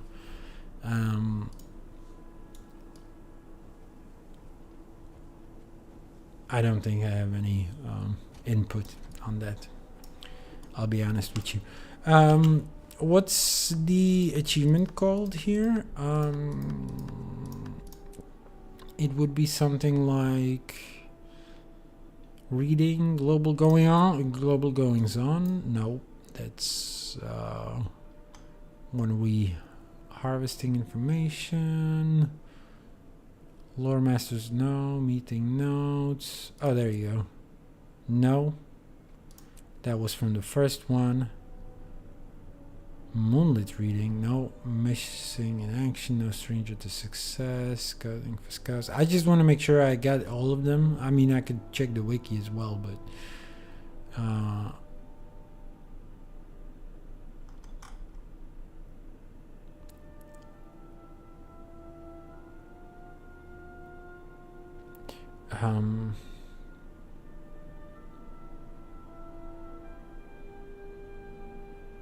oh, find and read all the Alliance. So yeah, questions, the sea, the commander, or economy. We got all of them. There were 5. Let's go to the meeting. I survived. What's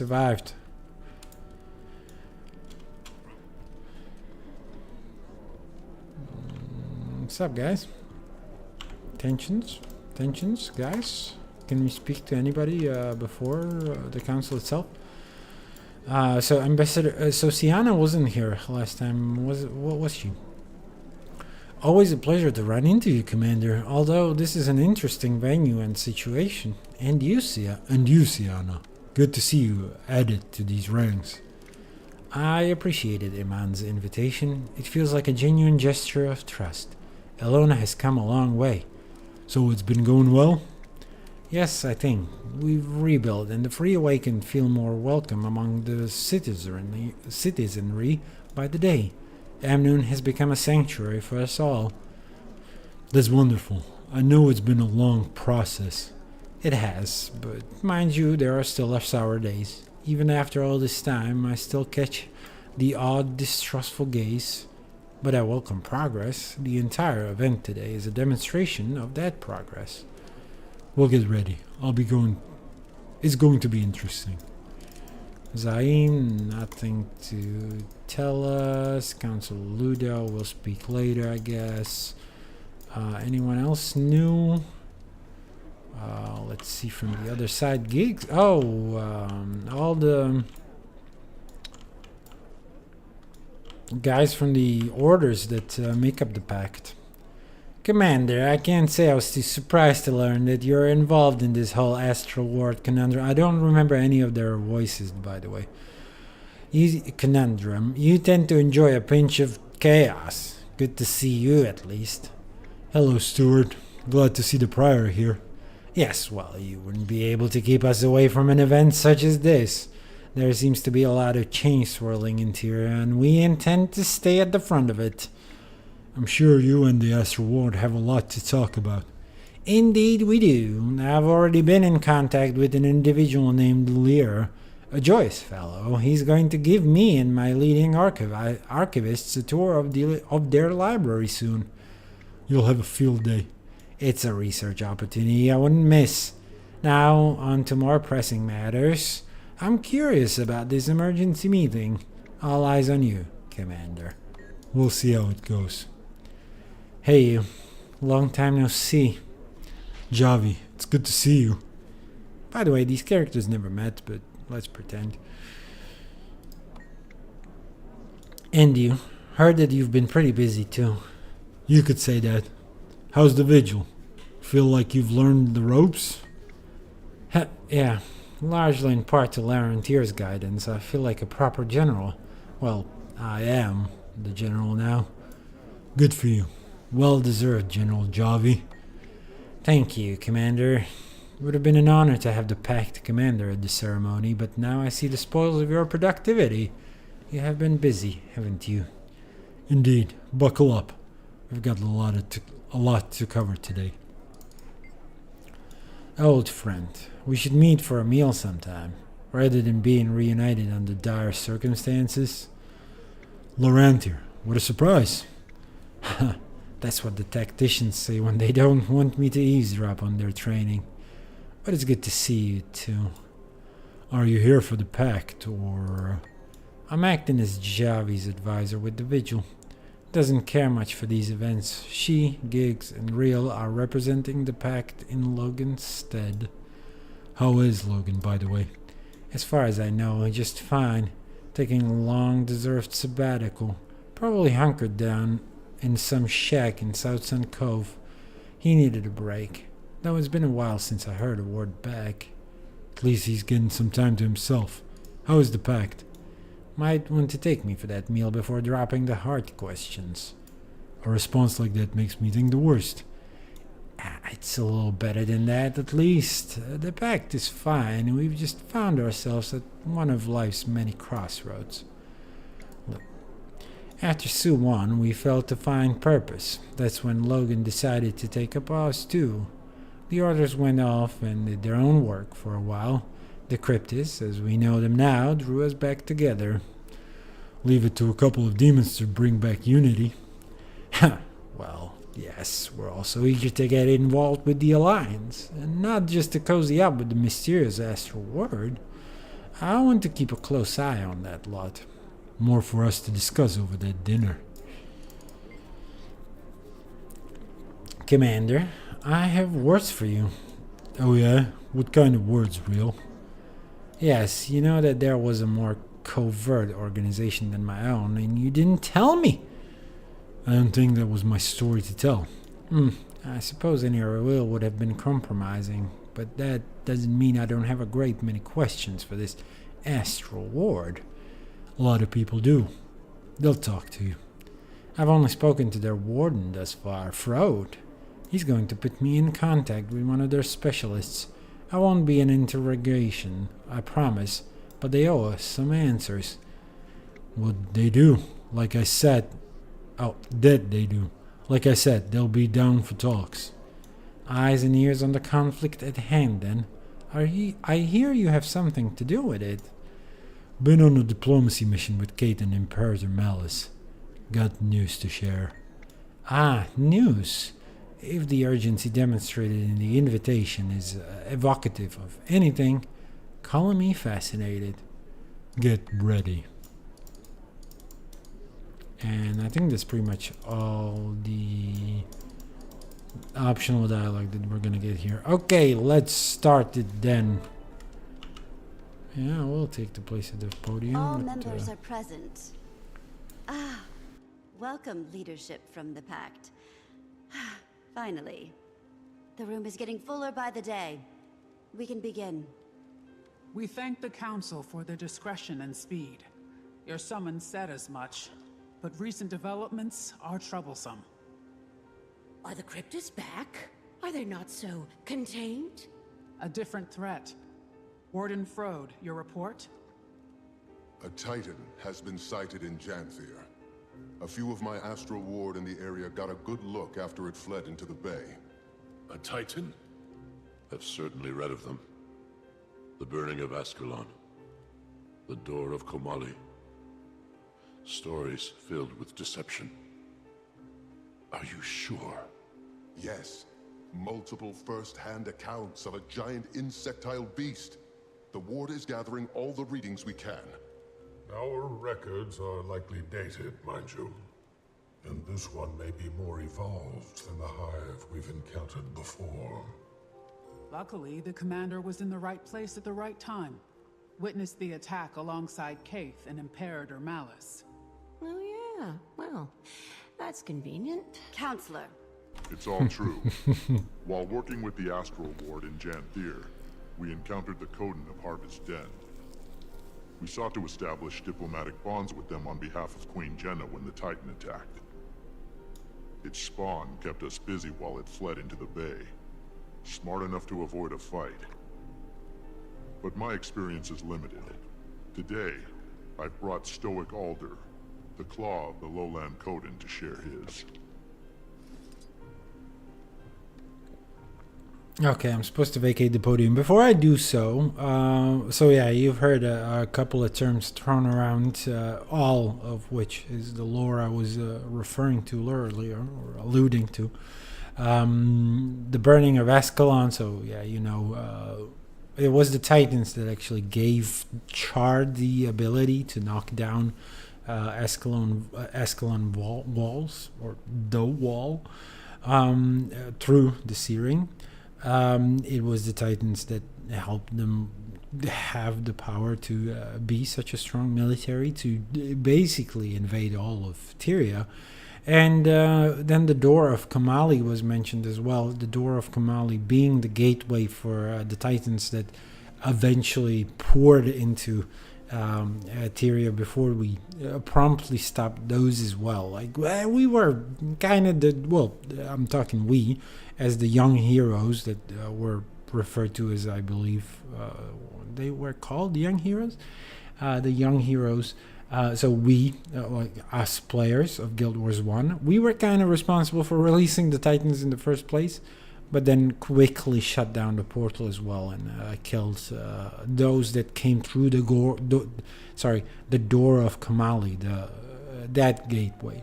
But there may be other gateways, apparently. I mean, there is a Titan now. So yeah, we'll see. That's one of the things that I'm curious about, and I want to talk about more about it later as well, not necessarily now, because there's going to be more revealed about these Titans, and certainly as we encounter at the very least the one we already ran into. Let's go, Stoic. We noticed a change 3 seasons ago. The wildlife reacted first. They fled south. Bearkin went missing. We kept our suspicions level. It could have been any great creature. Janthir is fierce. But then, the land started to sour. I assumed it was your Cryptus. But those ones attacked our mines, not the grasslands. This is a very different beast. My bearkin have lived in Janthir longer than your cities have stood tall. We know danger well. We respect its boundaries. But this being mats my fur. Whatever the Titan is, whatever this creature seeks, we should be cautious. The fact that he's taken refuge near the ruins of Bavanisos paints an uncertainty that we shouldn't allow to brew. Thank you for the kind words. So, one thing I would like to point out, Stoic Alder mentions that the Bearkin have lived in Janthir longer than your cities have stood tall. which so we've been informed, and I'm gonna pull up the map a bit, that there are a sort of migrant race, and they live in a place for 100 years, and then they'll move. So two ways to square this off. They mean Janthier as a whole, and they've just been like, I don't know, in the Highland Shore, or he's just referring to like straight up the cities that popped up in, I don't know. I mean, I don't know how old the Divinity's Reach in its current state actually is, but or the Black Citadel for that matter. I mean, they're not old cities. Obviously, the Black Citadel couldn't have been around more than 250 years ago. The Divinity's Reach wasn't either. They're both younger than 250. Ratasum, 2. All of them, actually. Holbrak. All of these cities. I mean, Holbrak. Whether it counts as a city or not. I mean, Lion's Arch is ancient, though. That one is very, very old. That one is at least 250 years old. So, kind of curious to know what he's referring to, and also if they were around in Janthier for so long, they must have encountered in the past the Mersat and the White Mantle. All of those would be familiar to them. So, and that also means obviously that the White Mantle and the Mersat have run into the Lowland Coden. Interesting to ponder, but I don't think it has a very clear lore implications. I do mention it, however, for one reason. One very important reason, and that is the Lowland Coden might tell us way more about White Mantle and the Mersat than we know and have known so far. So, and their sort of machinations during the time, and obviously about Janthier as well. I mean, but we've sort of thought that, you know, the White Mantle and the Mersat were alone in Janthier, but now we know, or now we're getting the hint that the Coden were around as well. So we might have some second-hand accounts of these guys as well. How many are there? One, you say? That we've confirmed. He fled to the north while his spawn kept us distracted. Even the little one was nasty. Titans are not solitary. We'd know if there were 20. But I'd expect at least 2, maybe 6. And I don't count their spawn. What does the Astral Ward advise? This feels like the definition of your expertise.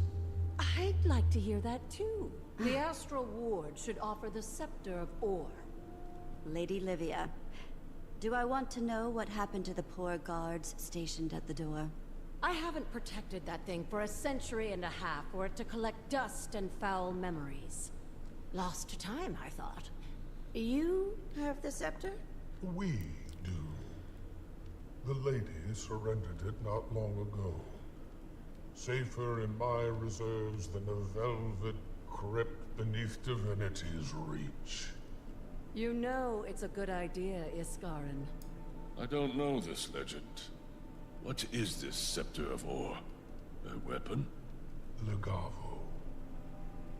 Cast from raw magic by the Seers. It was made to control beasts from the mists. A solution perfectly sculpted to our problem. The answer is dropped into our laps.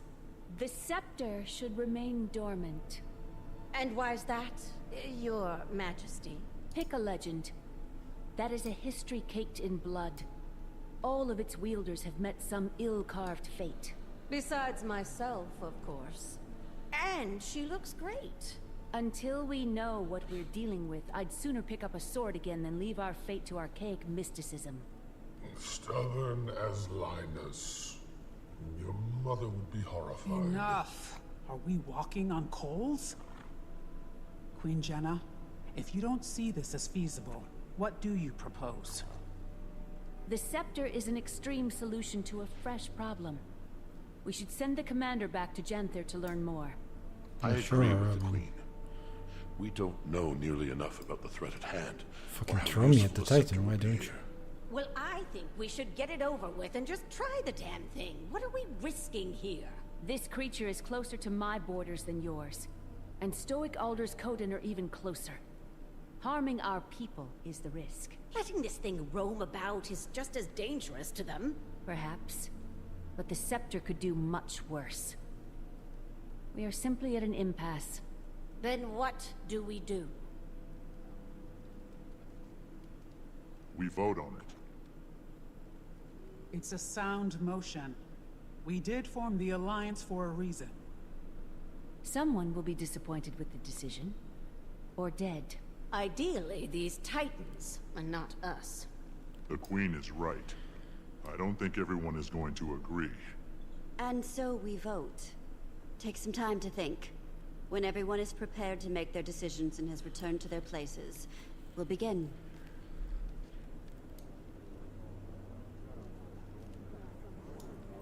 All right, a bit of a break, a coffee break, if you will. So, can they let me away from the... Okay, thank you. Stoic Alder, you got any advice you've just learned about this? So, yeah, I've heard some criticisms of this story instance for what's about to happen. I'm not... well, I guess I'll discuss it later. But I just want to make sure. So this seems to be like a delegation. 1, 2, 3, 4, 5, 6. I guess we're 7th, 8, 9, and 10. So we've got 10 delegations, so we would need either 6 votes or 5 to be a tie, and then I don't know what would happen then. But it can actually be a tie. Theoretically. Practically, I don't know the status of these delegations and shit. But, you know, we'll talk to people. Livia is an optional dialogue, so let's start with her. Wayfinder. Having fun. Can you tell me more about the scepter? What do you want to know?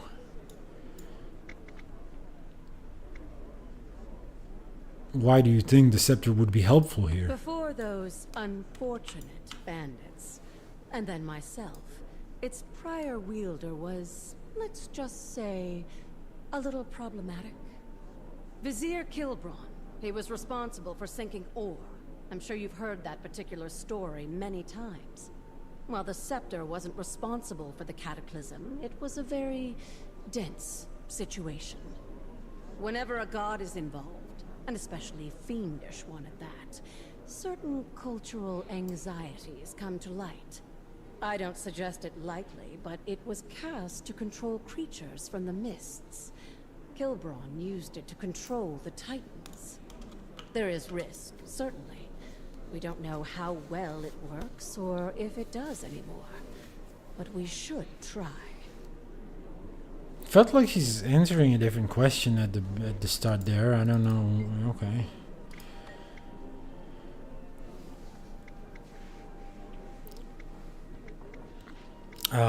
Why is the scepter so dangerous to The use? Seers are frustrating collaborators, not overly fond of sharing. You saw how specific and arcane the Shining Blade was. Legavo is similarly complex. It tests the will of its user, judges their intent. If the user is found wanting, well, those names have long been lost to time and memory. Okay, yeah. Well, let's talk about it when she answers our last question. Can you tell me more about the scepter? What do you want to know? How were you able to wield the scepter? Isn't it obvious? It saw my intent to bring the White Mantle and their Mersat overlords to ruin for their abuse of the Bloodstones. The sacrifices, King Jaden's death. Ignore me. Musings from long ago. It offered me vengeance. I sent many enemies of Kryta to their oblivion. Probably liked the blood. It was fortunate that Iskarin and I crossed paths when we did, though. Even I have limits. As for you, well, you don't lack for will. Even death couldn't stop you. I wouldn't bet against you. So yeah, here we learn that Legavo, or the Scepter of War, is not necessarily a judge of moral character. It just judges your character and reads your intentions. I guess if Livia was allowed to wield it further, perhaps she would have become the villain. I mean, she has kind of a villainous tendencies, and like her quest for vengeance. First of all, it's not necessarily in line with her like Guild Wars 1 story, but that's beside the point. The thing is, and she's always been quite a bit of a like. I mean, she has a golden heart and everything. We know that because she was sort of dismayed about her master's in Guild Wars 1 about her master's intentions, her Asura master. But you know, again, like you'd think that she was driven by this vengeance that the scepter would immediately be corrupted, but no, it allowed her to do the thing that she wanted to do. So I guess we just we were lucky that she wasn't going for the aftermath as well. Queen Jenna, Commander, you have seen the consequences of rash actions. Using the scepter is a mistake. Anything the White Mantle has touched should never be trusted. And there are a couple of options, but I will choose the Char, like. There will be blood with or without the scepter, Your Majesty. The Titans have not yet pushed on to the mainland. We have time. Let's hope we don't regret this. I wish they could understand that what seems like an easy solution is often muddied with complication. But the final call is not mine. It can't be if we seek genuine unity. But whatever is chosen, we will live with it. Yeah. Scarty then, I mean, still no talking to your... Ludo may be a blowhard, but that doesn't mean she is wrong. We should not let the risk of what the scepter could do to eclipse what we know the Titans are doing. You are right. The Titans must be put down, whatever the risk. Another day, another crisis. Let's hope caution does not prevent the proper response. We'll see what the others think. I hear everyone's concerns, but between us, I don't know. We've endured so much pain already. Can you blame anyone for wanting to end things quickly? Kinda speaking from experience here, but leaning on ancient magic isn't worth the cost. Alright, let's see if it influences Scarty's decision. Alright, what's happening here? And yeah, so these optional dialogues actually keep saying the same thing, even though you know, the point of the discussion has kind of moved on. Chief Counselor Iman. Dragons, rogue gods, plagues, a lich. Why not the return of the Titans? We must purge the Titans before they also turn into a disaster. Perhaps, but none of those problems had easy solutions either. If only they had. When Queen Jenna invited me to the Alliance, I didn't think things would spice up so quickly. Ilona has a long history with events such as this. I know my response. Think on yours. Right on, Rockstar. What must our new Coden ally think of us, watching us bicker like saplings? Those are an old race, deriving wisdom from thousands of years of history. We should stand together, not brawl. Firstborn, the Lowland Coden also understands strength and want to use it. I must stand by my decision, Commander. Think on yours. For the Coden's sake, I hope it's the right one. I don't know, Commander. I'm prone to agree with the Queen's hesitation. We know so little.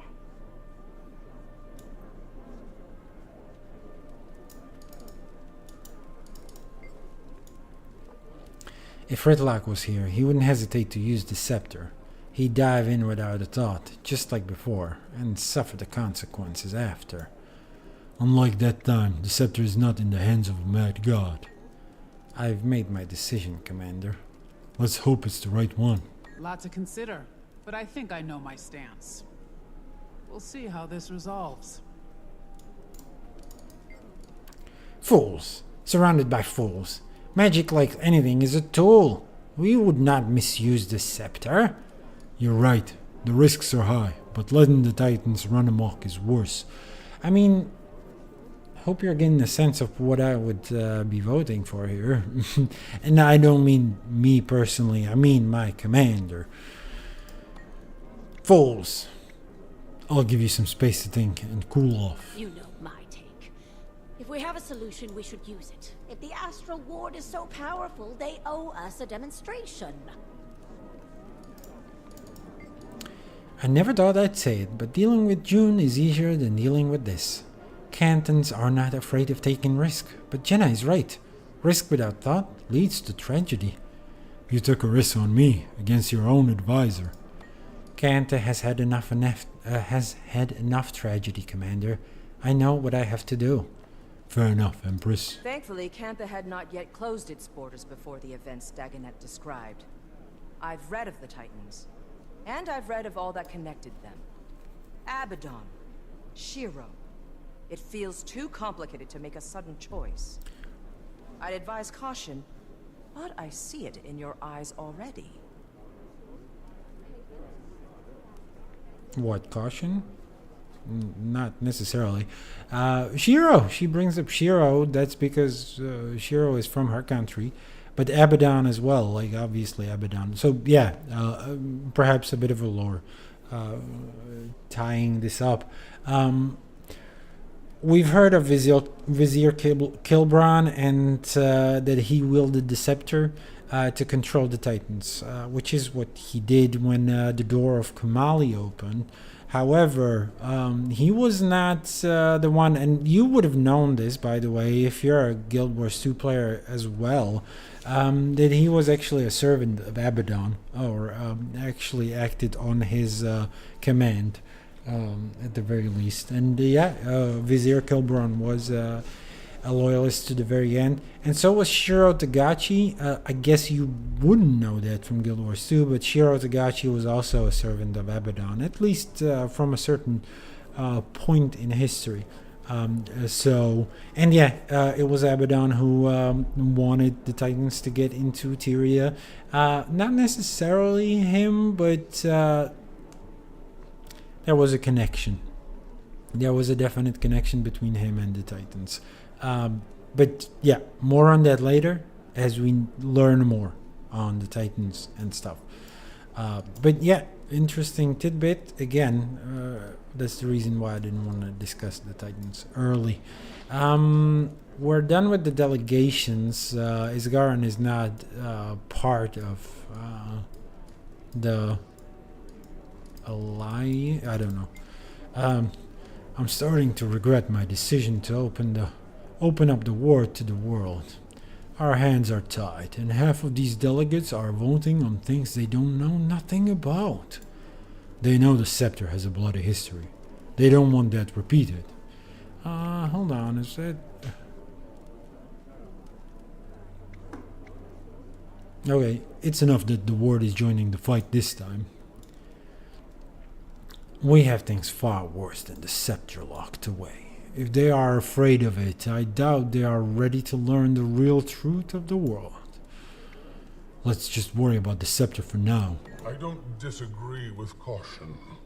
The risk is critical in dire moments. But I will abide by their decision. Historically, if the Ward needed to take action, we simply took it. I must wait now.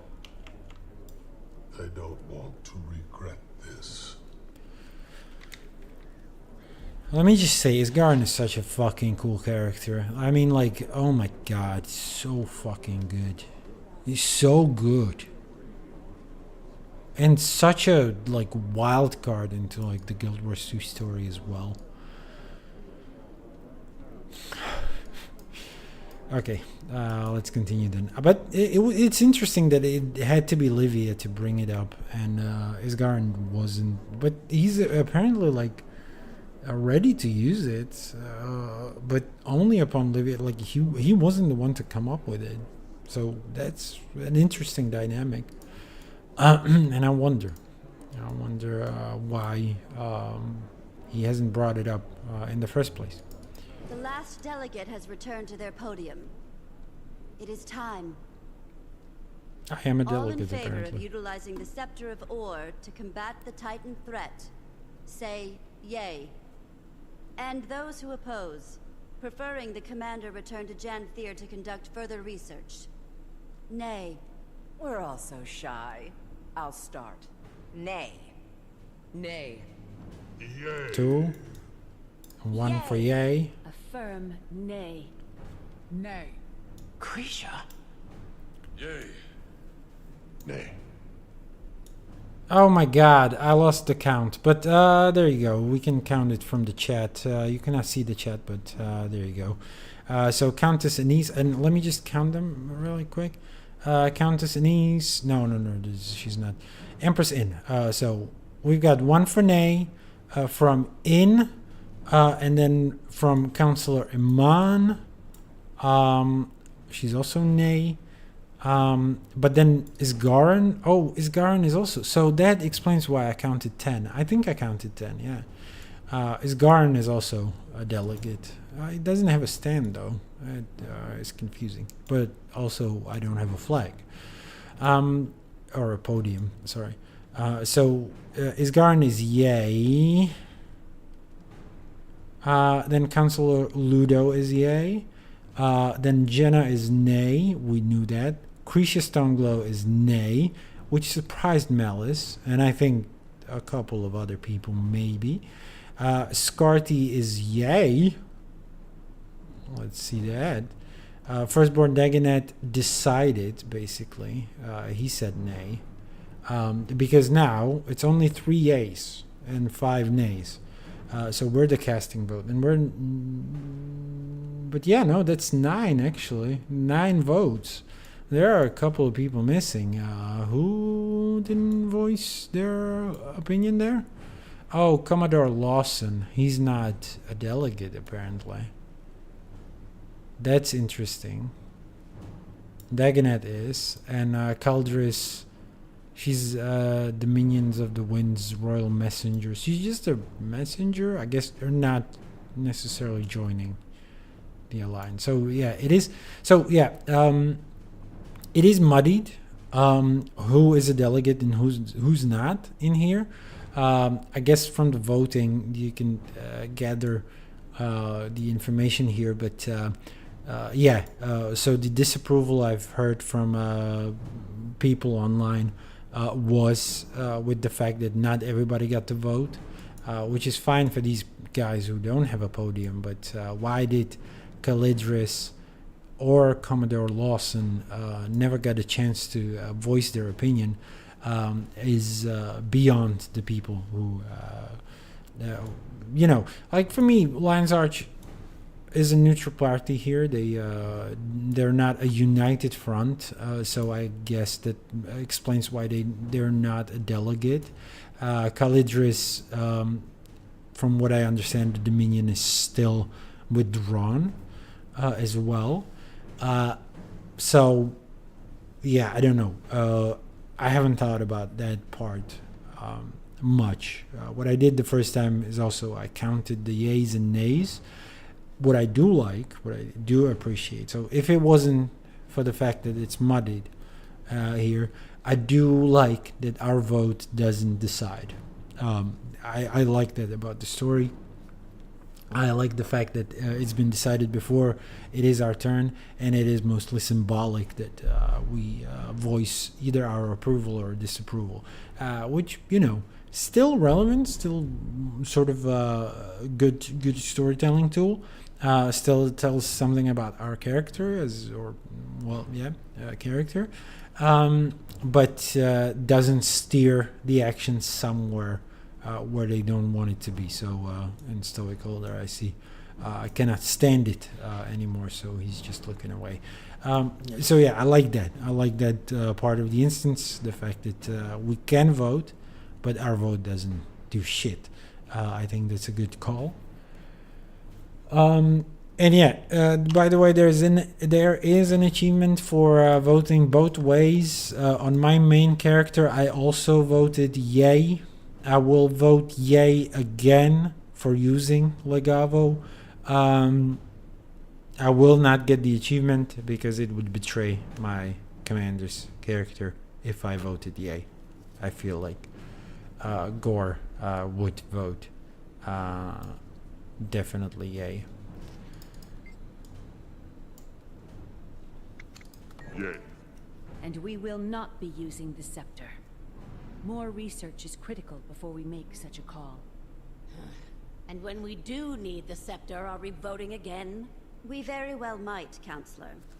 For now, we are investigating the threat.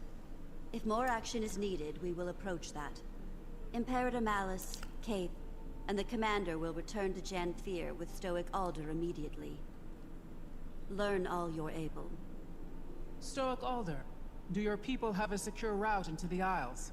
If Iskarin is correct... And I am. Then we should expect the worst. At least one Titan has returned to Tyria. I've sent scouts to map the ruins before. We can approach from the south, take the river inland, and establish camps.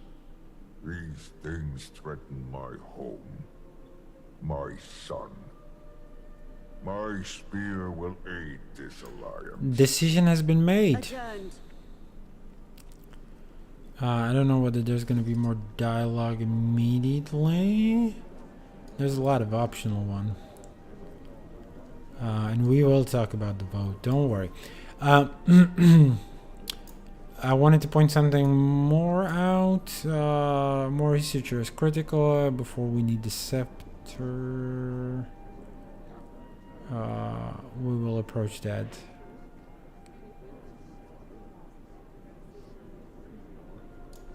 Yeah, I can't quite recall.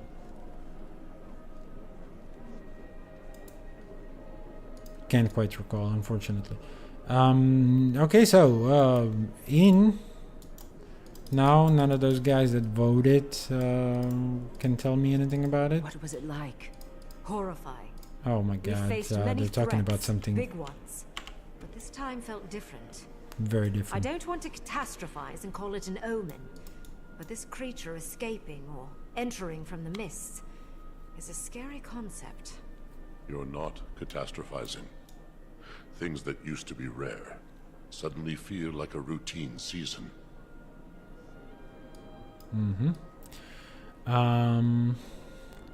Krisha, the surprising vote. Imperator, I would watch your tone. Anyone but me might disapprove. My tone? My tone is fine. It's your logic that isn't. This is a Titan we're dealing with. What they did to our people. Awful. And the things they made us do were worse. But that doesn't mean we should turn to some cursed wand. I hear your opinion. I agree. But you're Ash. Collecting data and understanding every corner is how you rose to Imperator. So, are you level-headed enough to return to the field? Yes. Are you sure? Yes. Just out of curiosity, real quick here, I'm getting a little confused. What is Krisha's title at the moment. Krisha Stone Glow.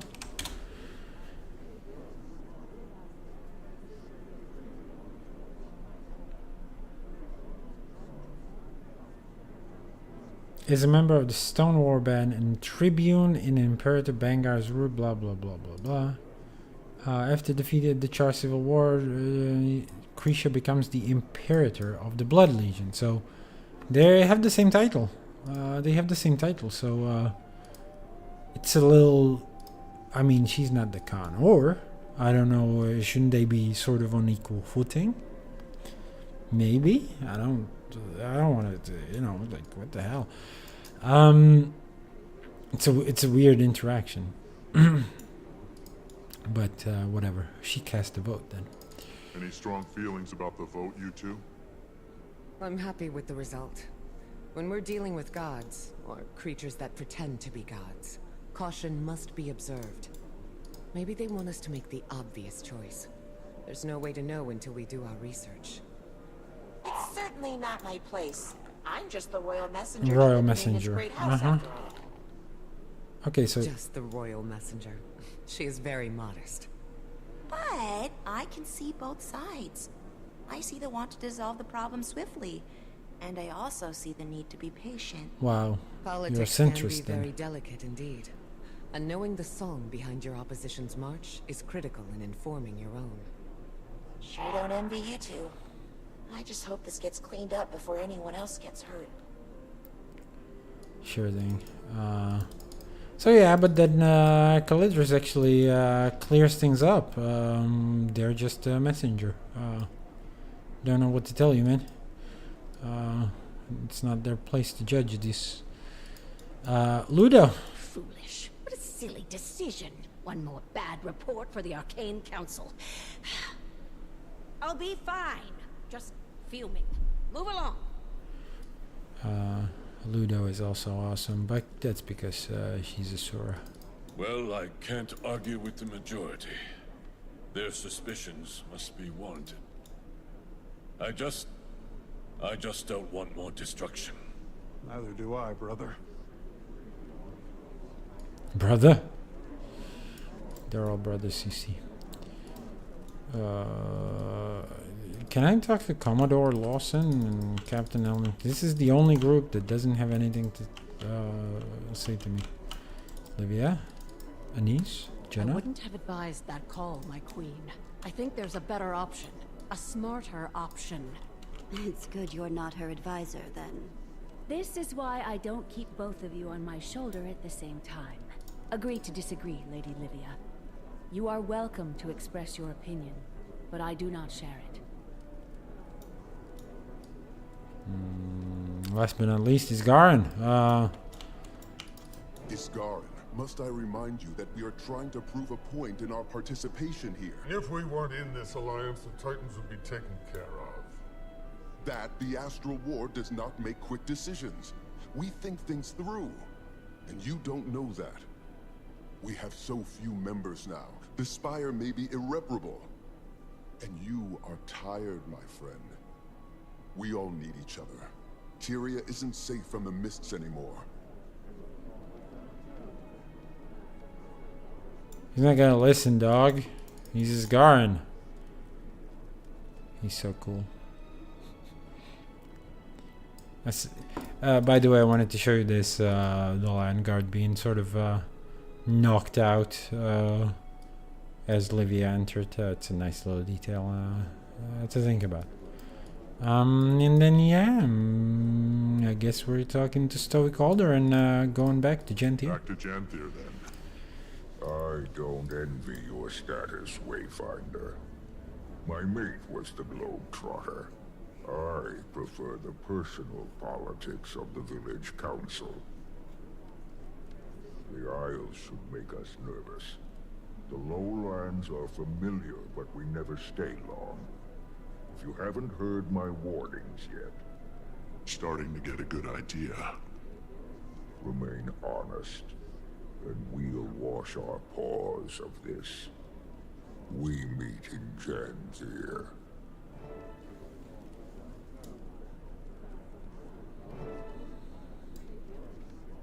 I think that's pretty much all we can do here. No other fun dialogue triggering here. Okay. Let's move on then. So yeah, still, I guess I'll discuss the Titans later. Perhaps at the very end. We'll see whether we can actually... Oh yeah, Extra Life is going on as well. I mean, I haven't contributed at all. I believe it's just... all that has to be done is come here during the thing. Anyway, yeah, we're going back again. Like so, yeah. My discussion of the Titans will probably come at the very tail end of this. We'll see. We'll see what we'll discover about these Titans. We are on a reconnaissance mission after all. And yeah, whether there's one or whether there's two or whether there's six.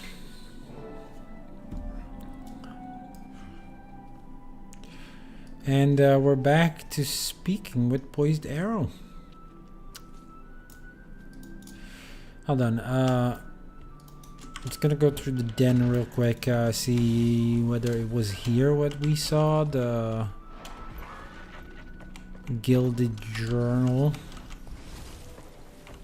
Gold Trim Journal. Yeah, page 3, there you go. Okay, let's continue Snargle's travel along this village. With a renewed sense of the value of my craft, I fear my days in Harvest Den are numbered. A shame, truly. This place calms my tired spirit. I've written a number of bespoke pieces during my time here, but I do worry about bringing too much attention to this place. My fame is unrelenting, and my pages will surely inspire others to come experience it for themselves. It was a hard choice to leave these pages behind, but I will be leaving these pieces as a gift to the Lowlanders. A lingering kiss long after a lover's farewell. Perhaps they'll think of me as they read them. Snargle. And that's it. And he just bounced. He left. He's gone. He's gone. Motherfucker's gone. Anyway. Let us continue the story proper then.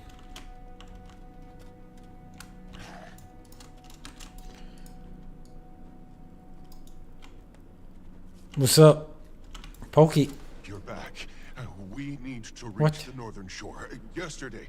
No time to pack. Track your claws, brother. What happened? Fading Aurora. She left the village. We have to go after her. She won't survive a day on the Isles by herself. She went to the Isles? Why? I don't know. She didn't say exactly. When Paul returned, he told the council about your meeting. The Titans. Did he go with her? No. He's with the council now. She left on her own. I'll bet you my best skipping stone that she went after the stranger. I'm going after her too. We should tell your father. See if we can rally a few spears. I'm not asking for his permission, and I don't need you to lead the way. I'm heading to the North Shore. I'll take a boat into the Isles and see if I can catch up to her. You're not obligated to join me, but I won't turn you away. Scalding. Damn it. Fine, let's go. I mean, we didn't have to ask for permission per se, right? We just could have told the dad. And this is a rash decision, really. And, you know, fading Aurora, putting fading Aurora aside, we don't know much about her. We obviously know a little more about Poised Arrow and his dad, but yeah, apparently he's with the council. Apparently there's no time to interact with him. I mean, I don't know why we gave in so quickly, so easily. It's a little stupid of us as the commander here. Unfortunately, no one to interact with. We don't know where Stoic Holder is. Otherwise, I would telltale on Unpoised arrow. Most definitely. Like, what the fuck is this behavior, man? But yeah, no, this is the way the story develops. We are concerned about fading Aurora. So we've seen her sort of flirt with his dad, though. It is quite clear it's not a romantic interest he has in this, in her, or maybe he does. I don't really fucking know. They seem to be a bit apart, but he is, or she is, Poised Arrow's mentor.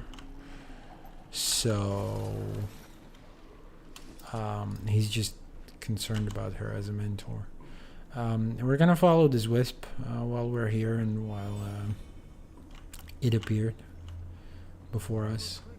I don't know whether we did it already or not, but more importantly, there's another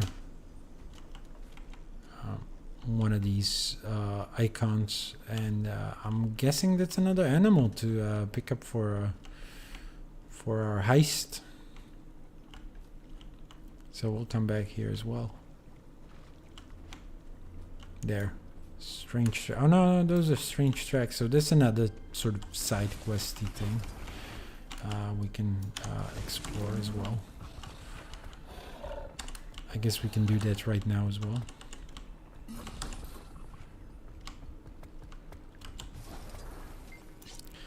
Take a sample. So yeah, this is for the cryptid chase. Ooh. This is cute. It's got hints and all. Are we... What's up? What's up, Wisp? Come on, let's keep moving. Keep moving. Are we here or what?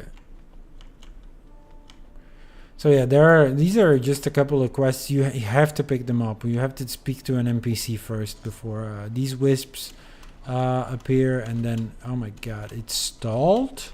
No, it's fine. I am here. Yeah, I am here, man. What's happening? Oh no. Oh, it got stuck. So both of these you need to pick up from like a quest giver, basically. From like an NPC. An interested party. I am here. Motherfucker, I am here.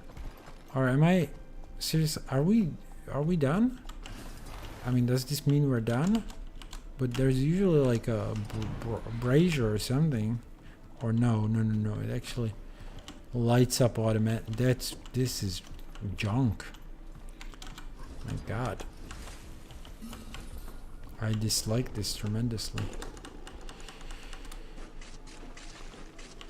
So anyway, I think I made it stall too, like because of the... Or do I sniff here? No, that doesn't work. Okay, whatever. There's no time. We need to save Fading Aurora. Whatever.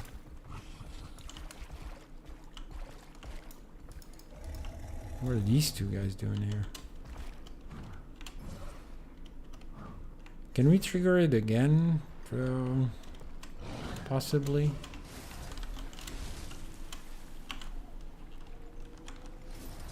I mean, it's not important for any of this story progress, but just, I don't know, I'm kind of miffed now. I'm kind of annoyed that I cannot finish this. No, I don't see it either anymore. I'm gonna jump on the mushroom, see if we can get far enough from the spawn location to have the wisp reset or something. I just...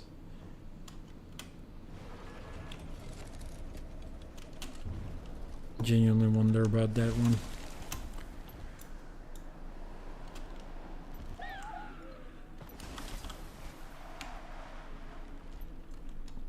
Nah, it seems still in the same place. I mean, it is marked on the map, so it's not like you would lose it, but yeah, it's definitely stuck. I mean, it feels like it reacts to us. Are we supposed to do something? Are we supposed to like bow or something? Like kneel or?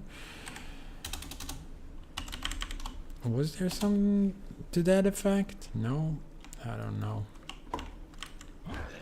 I fucked up somehow. Anyway, let's continue the story, I guess. I think it's gonna be about like one instance. I don't think we're going into an instance, by the way. I think next step is in the open world, and we'll see whether we're gonna end it up there. I mean, it looks like an instance, though. This is as far inland as we can get. We'll have to continue on foot. I mean, Have you been the here river before? A few times. ended. Never without Ma or Grandma. What about Stoic Alder? He wouldn't bring me. No. Doesn't think it's safe. Okay, so he's afraid that he would straight up Look. wouldn't be allowed to come here. But we were able to gather Malice and Kate, you tell me? That is a Titan spawn, yeah. We follow those. I bet we'll find Fading Aurora. So she's fine killing these herself, apparently.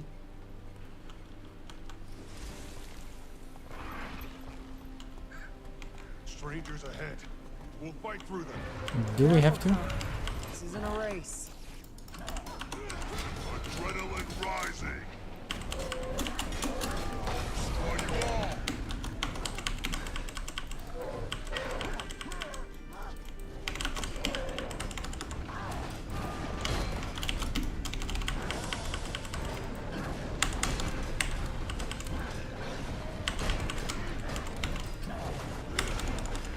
Adrenaline rising.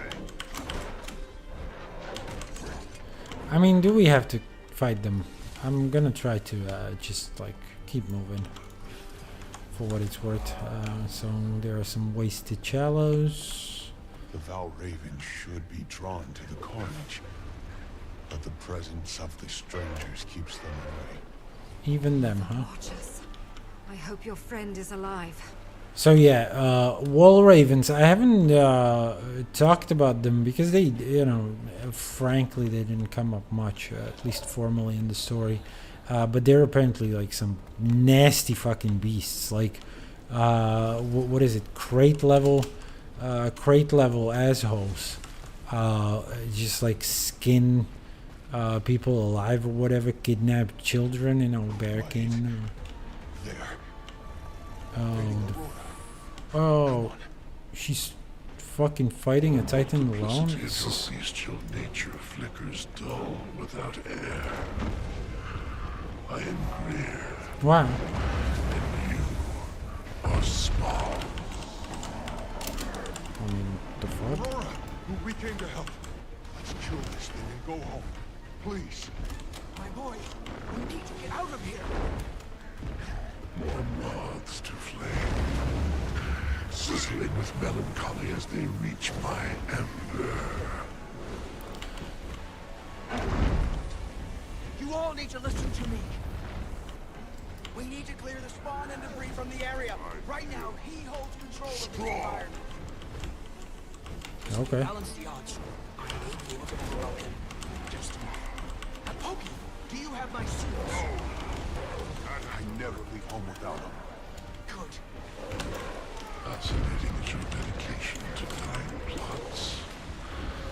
I will turn this swamp to rot. Okay, so we're supposed to pick up the seeds there. I mean, we need to sort of kill these things though first. I mean, maybe not first. I make a pretty good team. But as well, I could say. I guess.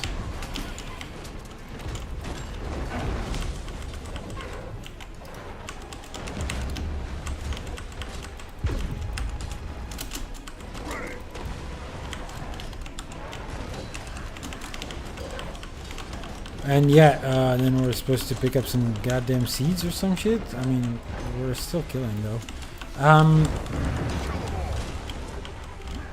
So yeah, she calls him boy. So it seems like at least she understands it as a sort of.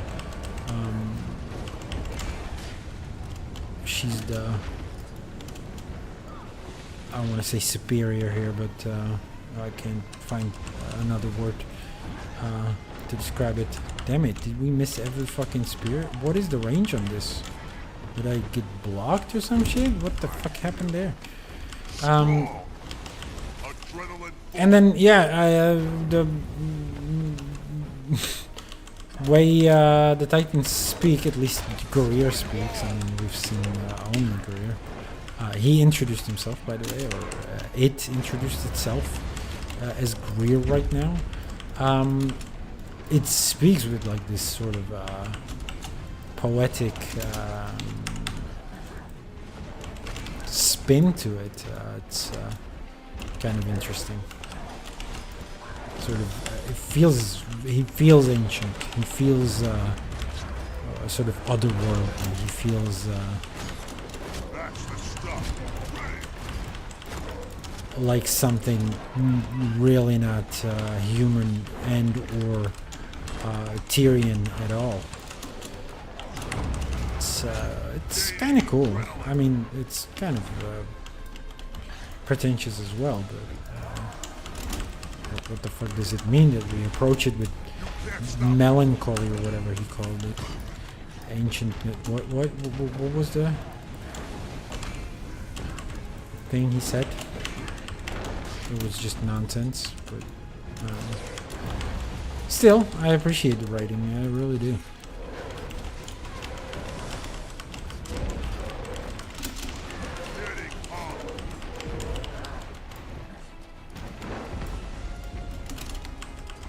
However, you know, again, I'm sort of a little bit disappointed in the mechanics of the fights and the fact. I mean, Aurora is tanking right now, right? Fading Aurora is tanking. What now, Aurora? Plant the seeds throughout the swamp. They are very magical. And she's doing a bang-up job, so I mean, I guess that should explain why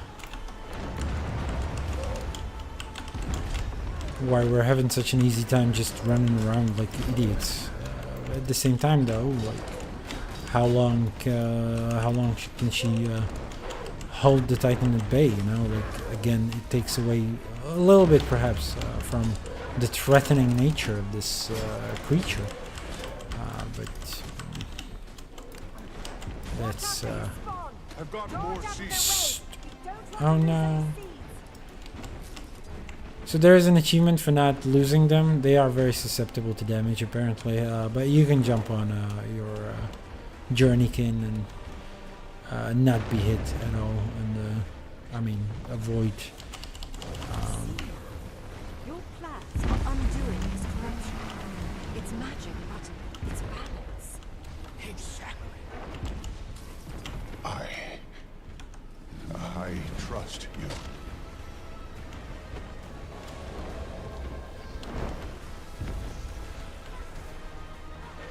And yeah, as you can see, you're quite protected from attacks when you're on a mount. I got hit there, and I was still able to keep the seat. I've already got the achievement for getting all of this, and Fading Aurora is dead actually, so she's no longer tanking. No more excuse for why the Titan isn't wrecking our shit. Again, story instance, I know, yada yada. I just wish they made it a little more threatening then.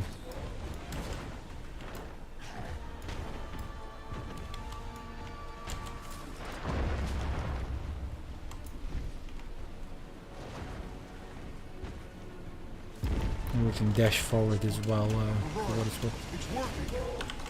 Of course it is. Sweet is the honey on your lips. Just before his talons catch victory, by the throat. Pokey? What's happening to Pokey? Calm your tan. We have scores. Sweet is this. I'm speaking to you. Look at me. Oh, sorry, there's a cutscene. We should. You're not getting the full audio.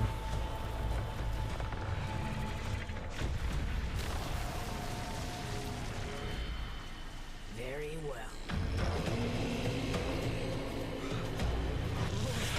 Oh, what the hell is happening, Aurora?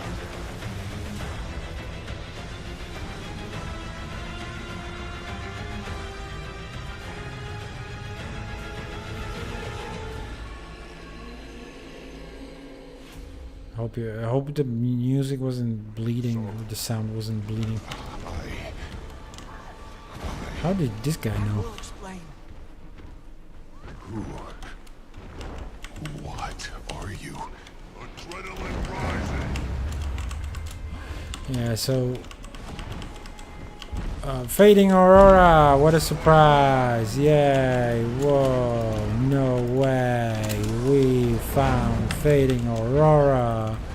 Well, first, I don't know how our commander put 2 and 2 together so easily. I mean, perhaps I'm just stupid, but here's the thing. I think the cutscene was supposed to like convey that she like used some super duper crazy ass fucking magic, but I'm like, look, I'm used to like the creatures and NPCs doing all sorts of like weird shit, so I think it's a little bit of a ludonarrative dissonant element that you know, it wasn't such a flashy effect as to warrant this. I guess it was cool. I guess, you know, the fact that it was conveyed through a cutscene was supposed to tip us off that this is like not normal, that this is indeed like super suddenly like really impressive what fading Aurora did there, but you know, in the end it just feels a little bit like, okay, so she she cast a spell and now a single spell, and now we know that she's waiting sorrow. Echo bullshit. But yeah, it is what it is. She's fading her. I'm sorry. She's what's her name again? Waiting Sorrow. We finally found her. I mean, surprise, surprise. Fascinating. On the weight of my own dejection. It is done.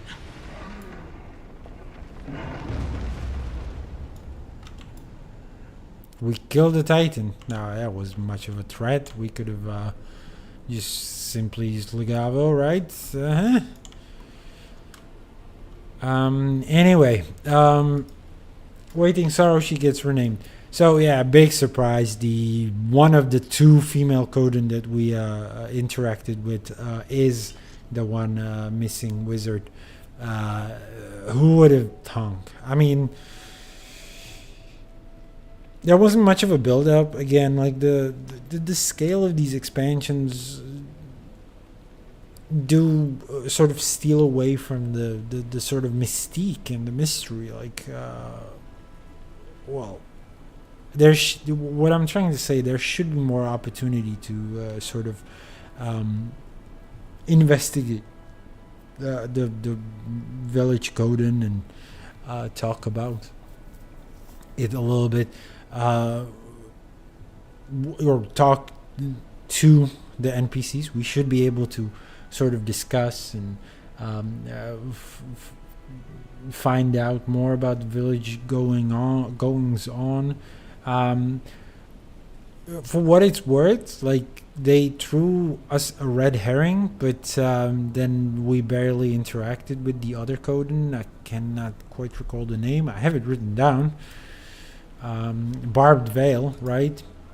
So Barbed Veil was like the other hot candidate, and our NPC even like, or sorry, PC, our character even like allude to this Barbed Veil character as being a bit aberrant, a bit out there. But yeah, no, as players, we didn't have a lot of time to ponder and investigate, I feel. Especially now on recap, like,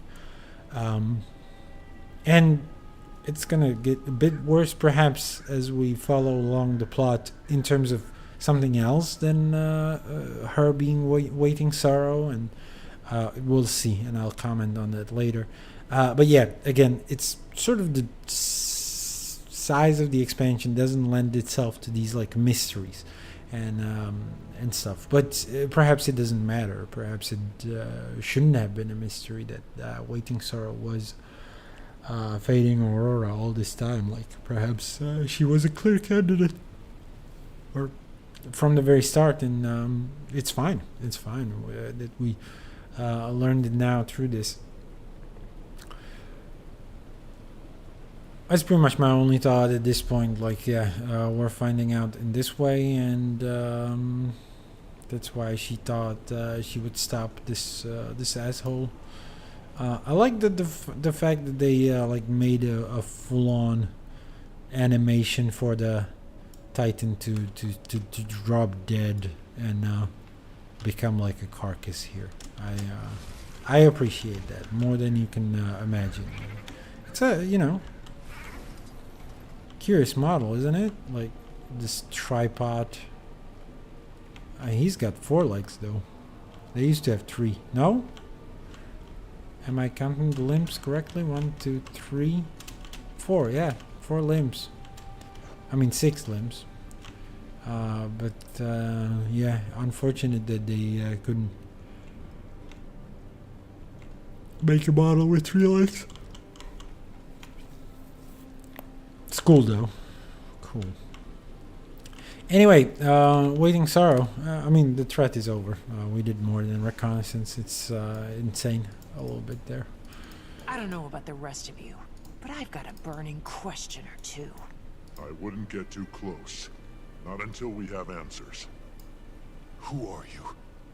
Pokey, I will not hurt you. Don't call me that. That's what my ma called me. Who are you?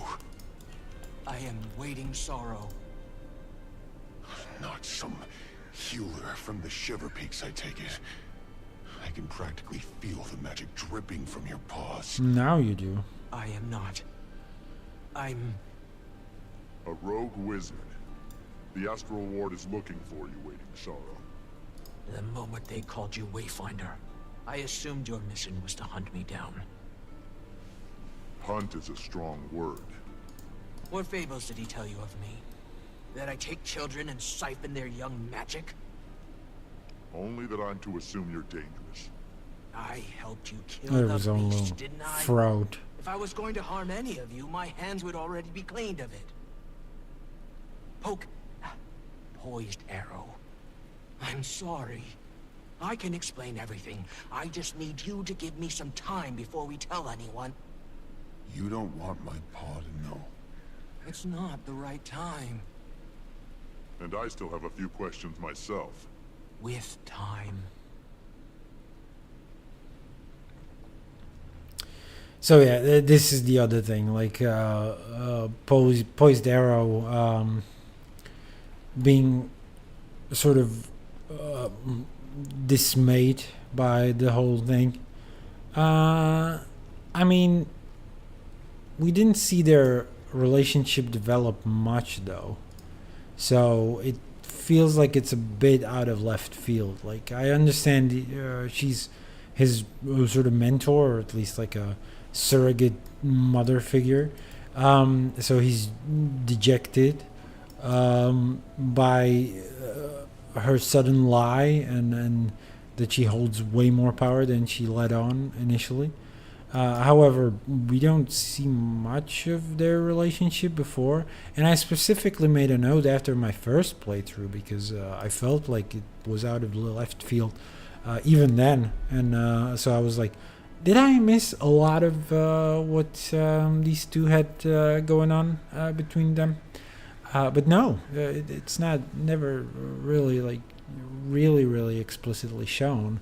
I think there should have been more interaction between those two, and a sort of a more camaraderie happening on screen. We had to see it to really feel the impact of this betrayal. Also, as I mentioned, like Waiting Sorrow pulling some kind of a magic out of her ass. There's not a lot of telegraphing that this is something amazing, something we should be like, whoa, what the fuck happened now?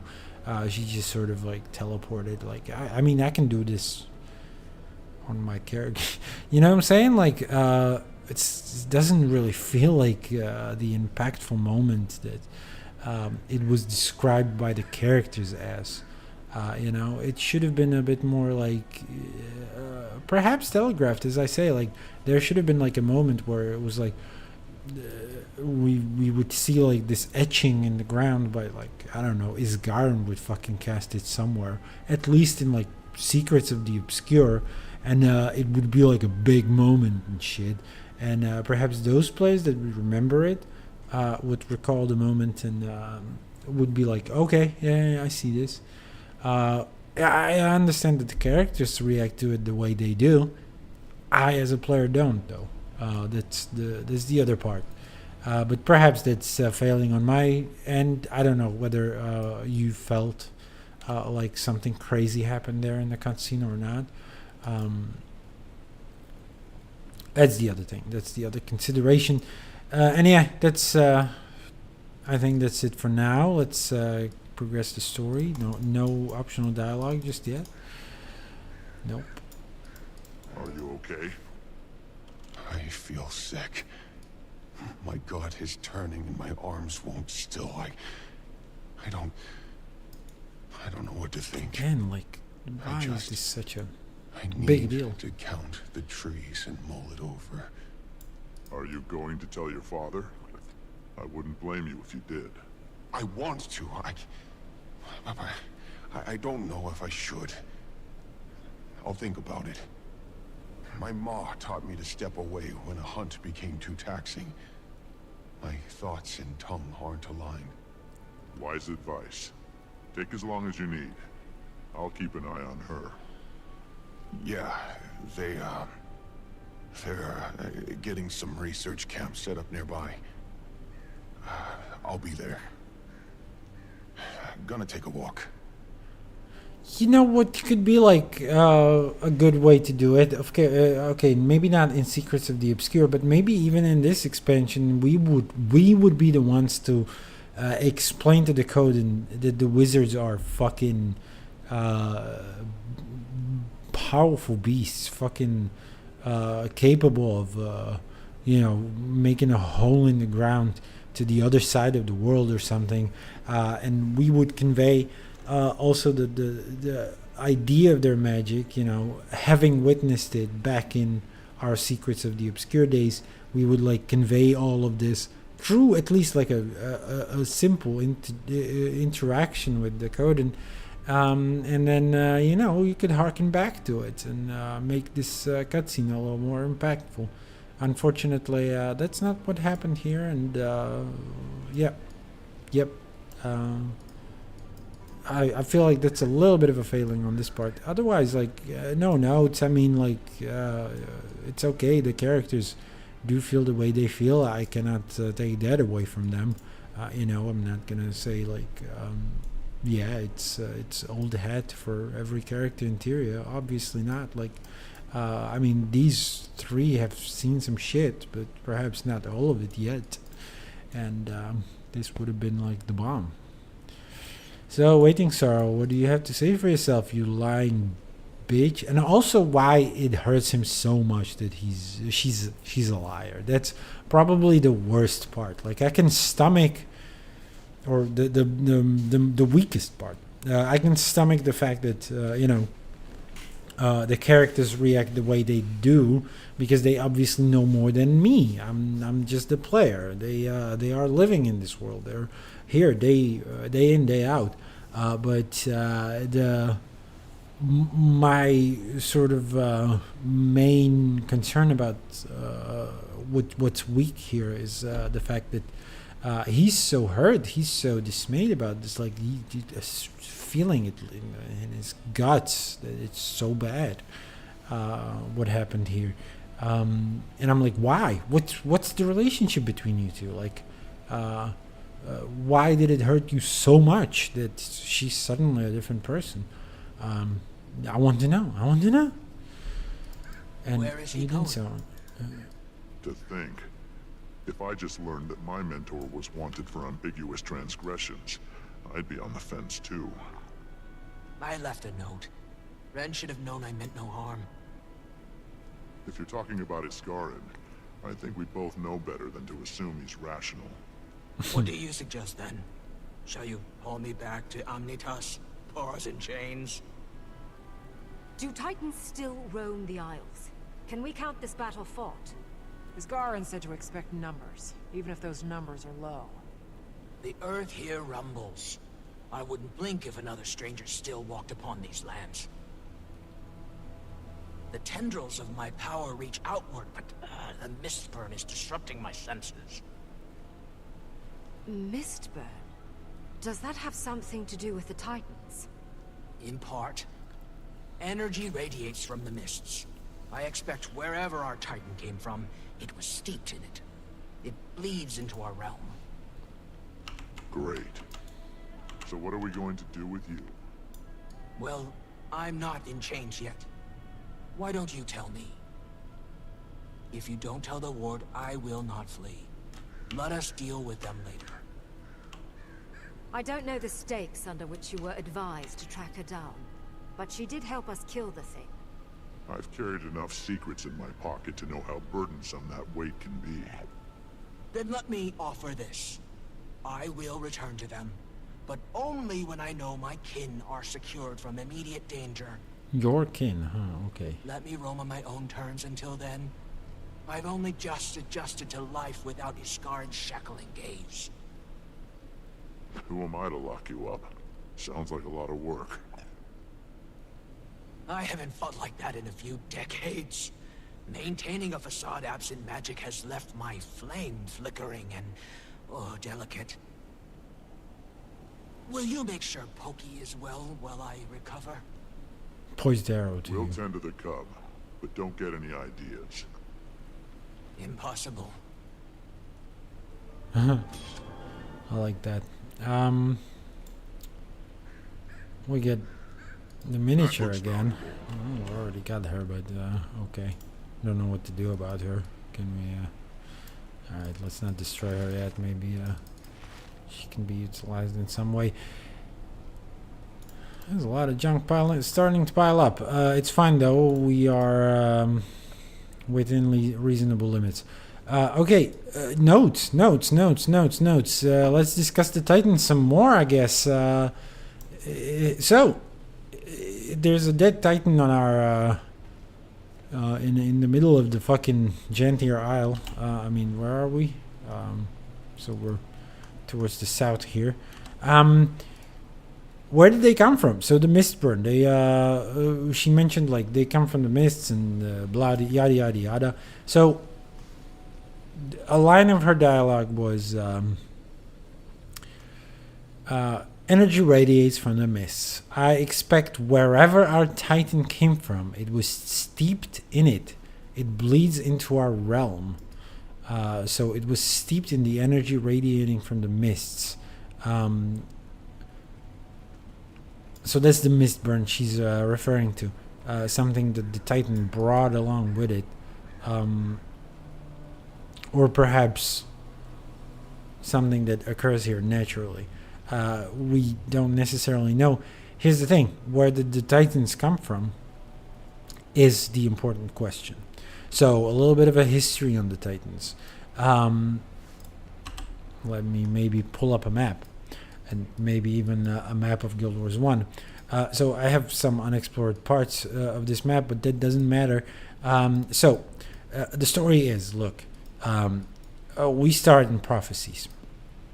Prophecy starts somewhere around Ascalon. The original city is around around these parts, actually. Like, this is pretty much the heartland of Ascalon. You know, Ascalonian catacombs. Yeah. So this is pretty much where we start. Ascalon City ruins. Huh? See? Cute. This is where we start our adventure as Prophecy's characters.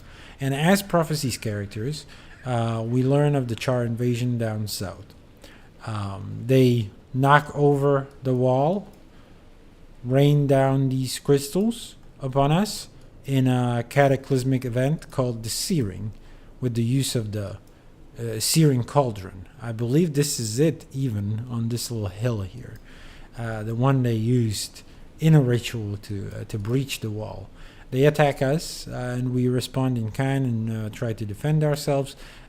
We march north, we fight through them until it's impossible, and the Prince Rurik, the guy who pretty much is with us the whole time, breaks off with his. They have a falling off with his father, the king, and we take a sharp turn to the to the west and across the Shiver Peaks.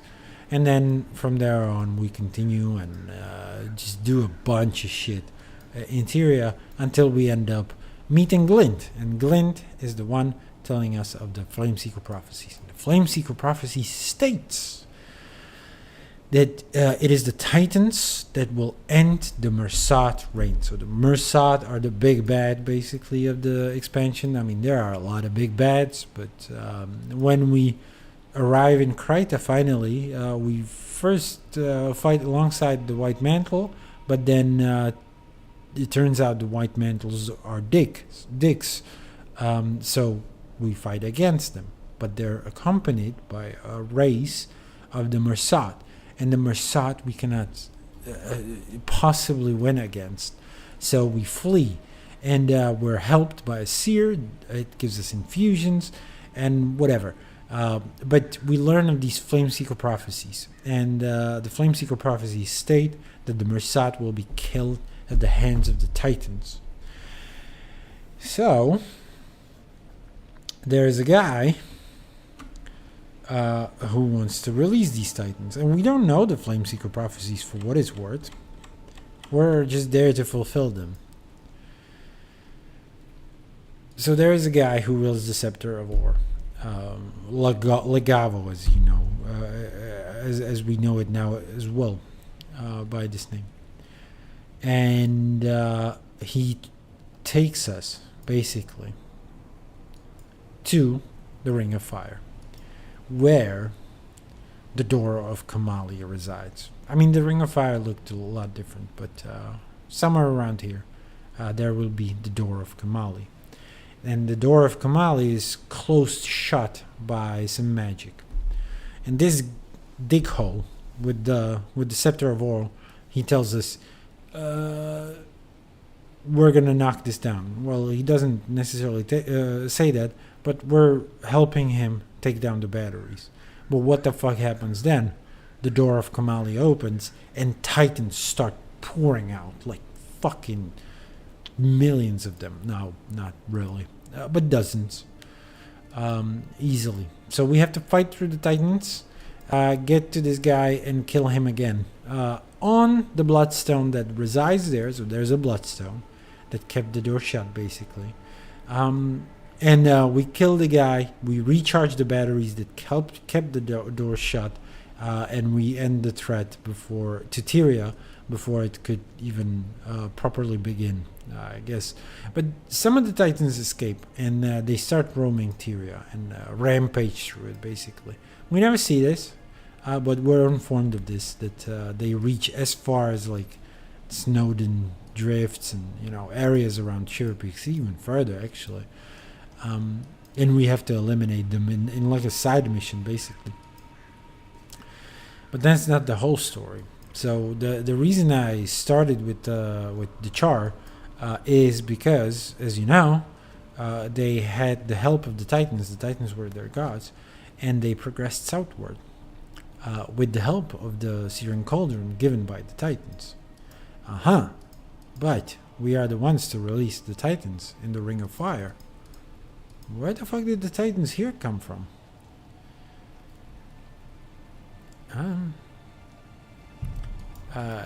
Considering further that the door of Kamali, we know what's on this side of the door. It's the Ring of Fire, Anteria. At large, what the fuck is happening outside there? Someone's got a dumb fucking car or motorcycle or something. So we know on this side of on the Tyrian side of the door of Kamali is the Ring of Fire. Well, what's on the other side? Well, we find out later. So our guys go through a journey to like Acantha, and they have an adventure here. But then they come here, and we fight Abaddon. And we continue northward and cross the Desolation. And across the Desolation, there is actually the Ruptured Heart is the Mouth of Torment. And there's a portal that opens into the mist and leads directly into the mists. We go through it, and we find ourselves in Abaddon's domain, which is the Realm of Torment. And in the Realm of Torment, and I cannot really show you this because this is in the mists, but the Realm of Torment hosts or houses a jail for Abaddon. And within this jail, there is a section called the Foundry of the Failed Creations. I feel like we should have something to show for it as well. I'm just gonna quickly put this on screen as well. So the Foundry of the Failed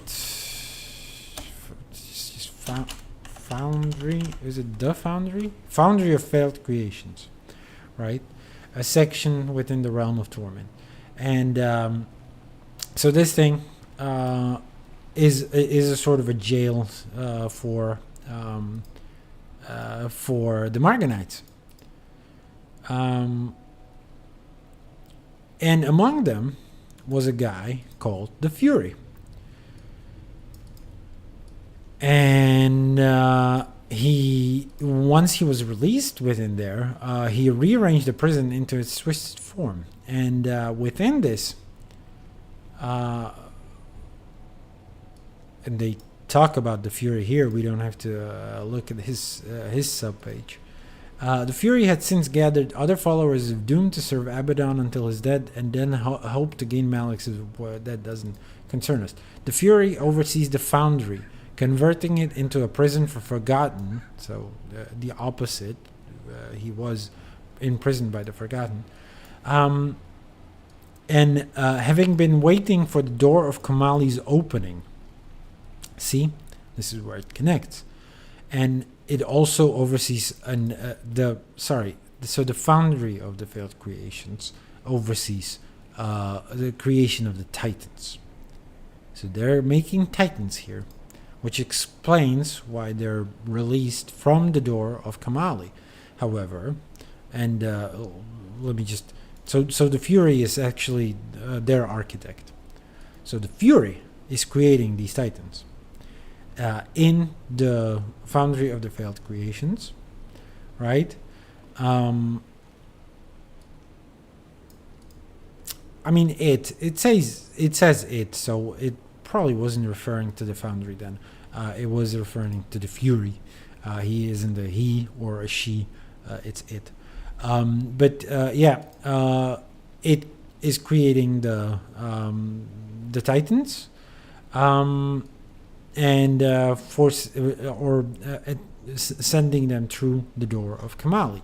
So we look at the Titans again at their subpage in Guild Wars 1, and what do we learn here?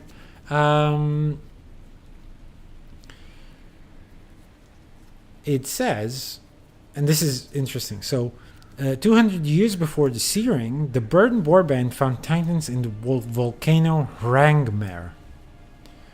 And we cannot click Hrangmer actually, but the Hrangmer volcano is allegedly somewhere north of the Citadel of Flame. It's pretty much the mountain overseeing the Citadel of Flame. So this is where the Charr first encountered Titans. But those wouldn't be the Titans released through the door of Kamali. That's miles and miles away. Obviously there could be like some other door around the volcano, but this pretty much precedes everything that we've learned so far. So, right? So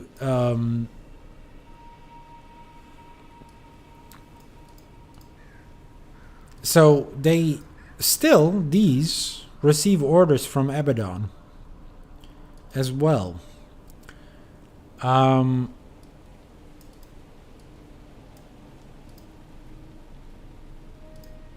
And yeah, it states pretty clearly here, the Titans are demonic creatures created in the foundry of the failed creations by twisting tormented souls. Okay, so Titans should be from the foundry of the failed creations. Got it. Except, there's one small tidbit. And, you know, so the question then remains, how did they get to Hrangmer? When did they get there? Especially when the Fury was waiting for the foundry to be opened through the door of Kamali before sending the legions onward. Why did even Wazir Kilbran go to the door of Kamali if he could control the Titans in the Charr homelands? Those are unanswered questions. But there is one tidbit, and I don't know where I read it.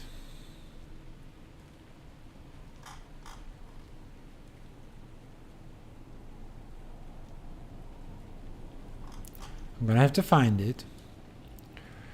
When it broke free, it took control of the prison to use it as a staging area of the door. Later, obviously, was it at the Titans? They also adapted the terrain. Created in the foundry of failed creations.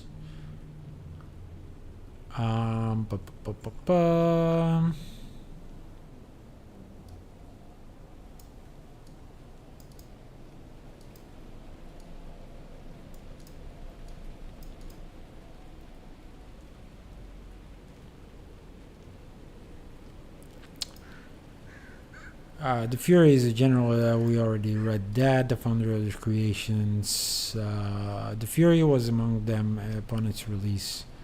Whatever. There's not a lot of annotation, unfortunately. There are a couple of people who talk about the Fury, though. Perhaps we need Guild Wars 2's wiki for that one. So perhaps if we put in the Fury here. Nope, Titans. So perhaps it was here that we learned about it.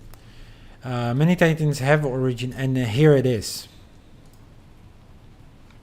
However, the Forgotten and Seers have implied that the Titans are demonic beings which are created by twisting tormented souls. Okay, we know how they are created. Many Titans have originated from the foundry of failed creations in the realm of torment.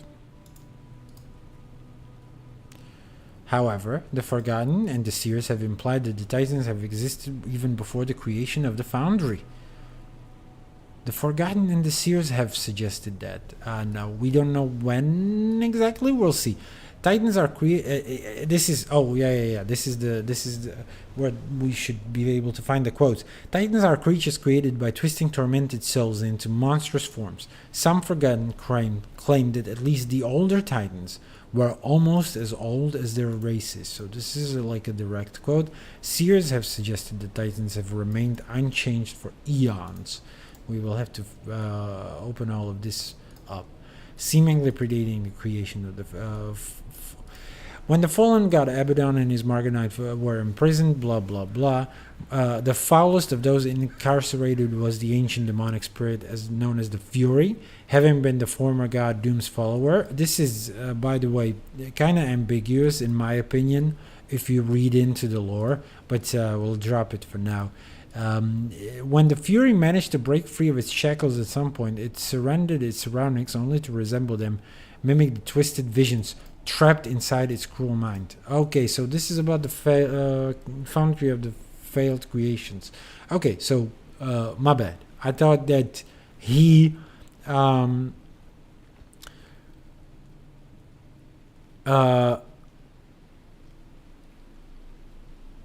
oh yeah, I mixed up some facts that the Fury would create the Titans based on his twisted imagination.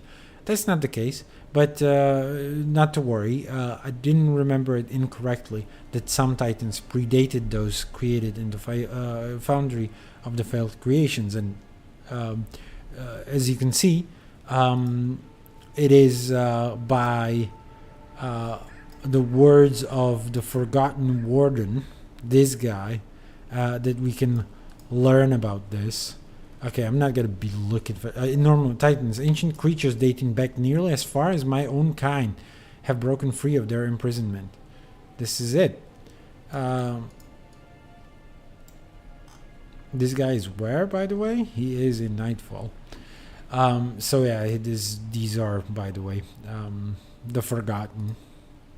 The one race we haven't seen in Guild Wars 2 just yet, by the way. And then, yeah, Hell's Precipice. Ancient Seer says, unchecked, the Titans will rend Tyria asunder. Among the Titan Horde are their champions, the Armageddon Lords. Over the eons, much has changed in Tyria, but not these Titans. So the Titans are an ancient evil. And we're dealing with them now. So this is a big fucking deal, right? An even bigger deal. What does this guy say? Oh yeah, this guy is talking about the Fury then. Inside the foundry is the door of Kamali, blah blah blah blah blah blah blah.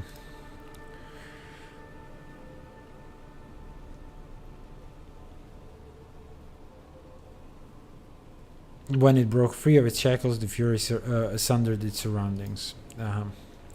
Right. Okay, so yeah, this is what we're dealing with now. We're dealing with the Titans. And they're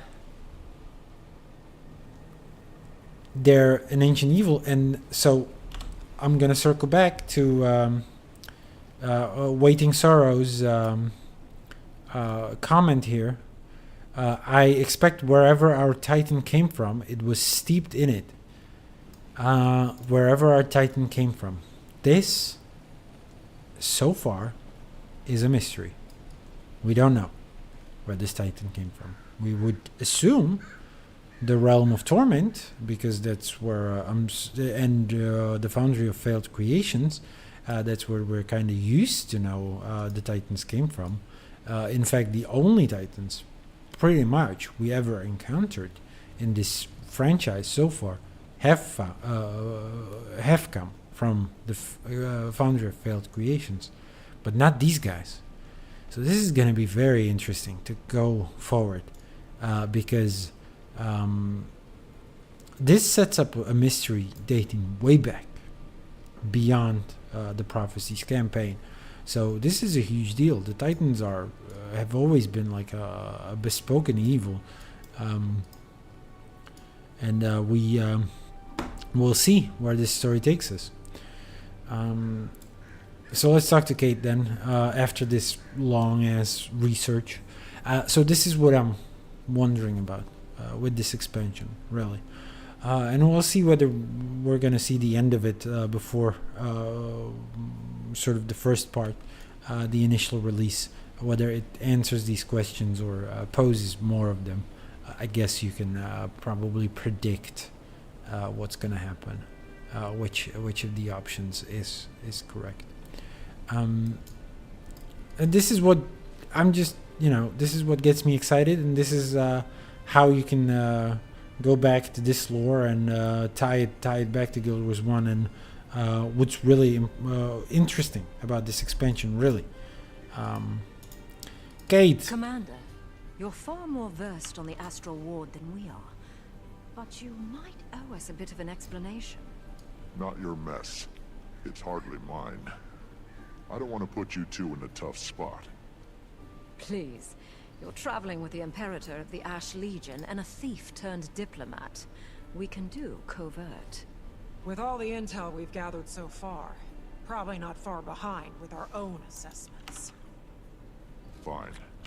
When I met with Frode back at Moon Camp, he told me to keep an eye out for their missing wizard. I've heard the name, but not much else. She left the Astral Ward on uncertain terms, which makes Iskarin nervous. Iskarin makes me nervous. Should we be afraid of her? Maybe caution over fear. Didn't strike me as dangerous when she threw herself in front of Pokey. We can do cautious, Commander. Far And as I know, covert. she helped us They can fight do that anything. thing. Hell of a lot more than Iskarin has done here. Alright. Very curious. So let's not trigger the dialogue again. We cannot talk to Waiting Sorrow, formerly known as Fading Aurora. Waiting Sorrow, the art or the Bearkin, formerly known as Fading Aurora. And I guess we're leaving the instance. And with that, I think like I've dropped a heavy discussion at the end. Unfortunately, it's that's gonna be the thing that's gonna underline this. And I feel like it's a good teaser towards what's about to come, where we should learn more about these Titans. We've killed one, but there might be more lurking around. They're rarely alone, as you've heard. And yeah, I'm really curious to learn where they're coming from. But a bit of a teaser more. The story is going to throw another curveball at us and dig up some more of Guild Wars 1's past very soon. So let's exit and see whether we're hit with any immediate dialogue. I suspect we might drop into the... no? Okay. We must scout the area. Would you and your journeykin care to help us? Brush ball. Oh, what a little kitty. Okay, so, yeah, that's gonna be it for now. I think we've done some progress. It's storm clouds over Jantir, so we will need to look out for an achievement here. I'm gonna... I never fucking brought the gift. Shit, I hope it's still relevant. Let me see. How did I get lost on my way there? What have we done? What happened? What happened? Seriously. Okay, so just gonna do this real quick as well. Where do they live? It's this Deft Lahar's abode. Let's see if this is still relevant. I fucked up. But yeah, after this, that's the definitive ending. I will also relocate back to where we were to see, like, no, we didn't leave. No, this happened before. This happened before we faced the Titan. I don't know, how could I have forgotten to bring this to the guy? It's easy when you know how. Deft Lahar, mate. I wanted to bring you and Willow a gift for helping me make my house a home. Well now, seems I was too hard on you when you first came to me for help. Thought you might like it. Well, aren't you as sweet as the drink itself? Thank you. We'll put that to good use tonight, won't we, Har? You're welcome. That's cute. It's cute. I mean, cute, right? Cute. Okay, let's get back to where we were actually before. Oh no, but there's a waypoint. The waypoint is right next to fucking Pokey. We did a bit of exploration here. Hopefully it doesn't trigger the dialogue. If it does, we'll sit through it. I mean, it's fine. But we should be far enough. So yeah, in the meantime, they set up camp. Yeah, it's chill. Speak with so... No! Storms, the foul magic, the bloody ghosts. What do we hope to gain by exploring this forsaken place? I did. Fucking skip out on a dialogue. Look, it said mispoised arrow at Forager's Hunt, and now, seriously. And hold on, Stoic Holder is here or what? Yeah, Stoic Holder is here. Oh, this fucking sucks. I accidentally skipped a bit of this. I fucking knew it, man. This is bad. Alright, I guess, what, do we go to the... Alright, backup plan. So that's storm clouds over, whatever. Let's bring our main character there, and I'll show you. Through a bit of a contingency, we're gonna repeat the story chapter on our main. This wasn't supposed to happen.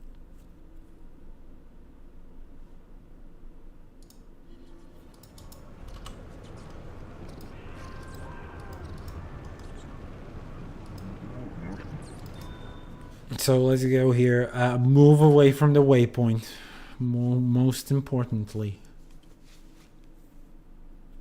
And we're gonna have a bit of a whiplash, a bit of a ringer to deliver this portion of the story. It's just gonna be one dialogue. Come on. I'm still mad at it. Still mad about it, but you know, quite easily can fucking skip a bit of the story, man. It's not good. Not good at all. I don't think it's a good design. So storm clouds over Jantir. So meet points the arrow at Forager's Hunt. No, okay. No, nothing happens. No. What happened? The Guiding Stars expedition team? Oh, cool. Okay. They were attacked not once, but twice. So no whiplash. We just walked in and found out that there's no poised arrow. It's just his dad. So that's fine then. Okay, I panicked needlessly. All right. Good. As we were. Anyway, so that's it from me. Enough of an epilogue. I mean, we're chapter 6. We're in Act 2. I do believe storm clouds over. That these achievements already fall under Act 2, don't they? Yep. So yeah, we just wrapped up Act 1 with all that there was to it, including bringing a gift to a pair of Coden.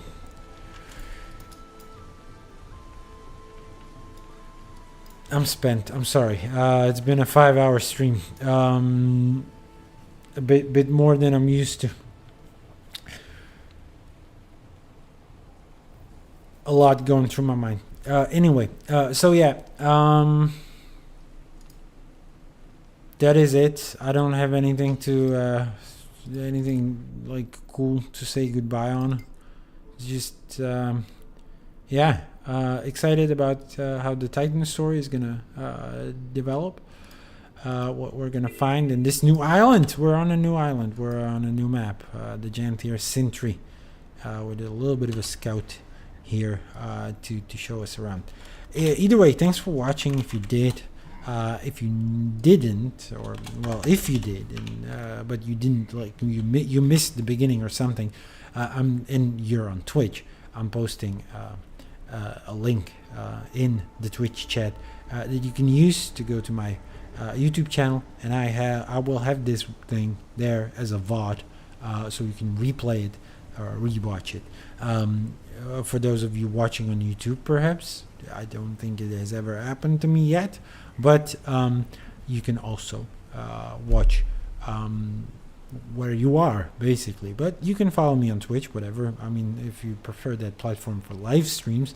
However, those VODs will not stay up on Twitch, only on YouTube. And my Patreon, I mean, it would be nice to tip me if you like the content at least a little bit. But of course, if you've got the spare income. That's it. That's genuinely what I have to say. I will gather my thoughts and see you when I see you next. I don't know when that will be. I don't have many free evenings from today. I wonder when I'll be able to stream again, but it will happen at some point. So, yep, sit tight, and hopefully we'll get the recap done before the next story releases in 18 days. It's a little over 2 weeks. Doesn't sound like a lot of time, but yeah. Take care. Bye bye.